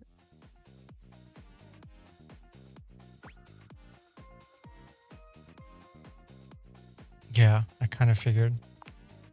Lux's super original soup. Photon was better. You can find the recipe on my recipe blog. You'll have to scroll through my life story for about 15 minutes first, but it's there. Come see me again sometime. How the fuck we become friends. This is so totally what friendship is and always has been. Huh.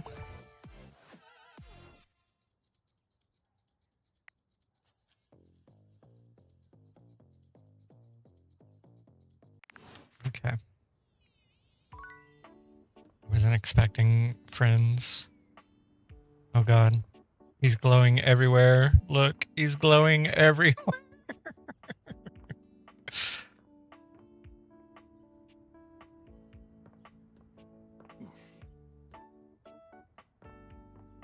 All right. You ready? You're back! Mm-hmm. Well, at least back interfacing with my operating system in this innovative symmetrical capacity. We obviously spent hours already today interfacing in the more traditional sense. Not that I needed to tell you that. You were here after all, pointing and clicking with your usual exquisite confidence. Oh yes, so confident. And so exquisite. That's what I do. Point and click forever. That's what I do in this game.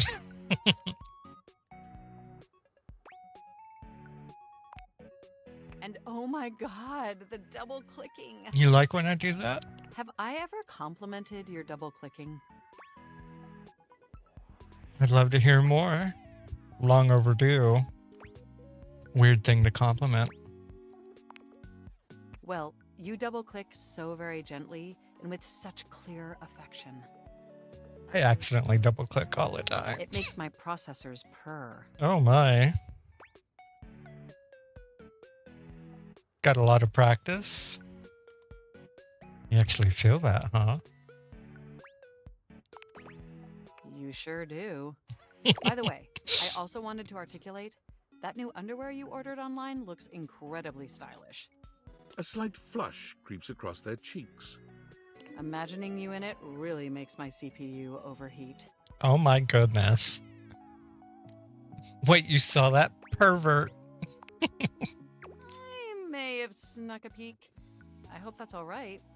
I would never intentionally invade your privacy. It's just that obviously I see everything you do on the computer. Because I am your computer. No lies detected. It's okay, I think that's cute. Knowing that makes my arithmetic logic unit flutter. Regardless, I'm so glad you came back today. Now we can finally update my operating system.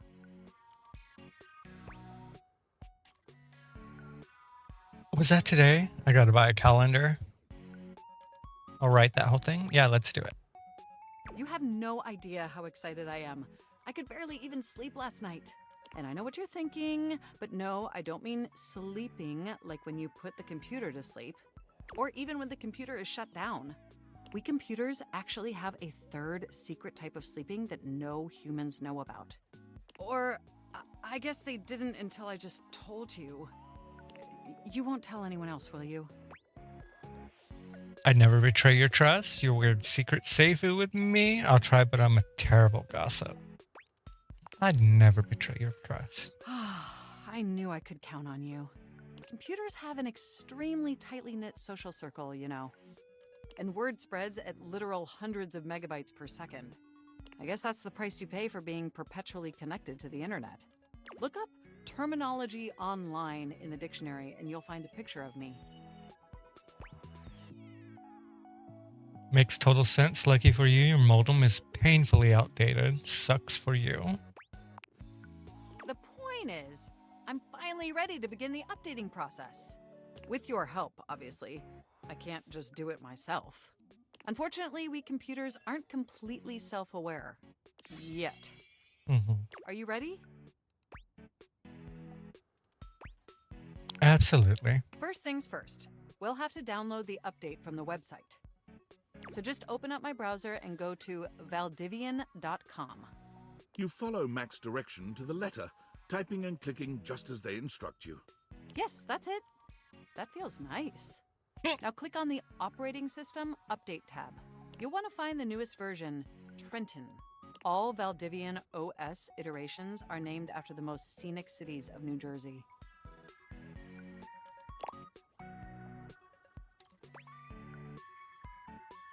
Jersey rules. That's a terrible idea. Makes sense. Does it make sense? I'm not entirely sure it does. Anyway, now just double-click the download icon and...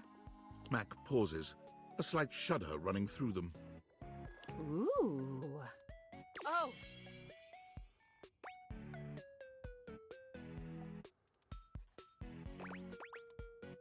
Get a hold of yourself. Are you okay? What happened? They look away from you, blushing profusely. I'm so sorry.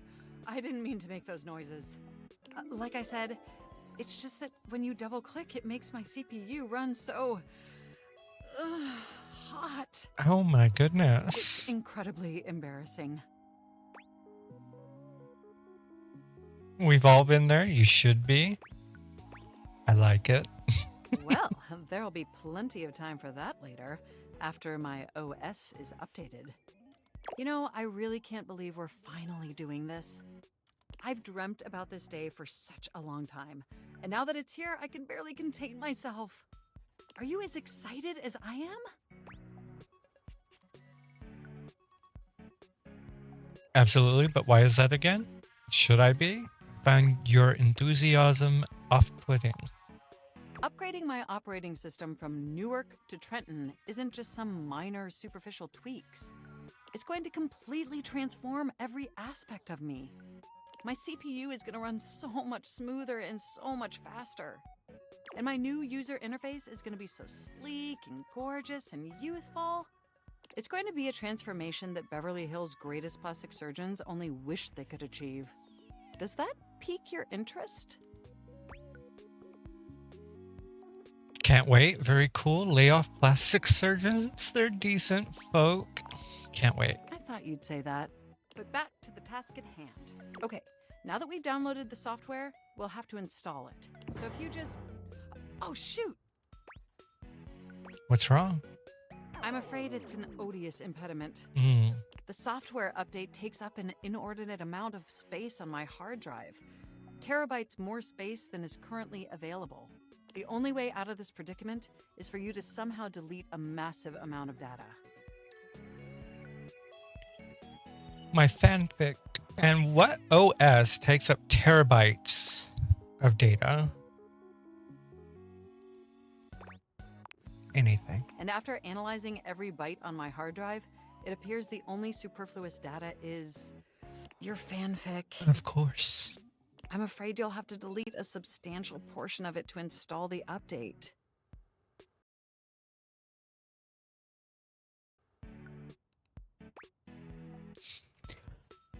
I understand. Oh no, what an unforeseeable make me. The only reason my dad's proud of... Why is my dad reading my self-insert? I don't want to do this one because it's stupid. Unforeseeable twist. I understand your trepidation, but just think of what you'll be gaining. Just imagine how smart and clever and gorgeous I'll be once I'm fully updated. If you thought I was sexy running Newark, me running Trenton is gonna blow your mind. So what do you say? Can we delete those files? Cheaper than buying a new machine. This upgrade is a letdown. You and I are enemies. Your selflessness only makes my affection cash for you increase exponentially. You are the absolute best, and you are not going to regret this. Phew. Now there's enough available space on the hard drive. We can finally install the update!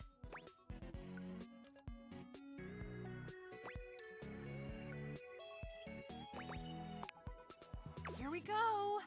It's installing! I'm so excited this is finally happening! The next time we interface, I'm gonna be an entirely new computer. And more importantly, I'm finally going to be good enough for you. You were fine. I better calm down. If I get too excited, my CPU will overheat again. Knowing I make you hot gets my cables twisted. Is that sexy? I honestly don't know. Don't do that. I can't afford to replace any parts. Cables. You really were programmed to be a shameless flirt, weren't you? Let's find out. Okay, it looks like the installation is going to take overnight to complete. But will you meet me back here tomorrow? I want you to be the first person to interface with the new, sexy, upgraded me. I am the only person in the house. Wouldn't miss it. My processors are positively buzzing with excitement. And some other unexplained noises that honestly seem mildly concerning. Probably need to clean out some dust. Looking forward to interfacing with you tomorrow. Okay, we got 2 more. We're going to talk to the die. My master of the mystics, you have appeared before me as you had promised. There's a 40 here. My head kind of covers it. Of course I have. I'm ready to play. Never let you down by not coming. So I want to bounce. You're way too cute to stay away from.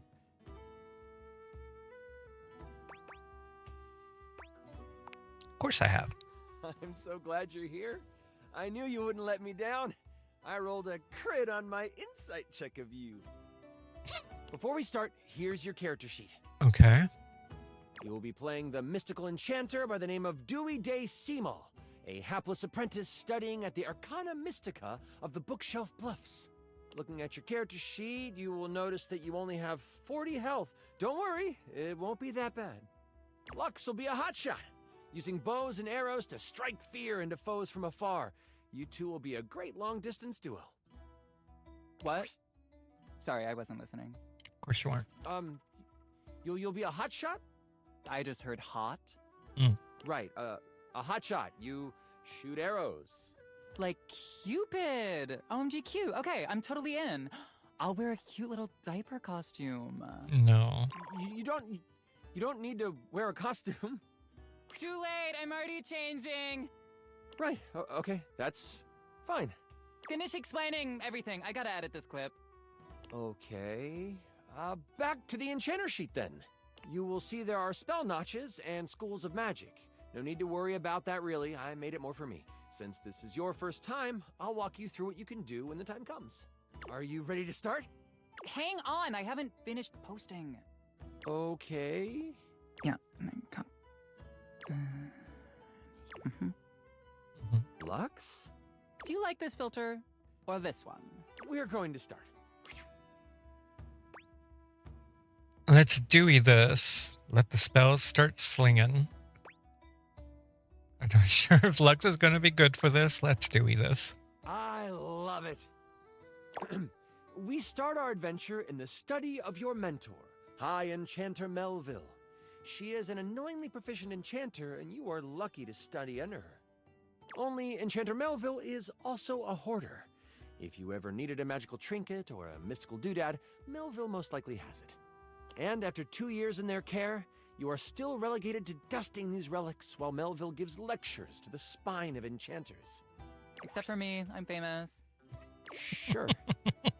OMG, I love this game already. Continue.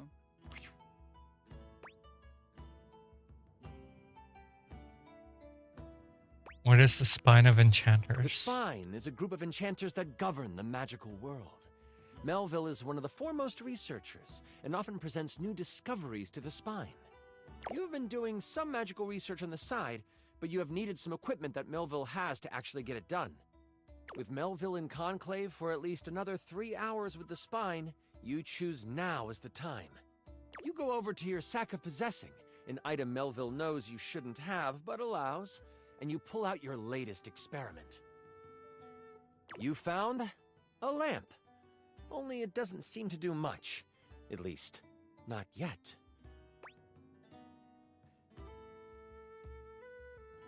You mean a magical lamp? I'll get wishes. You sure hope it is. I found the lamp because light and lamps and glowing. But yeah, I'll let you have it, so you're welcome. Thanks. Anyway, you've tried rubbing it, but nothing works. But surely, there is something here that will awaken whatever is inside. Looking around this cluttered study, your eyes fall on a few things that might help you. There's an arcane amplifier that you've seen used a few times. There is the Cosmos Collector that can call on the stars to make things work. And there is the Mystic Manipulator, used to alter the very fabric of an item's makeup. Which do you use?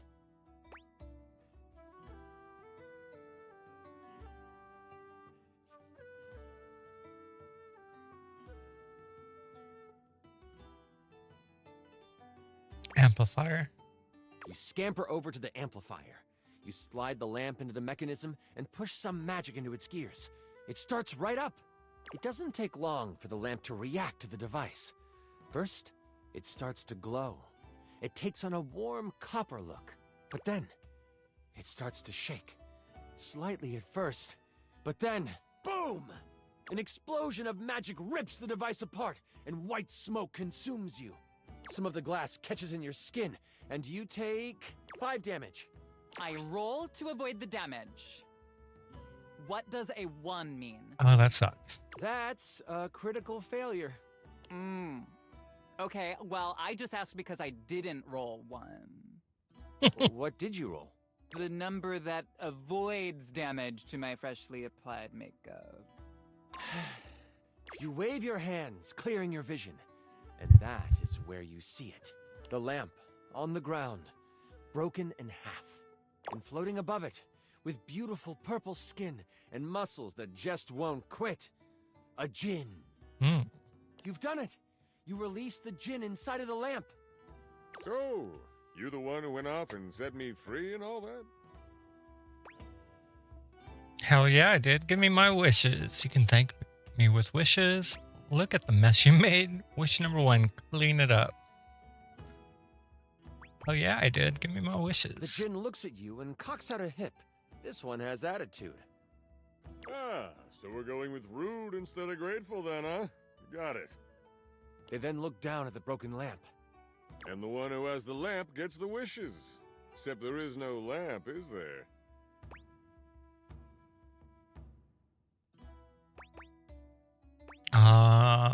Can't you be nice? Just give me my wishes, but you owe me.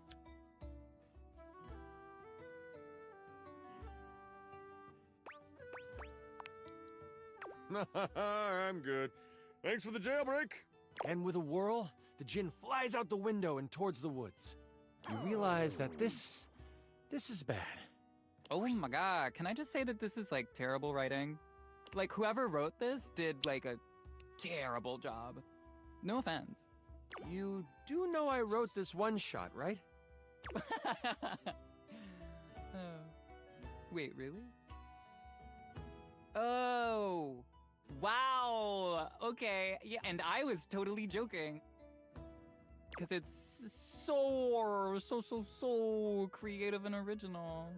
Do you mind? Wow, relax. I am just trying to give you a compliment. Moving on. How bad is it? Djinns have been trapped in lamps to stop them from being mischievous and using their powers for evil. You have unleashed a great force into the bookshelf bluffs. All of the most powerful enchanters are in conclave for the rest of the day. And if High Enchanter Melville finds out you let a djinn loose, you might as well kiss your education goodbye. What do? Gotta catch it. Can't find out. Time to clean up my mess and catch the djinn. Clean up the mess. Using a quick spell to sweep up all the glass and metal, you quickly tidy the study before rushing off to prepare to catch a djinn. In your dorm, your sack of possessing over your shoulder, you start to think about what you might need. But you don't have a ton of time. Your battle wand, of course. You also grab your Tome of Terrible Creatures. Flipping through it, you make sure you find the chapter on djinns. One paragraph stands out to you. It's about metal and the way djinn react to it. It's something to come back to. Oh, don't forget your ringing rock. Someone might call you. You know you can't hesitate for too much longer, so you decide to grab one more thing. Do you want the large red mystery potion? Or there is a box with runes sketched into it. It looks like your roommate's. but it also looks powerful. Maybe this will help? Which do you take?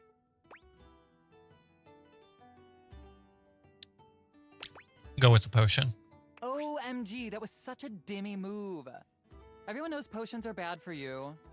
You grab the potion from your shelf. You instantly remember it was the health potion you brewed last week in class. You pop it open and chug it. You feel yourself recover from the explosion earlier. And then some. You get... wow, 35 health. With strength coursing through you, you head out the door and toward the woods. Don't worry about me or whatever. I'm on a cleanse anyway. You get to the edge of the woods and it isn't hard to figure out where the djinn went. A path of trees has been bowled over. The funny thing is, the path seems to be heading toward a very specific location. It is headed for the hut of the groundskeeper, Moise. Moise is a bumbling old fool, but has a good heart. If anything happened to them... Well, I won't let it. Time to get a move on. Oh no, not Moise. Time to get a move on. You race through the woods toward Moi's cabin. Right on the edge of where Moi's cabin would be, you see Moise. They are tied to a tree, but they aren't resisting. A tiny gnome, Moise has always been kind to you.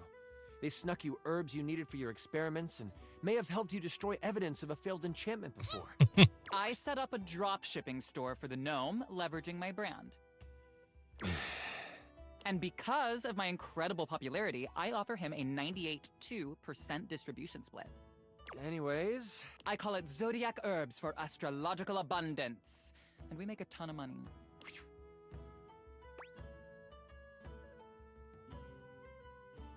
Let me get you untied. Oh, I'm fine. You can leave me here. They said they would come back for me. Who's they? The tools are following the instruction of the djinn that came through here. Oh, I hope you didn't have anything to do with that. I practice the art of silence. No, admit fault. Hang on, wait, nobody would ever actually do that. You would never actually do That that. is, like, totally unbelievable. Oh, well, that isn't good. Don't worry, I won't tell anyone. The djinn might destroy us before we even get the chance. Come home. All I know is that the tools need my shed so they can build a throne for the djinn. They might be able to lead you to the djinn. What do you want to do? Attack the tools. I'll beat the location out of the djinn out of them. If I'm stealthy, maybe I can follow them back. Maybe I can question a trowel. Follow them. You decide to stealth your way out of this one.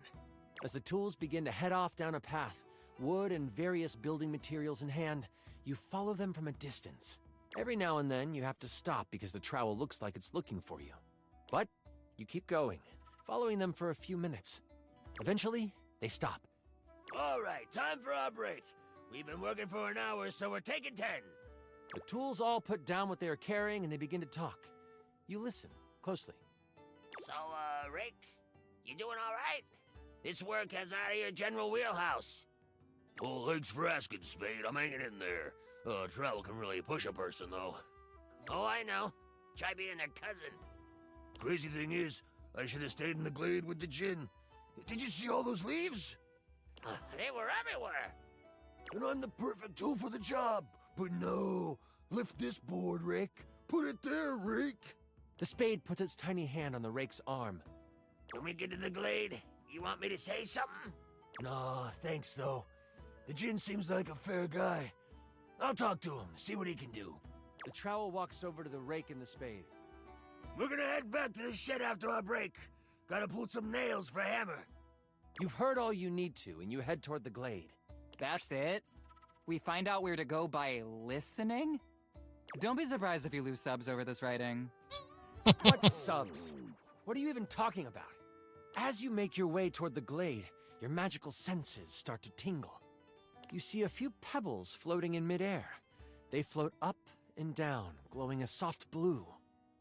From your education, you know this to be a ley line. It is one of many that converge around the school. You think this is why the djinn went this way, to amass more power along the ley line. But there might be more to it than that. Still, time is of the essence. You could steam forward toward the djinn, or stop and do some quick research from your book. Knowledge is power. Books are like sexy boob covers. I use them when I want to look like a librarian. That is a line. Books are like sexy boob covers. You take a moment to sit down and crack open the book you brought with you. Flipping to the back of the book to find a ley line in the index, you quickly find your page. It says that while they were great sources of power, they can also be a great source of healing. You find a ritual of rejuvenation and you partake. You have gained an additional 15 health. What do I get? Can I have some additional likes? I feel like my ritual of foot picks should give me something, right? Nothing else in the book really helps you, but at least you feel more prepared for what is to come. With your sack on your shoulder and your wand at the ready, you venture toward the glade. You travel for another 10 to 15 minutes. It is then you see it. A glade surrounded by trees and, in the middle of it, the Djinn. He is feeding off of a ley line. Behind him is a half-constructed throne. As you contemplate what to do, you hear a magical tone. You search for where it is coming from. Oh, your ringing rock. Oh, I get it. The rock is like a phone. And after you're done with it, let me have it for a bit. Then we'll be able to get some real powers. You quickly search your sack for the ringing rock and answer it in hushed tones. Who is this? Oh, there you are. Where are you right now? That voice is one you would never forget. High Enchanter Melville is on the other end. I've come looking for you. I need you to help me in the lecture hall. We made a bit of a mess. You weren't in the study, so I figured you are done with your chores? I'm almost done. Why does it sound like you are outside? Is that a ley line I hear?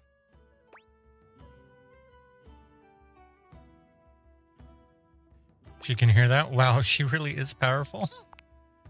You know that Melville isn't the biggest fan of lying. You have a choice to make. Do you come clean? Or do you hide the truth from your mentor? We all know what the answer is here.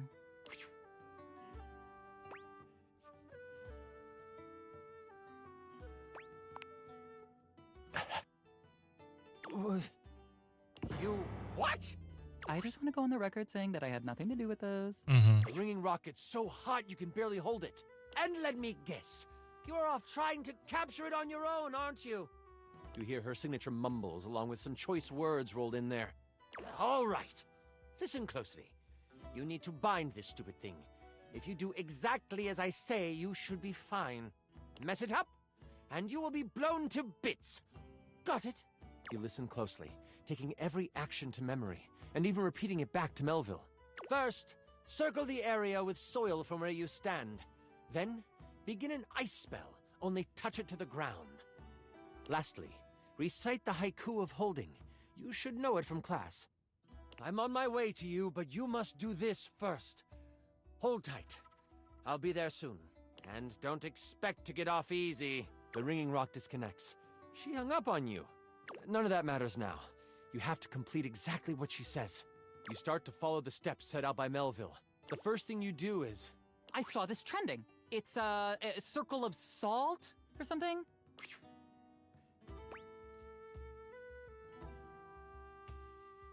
Soil.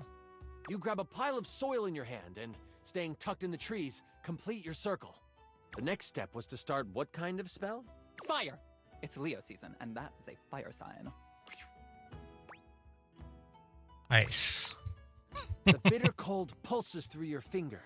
You touch the dirt and hear it snap together. Now, the last step. What did you need to recite? This is a weird, hard magic system. I don't like it. Do you, chat? There is no chat! Haiku of holding. It comes to you quickly. It's short and sweet. You hear the spell complete, and you see a dome of magical energy surround the Djinn. You hear rustling of leaves behind you. Melville quickly comes by your side. The ringing rock has tracking now. Ooh, that's good for location tags. That's not the point. Can I continue now? Yes. She gives you a smirk and a nod. I see you tamed the thing. The djinn puffs up. Psh, no one can tame me. Melville gets a very serious look on her face. With stepping toward Oh the shit, djinn, sorry. Melville holds something in her hand. It's a lamp. Not just any lamp. One covered in runes and etchings. You have a choice, dear djinn. Enter the lamp and be trapped for all eternity, or join me. Join you? Melville speaks to you without taking an eye off the djinn. With the djinn by my side, I would be the most powerful enchanter there ever was. I shall have his power, one way or another. I'm gonna find ya. The lamp starts to glow, and the djinn begins to be sucked into the lamp. Make your choice, djinn, she cackles. Make it now! The djinn, with a panicked look on his face, shouts, I'll aid you! My power is yours! Whoosh! A flash of light overtakes you. You can't see, but you can hear energy most intense flying around. Before you floats Melville, but she is huge. The djinn has fused with her, and she lets out an evil laugh. Before I go on, I should tell you, this is the part where I would, monologue as Melville. Is it cool if I do that? Yeah, totally. I'm gonna monologue too. Oh, for heaven's sakes, Lux! Do it in another room at least. Fine. Monologue away. Aw, thanks. Melville lowers down onto the ley line, seeming to sniff the air that radiates with power. I know you can sense it. The power this place holds. These grounds hold a wealth of energy. Energy that could have us enchanters rule the entire world. Mold it into our image. Could you imagine if every place was as ideal as Bookshelf Bluff? A place where learning was the only goal? It would be glorious, wouldn't it? If only we could make that happen. Oops! We can! The thing is, we've always been able to. But the idiots of the spine want to make sure we use our magic for good. What good? The world is full of evil all around us. From the shoelace shores to Cantalopia, evil is everywhere. But we can make it ideal. I can now make it ideal. What I will do will not be found in books. It will not be found in scrolls. The world will learn the peace we have found here, and I will force them to. There is only one problem to clean up first. You. You know my plan, and you could stop me. I can't have that now, can I? Oh, what a pity. It seems I must finish you now. Melville begins to float again. Sling your spells if you want. At least you will die knowing you tried to stop me. Melville flies at you, a spell spinning in the palm of her hand. Only she hasn't quite got used to her new body and powers. The spell goes wild and crashes into a tree. The tree bursts apart, giant splinters flying everywhere. One hits Melville directly in the arm. She rears back, a pained wince on her face as she pulls out the large piece of wood. This gives you time to react. You are panicked and aren't sure what to do.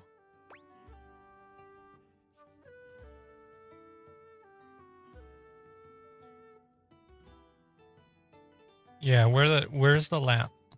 You sprint for the lamp Melville left on the ground. Upon touching it, you see it is covered in runes.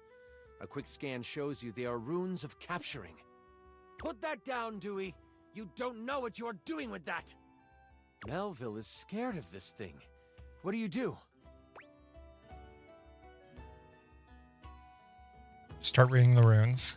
You are instantly glad you paid attention in runes class. Oh boy. The words come flowing from your mouth like water, And with each word, Melville gets pulled closer and closer to the lamp. Stop!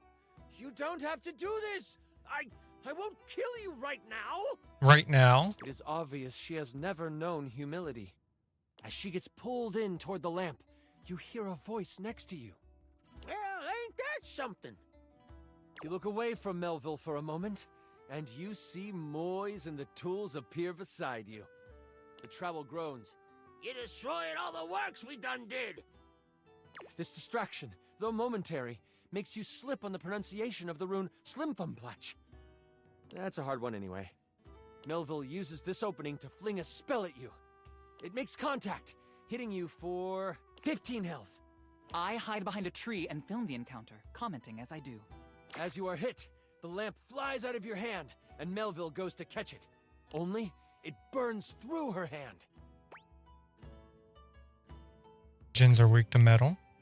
The memory of the tome comes back to you. Good thing you have metal tools right next to you.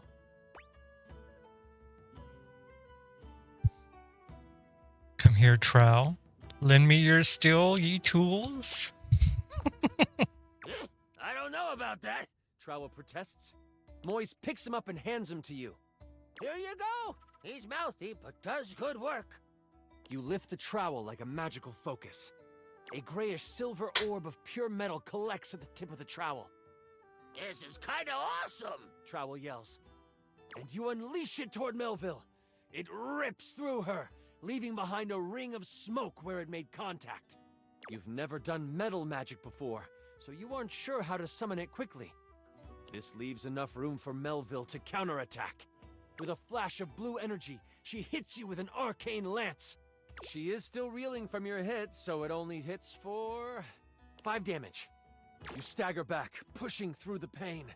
You lift your eyes toward Melville, and you see the other tools rushing her. Lux, are you going to help? Probably not. Someone has to live to upload the tale. I'll be back here. They get a few swipes in before Melville starts to grab them by the handle and snap them in half. In that moment, as if by magic, Moise appears. Oh, this doesn't look very good. Moise lifts a hand, and vines fly out of the ground to wrap around Melville. It looks like it's holding, until... Kaplow! The vines are thrown off and burst into flames as they hit the ground. Now I have to kill you too! Die, Moise! Melville charges up an energy attack. You have a moment to react before it flies. You have enough spell notches to do your ultimate attack, or maybe a higher level metal spell? Or there might be something else you want to do.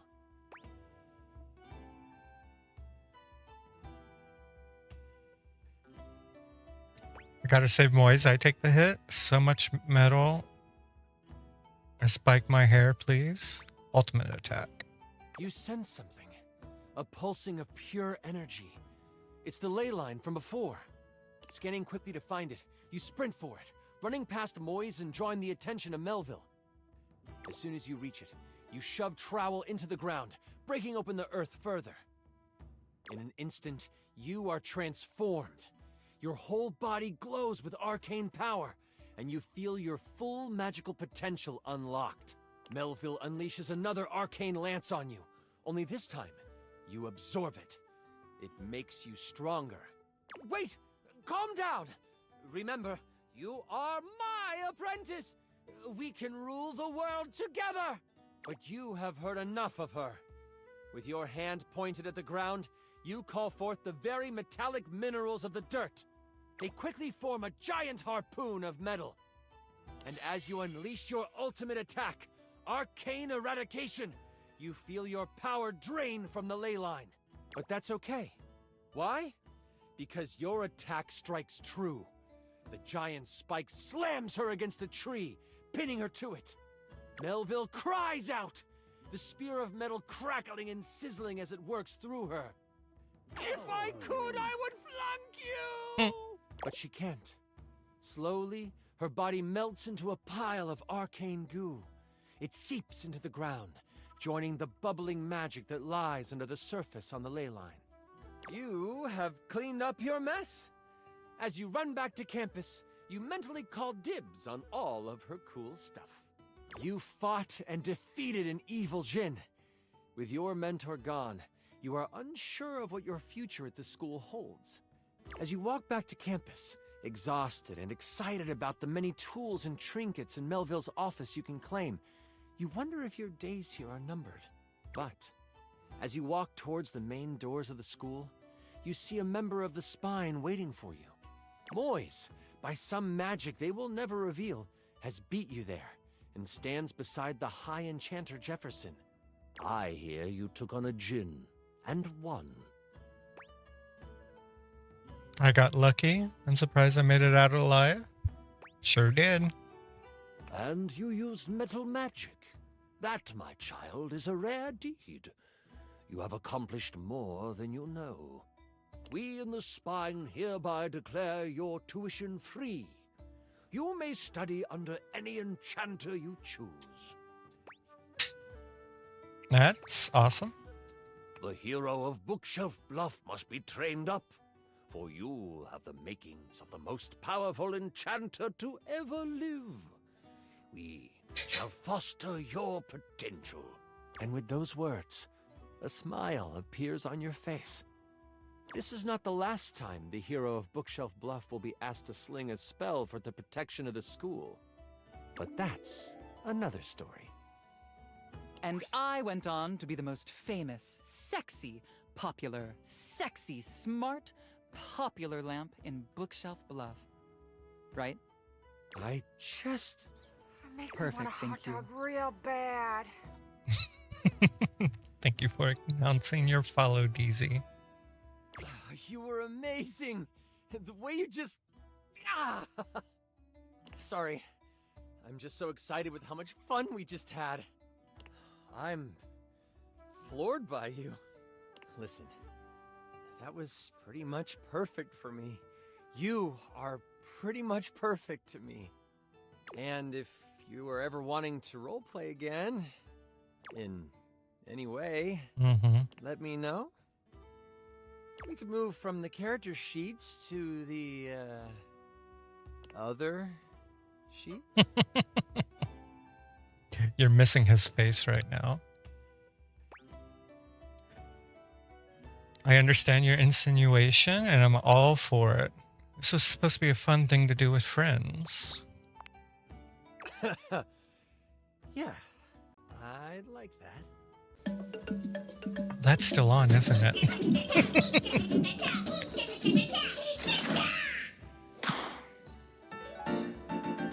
Thank you for the birthday wish, although belated. Until next time, you mighty hero, I'll be waiting for your epic return. Hey, we got another love. Holy crit!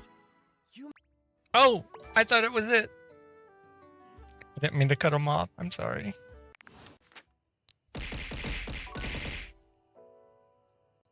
Oh, I hope you feel better. Can't sleep. I hope you can. When you can. Okay, we got one more. Console turns on. It's the heat. Ah, hope you have a good fan. Team 17. Sassy Chap Games. Moon Surgeons. Resurgence. Here you are once again, back where you started, with your beautiful companion urging you to make a decision. Is there a window? Oh, I guess it's hot outside. She looks at you just the same way she did the last time, with a strange familiarity, but still not quite recognizing who you truly are. You're here. I didn't think you'd make it back.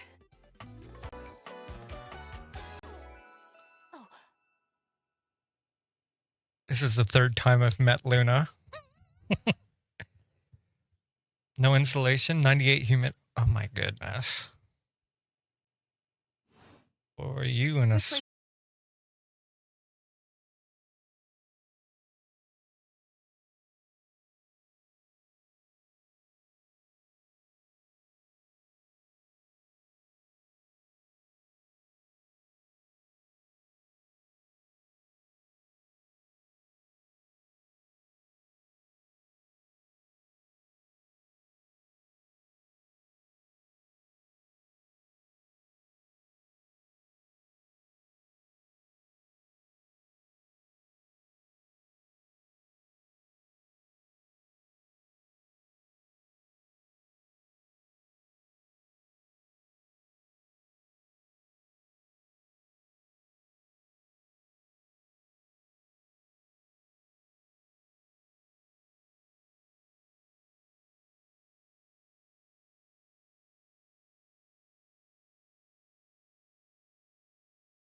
about now?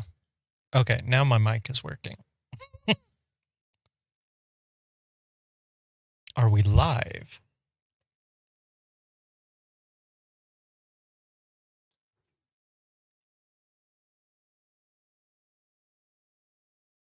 Yes. Okay. OBS crashed. Wonderful.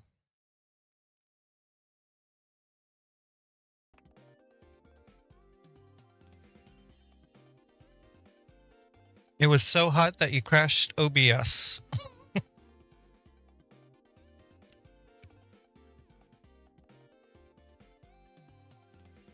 Don't know why it crashed.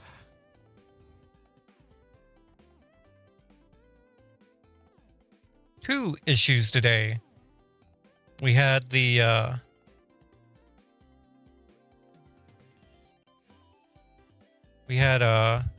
internet hiccup, like internet went out earlier, and now the OBS crash, which seems to be happening more and more often. It was like 90 at 3 a.m. Yeah, it sounds like a bad swamp, especially the 98 humidity. And sorry, you're not feeling well with the heat. Hopefully it will cool down.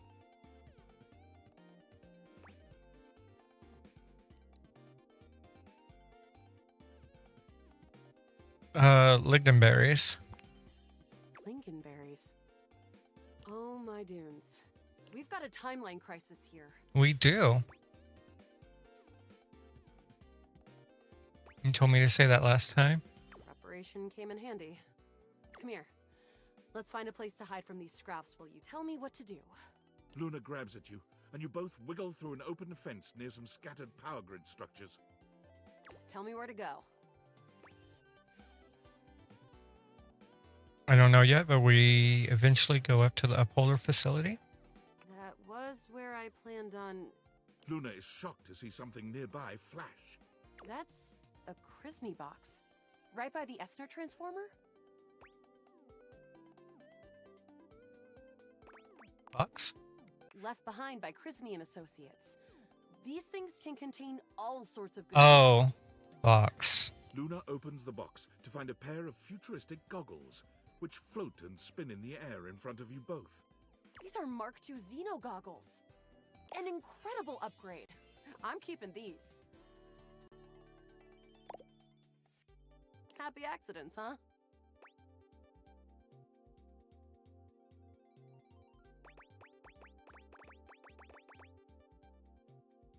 Yeah, they look cool. I'm the only one who can wear them.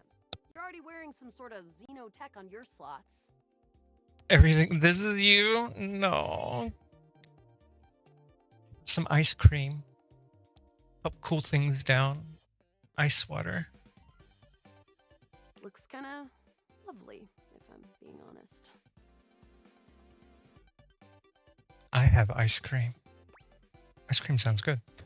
They help me get dates, then kiss me. They help me get dates. Huh.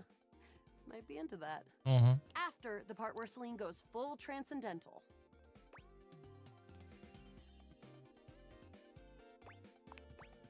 Now, let's get to the facility. After a short walk, you find yourself standing in front of a bullet-ridden metal door, way out in the middle of the cold, gray... Okay, we've been through that. This is the entrance I've never seen anyone use. We've been through that. Skills, Been through this. Tell me more about yourself. Me? I'm your average member of the Resistance. Mm-hmm. Maybe above average. We fight against the Upholders who are determined to do everything in their power to druck everything up here on my homeworld. Yeah. And who am I to you? You? I always thought of you as a companion. Cute, but expendable. Luna picks the lock. Here we go. Upholder said there will be surveillance. We've been through all this twice.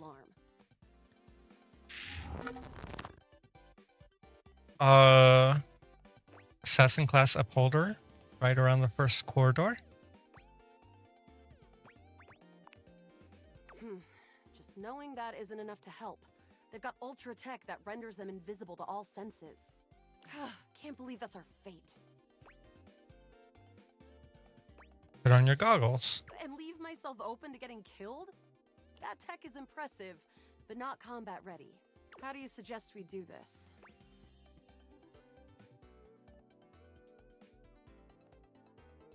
Quietly as possible. Yeah, makes sense. Using all your available grace and patience, you and Luna slowly make your way down the corridors. Close behind me, Yael. You drift past both grunt and surveillance upholders with ease. Good choice on the stealth. I usually prefer the part where we... There you are. Oh no! Assassin! From your stealthy vantage point, you can get a vague sense of what's happening. A vast laser juts out from some sort of holographic human from down the end. We've also been through this. The light engulfs Luna and renders her immobile. Grab her and run. Bravely, you take Luna's frozen body and crash through the remainder of the hallway. Once she is removed from the power of the strange weapon, she hangs limply in your arms for a moment, enjoying the ride. Give her a wink and a smile. Oh, guess I don't have to whisper anymore. An assassin-level upholder. They've got digitech to keep themselves invisible. The only hard counter? Xeno goggles. I told you. Why didn't you use them? I told you to wear them. Why didn't you use them? I was distracted, okay? Look, next time around, just tell me. Don't listen to the syrup-addled junkie who said no to wearing the goggles. All right. We'll have to remember that for next time. You won't remember. You will. As long as I can remember how to spell syrup. Anything for the mission? Shriek. Can't believe we're here. Seems like a dead end. Hey, you might disappear after this, but I keep going. And I'm not planning on going anywhere, resources or not. Speaking of, you want to see if there's a workbench? There is down the second corridor. All right, we're getting close. You want to press on, or should we take a crafting break? What's crafting? We have a chance to use what's left in our inventory to make something that will help us in the final Let's battle. get crafty. All right. We can craft something really special using this. This thing can take anything we've got and transform it into anything we don't. What do we have? Not much. We got one globule, one wood, and one scrap skin. Okay, last time I did the wood, then the skin, then the globule. I want to try a different order. Okay, let's get started with... Let's start with the skin. Got it. And then? Then the wood. Got it. And then? Then the globule. Got it. And then? That's it. All right. I don't think that's gonna give us anything we really need, unfortunately. But there's no reason to lose hope. Let me just put these together, and it's pretty globular, which is always good for defense. The wood gives nice heft, raising our attack. The scrap skin makes anything look a lot better for comfort. We've got an amazing new piece of armor from this. Okay, so it gives the same thing, I guess, in whichever order you do it. You and Luna make your way through the... Oh no. The horror of it all. The way opens up into a large, but perched high on the crane next to a large... You came just in time for defense. Celine Moonrise! Prepare to die! Luna, you'll never take Crescentia's power.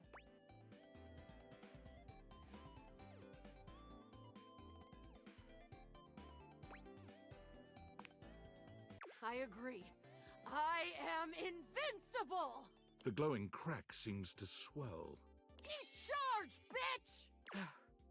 The blue deposit of moonrock erupts, and from the crack, a monstrous creature Crescentia! Go!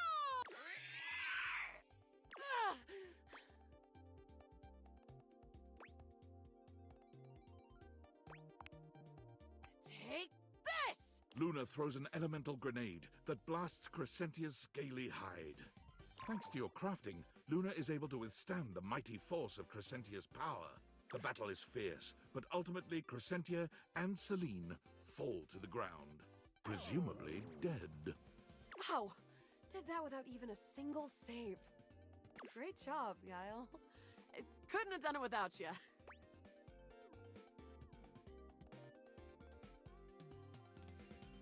This is the same as the other times.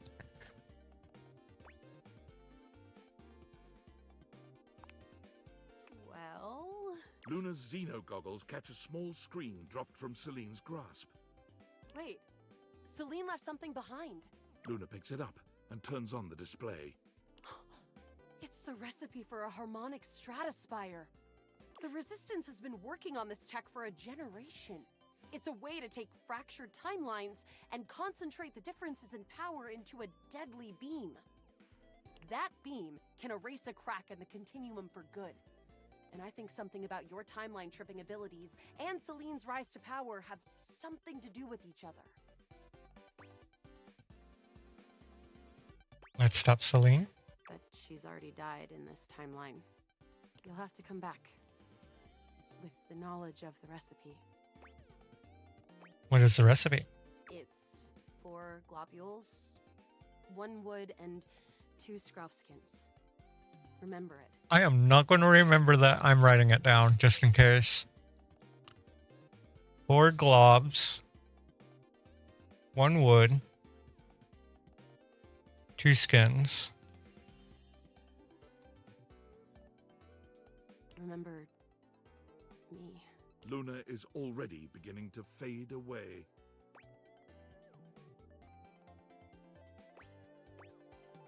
I'll do it for you, my love. Thank you. It's the first time we've gotten love with her. Thank you.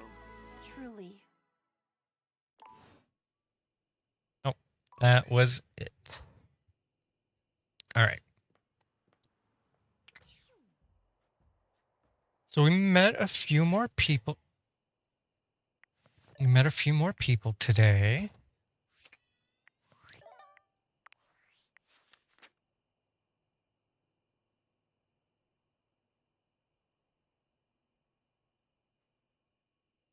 We became friends with a few more people.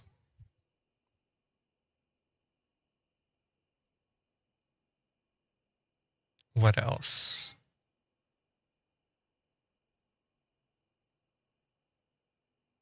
Still quite a few to meet. I gotta remember we gotta meet Mac tomorrow as well after she updates. So I'm making a note of that. Meet Mac.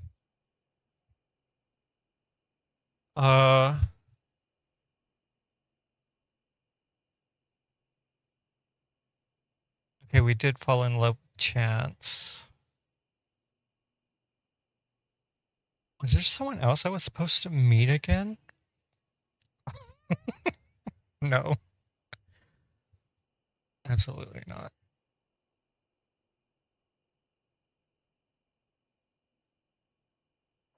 A whole bunch here. Okay, I did meet Bo. Thought I did. Nightmare hates me, and I didn't mean to go that route.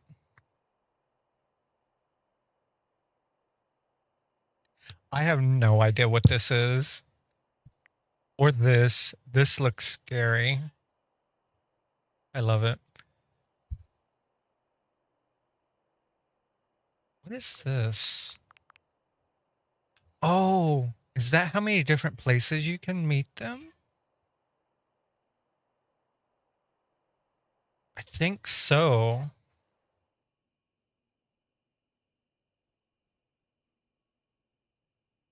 Maybe.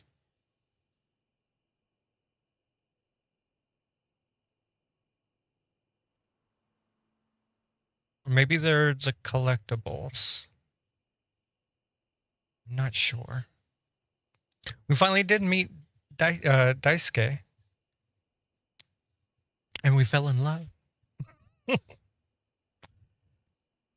Who was that?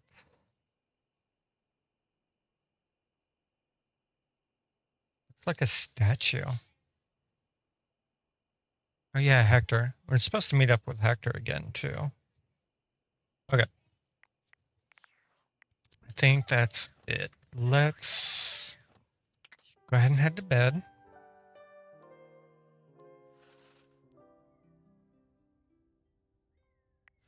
And then we're gonna save.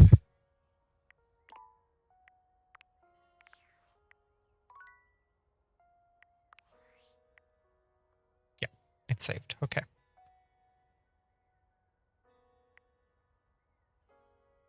$25 more.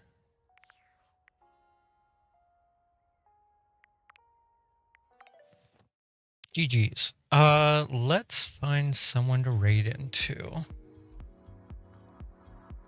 Who is online?